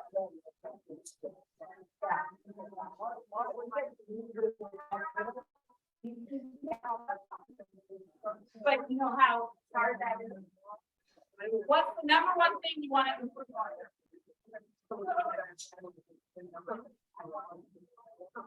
Yeah, I know.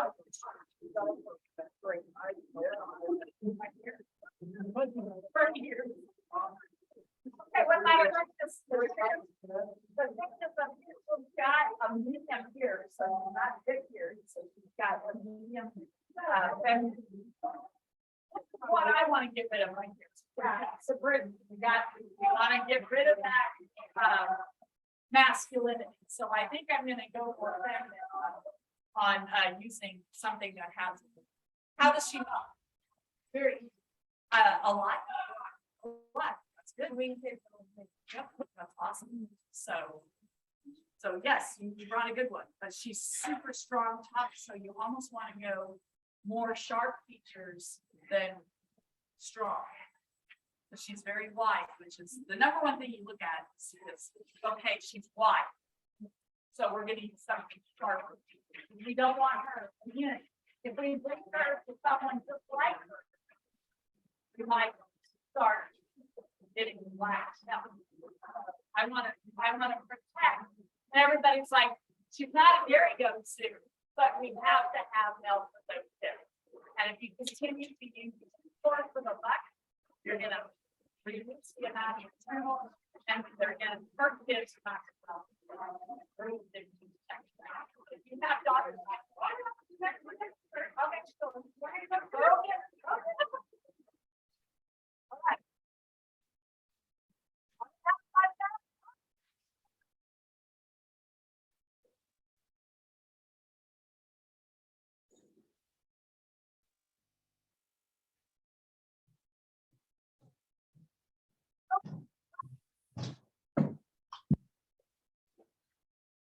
So. Yeah, whatever you want.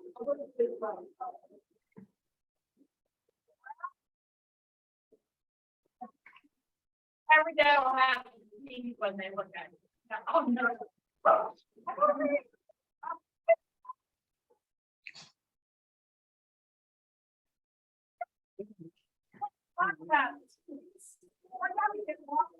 Yeah. So that would be my perspective. Well, but it's a what feature is long teeth? 1, 2, 3, 4, 5, 6. There you go. Well, if you think about long features, what is that? 2. Yes. Okay, but we're talking specifically about her cheeks right now. Yeah. The first thing that pops into our mind, she has long cheeks. That's better than short. Yes, but that's okay. I'd rather have those. How about those little short things? I had more of a problem in cows because they can't get the milkers to stay on. But there you go. Same thing. But that is a good thing. I would rather have 2 than 5. But her teeth would made it easier for me to put on her because I would like a little bit more upstanding. But when you get them too upstanding, they put up. So remember, you gotta be careful. Right? Everything in moderation. So we're gonna put 2 on. Let's go to 1 and 4. So do we like her front end to be more fine, or do we want more strength lower out? No, only good friends. Oh. In my mind,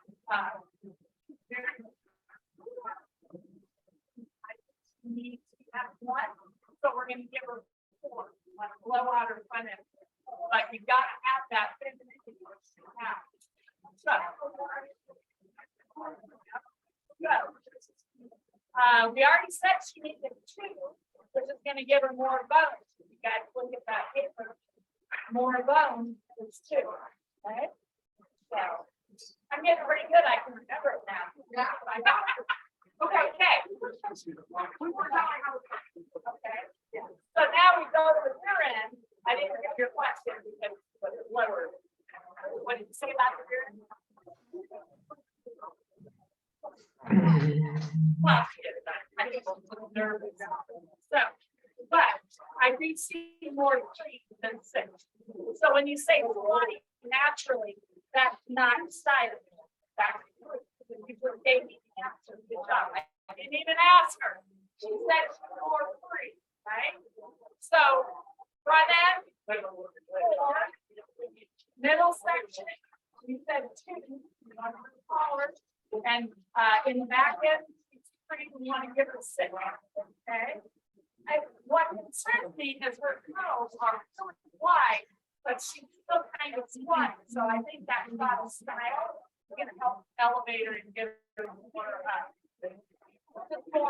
fun instead of being kind of flying. A little bit, but look up here on top. She's a very deceiving goat because she's extremely wide up in the shoulder area. So that's where, again, you have a lot of fun saying, okay, how are we gonna correctly make her? Let's put numbers on her because we're gonna screw her up if you don't.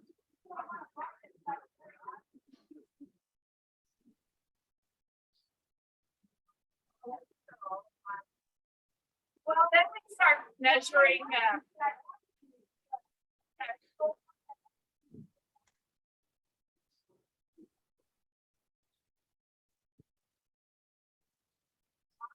She's like, just leave me alone, put me in a pasture and I'm fine. Yeah. So we're gonna make her a 4, 2, 6. So 4, 2, 6. It's gonna be one of your typical male flaxen children. It's gonna be upstanding and long and walking out all crazy. But still have a little bit like the thing I want to protect it on, I would put 5 after the 2 because we do want to with that. All right.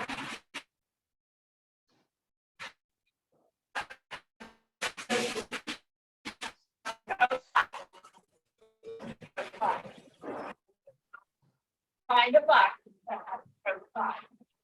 He makes them really wide for my head. And And that correlates with.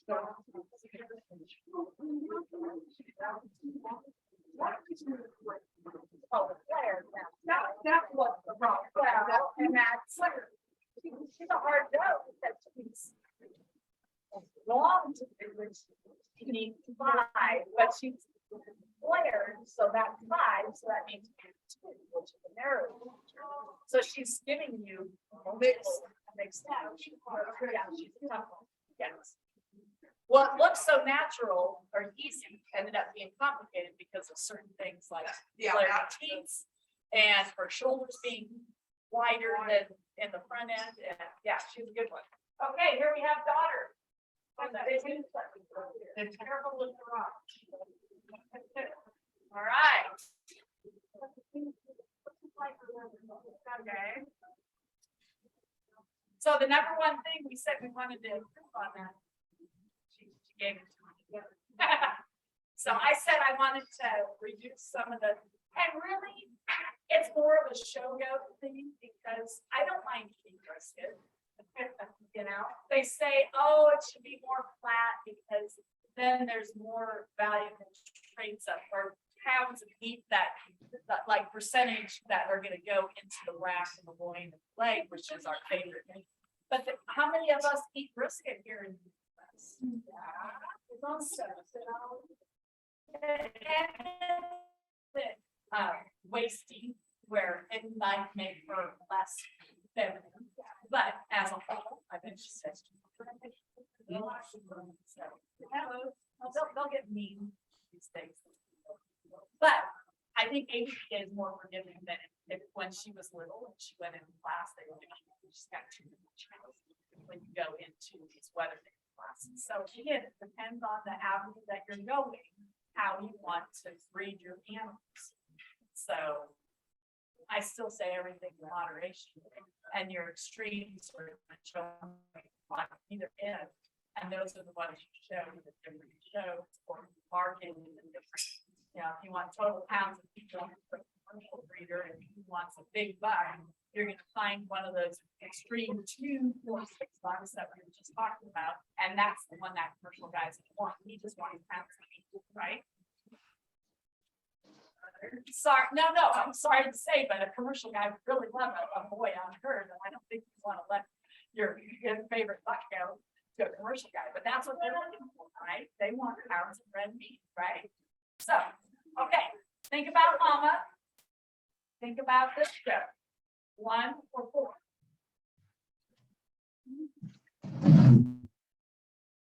Anyway, don't be shy. 1. She still needs 10 minutes. That's what we did with mama. She's so extreme and wet. We're gonna go with 1. Okay, 2 or 5. Do we want more length or do we want more width or height? Okay, her wide, her, I think her line is I mean, wide. She's more 5. Yeah.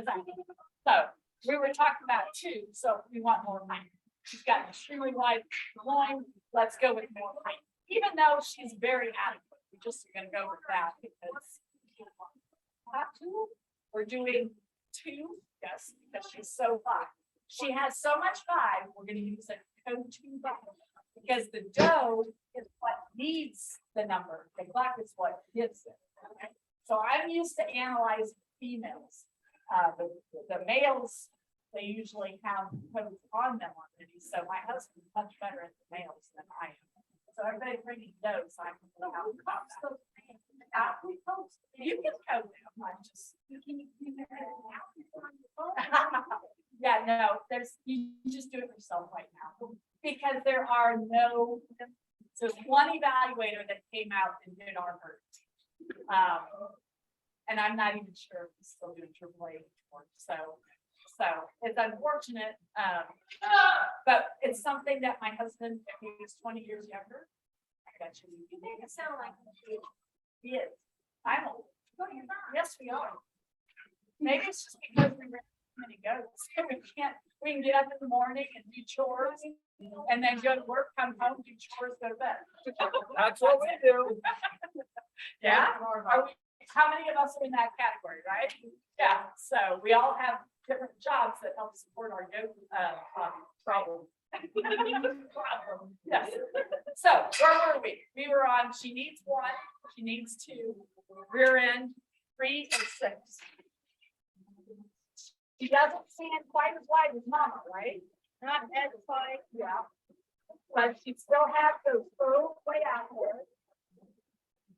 You can give her a code 3 because she's a little bit greater in the leg than mama. So I think that's what we're gonna hit her different than mama. We're gonna say 1, 2, 3. That's great. But look at that go and say, wow, she's not a 4, 5, 6, like really, really easy. No, she still has an internal strength to her head. So beautiful, feminine. I think more so than mom. Really? I'll have to look at it. Anyway, phenomenal animal. Take them into every dollar down. I wish they did that like national. And at our local though. Not daughter down. They do have the motion system. The what? Motion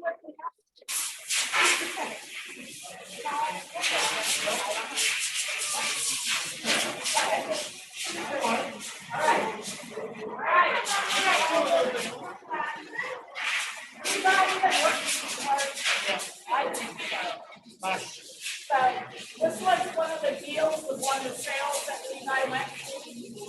And she is out of one of our properties. I won't say this is I should know because it's biased. But Daddy has a really good front. Look at she is a hobby.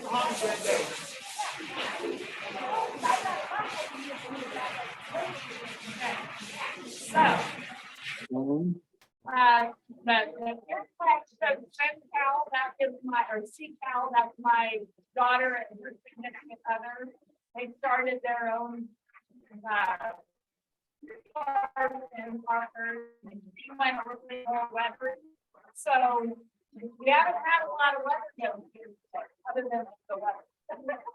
But are we gonna make her 1 or 4? You want more femininity or masculinity?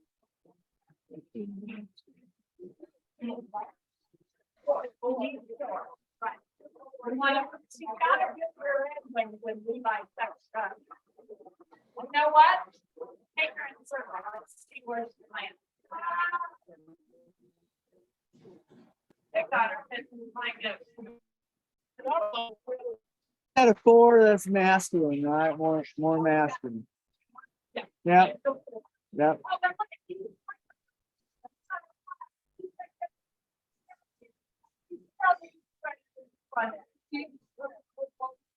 Yeah, everything would be more strength.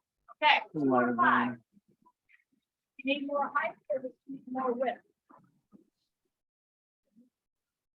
By books. More width. Like,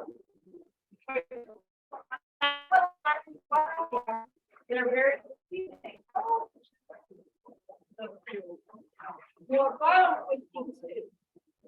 And see, that's what I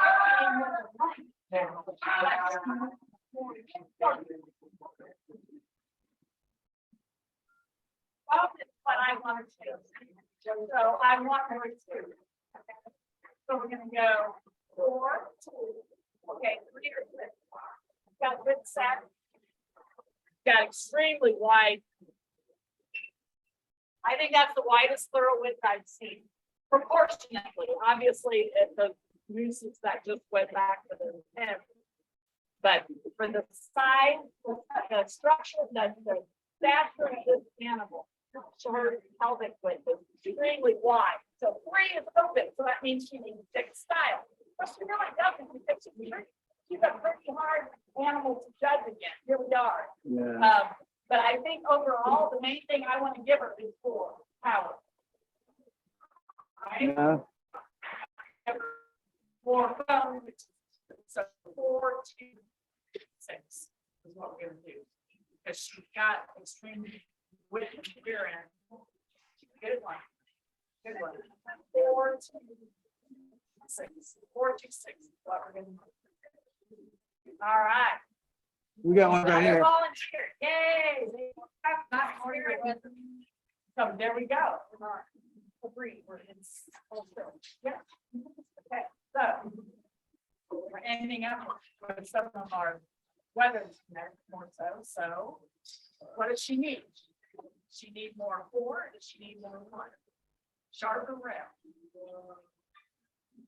Rebalance.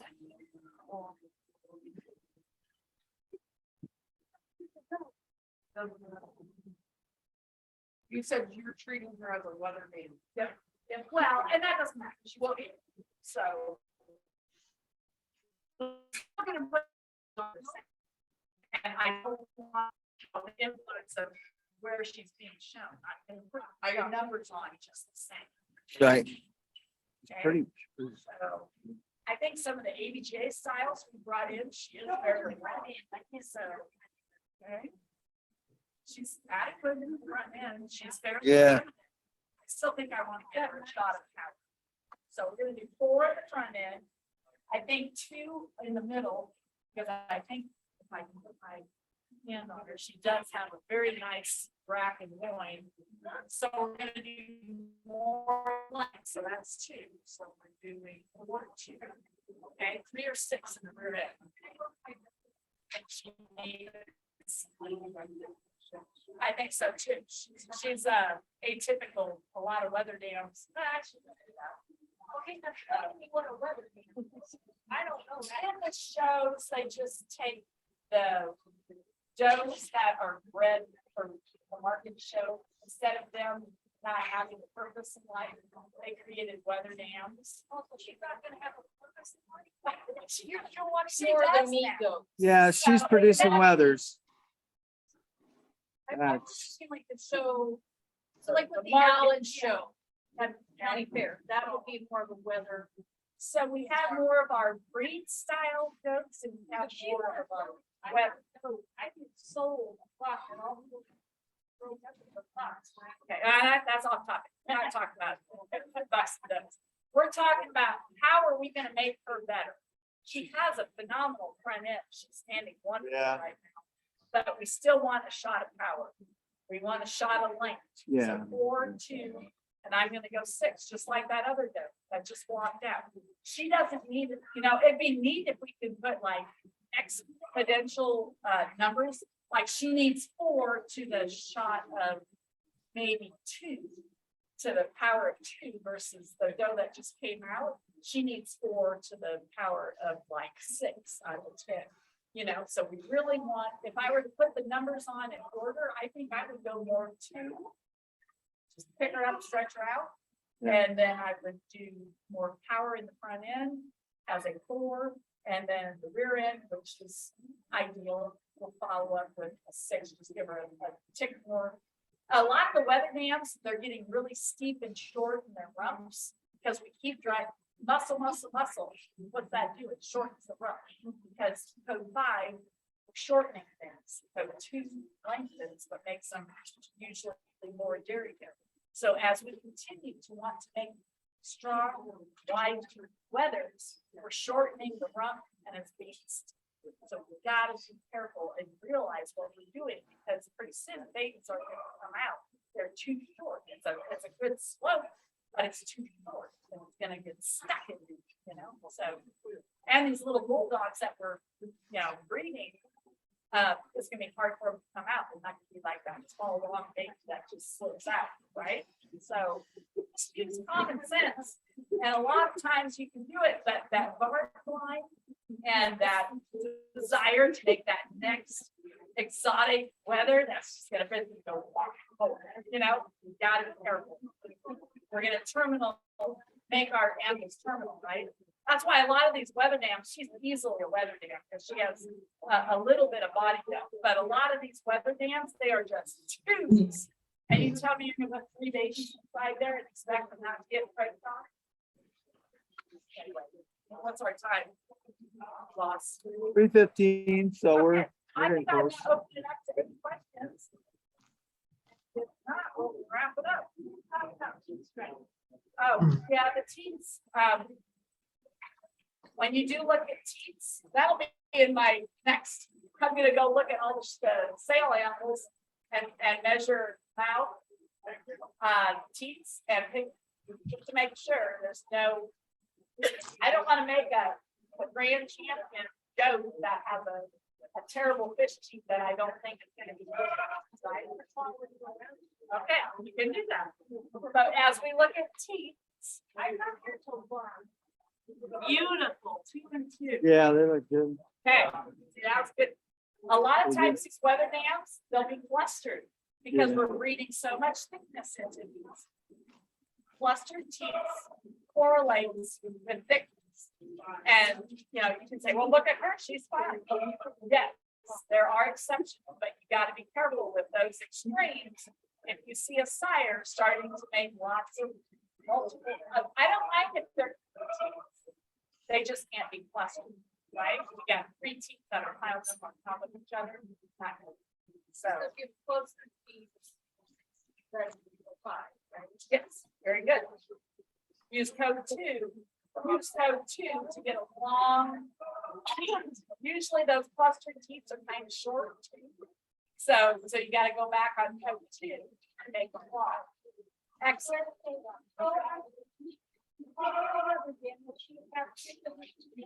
Yeah, and that's where, again, these shows, a lot of the weather dam shows that they've tacked on the market shows, they won't look at mild teeth or pigment, but they're encouraging people to possibly save the long weather dams if you're not looking at that. Which common sense, if you're a breeder, you should know that, but if it's some of these kids, I've seen way too many kids say, okay, I'm gonna breed her because I'm gonna pull her from sale because there was a doe in the market show saved. And they say, oh, she was reserved, she had for sale. Well, if she's got no body depth, she ends up getting head time. Yeah, she was supposed to be a terminal, she got reserved champion. That's why the weather dams, just gotta take it with a grain of salt and use it as a, okay, this is the right structure, but is she the right mom? Go with, right? Without trying to, you know, put anything in. It's just everybody needs to understand these things and be told these things. When you're raising me, you have a stricter goal. And you have to, yeah, you have to understand what I just discussed instead of people saying, okay, these were the top 10 does of the day. I'm gonna keep these and all the rest. And it may be for the wrong reason, right? Excellent. I love it. Thank you. Yes. Yeah. Anything else? All right. Make sure if you haven't turned in your form, get turned in to Mr. Randy, because hopefully we did some good brainstorming today. It was a pleasure. Again, if you have questions, let me know. But thank you so much for your enthusiasm and attention. Thank you. Yep, we really appreciate it. We are good. Good. I'm gonna shut her down then. How did I do that again, Randy? That's crazy. 319. You did good.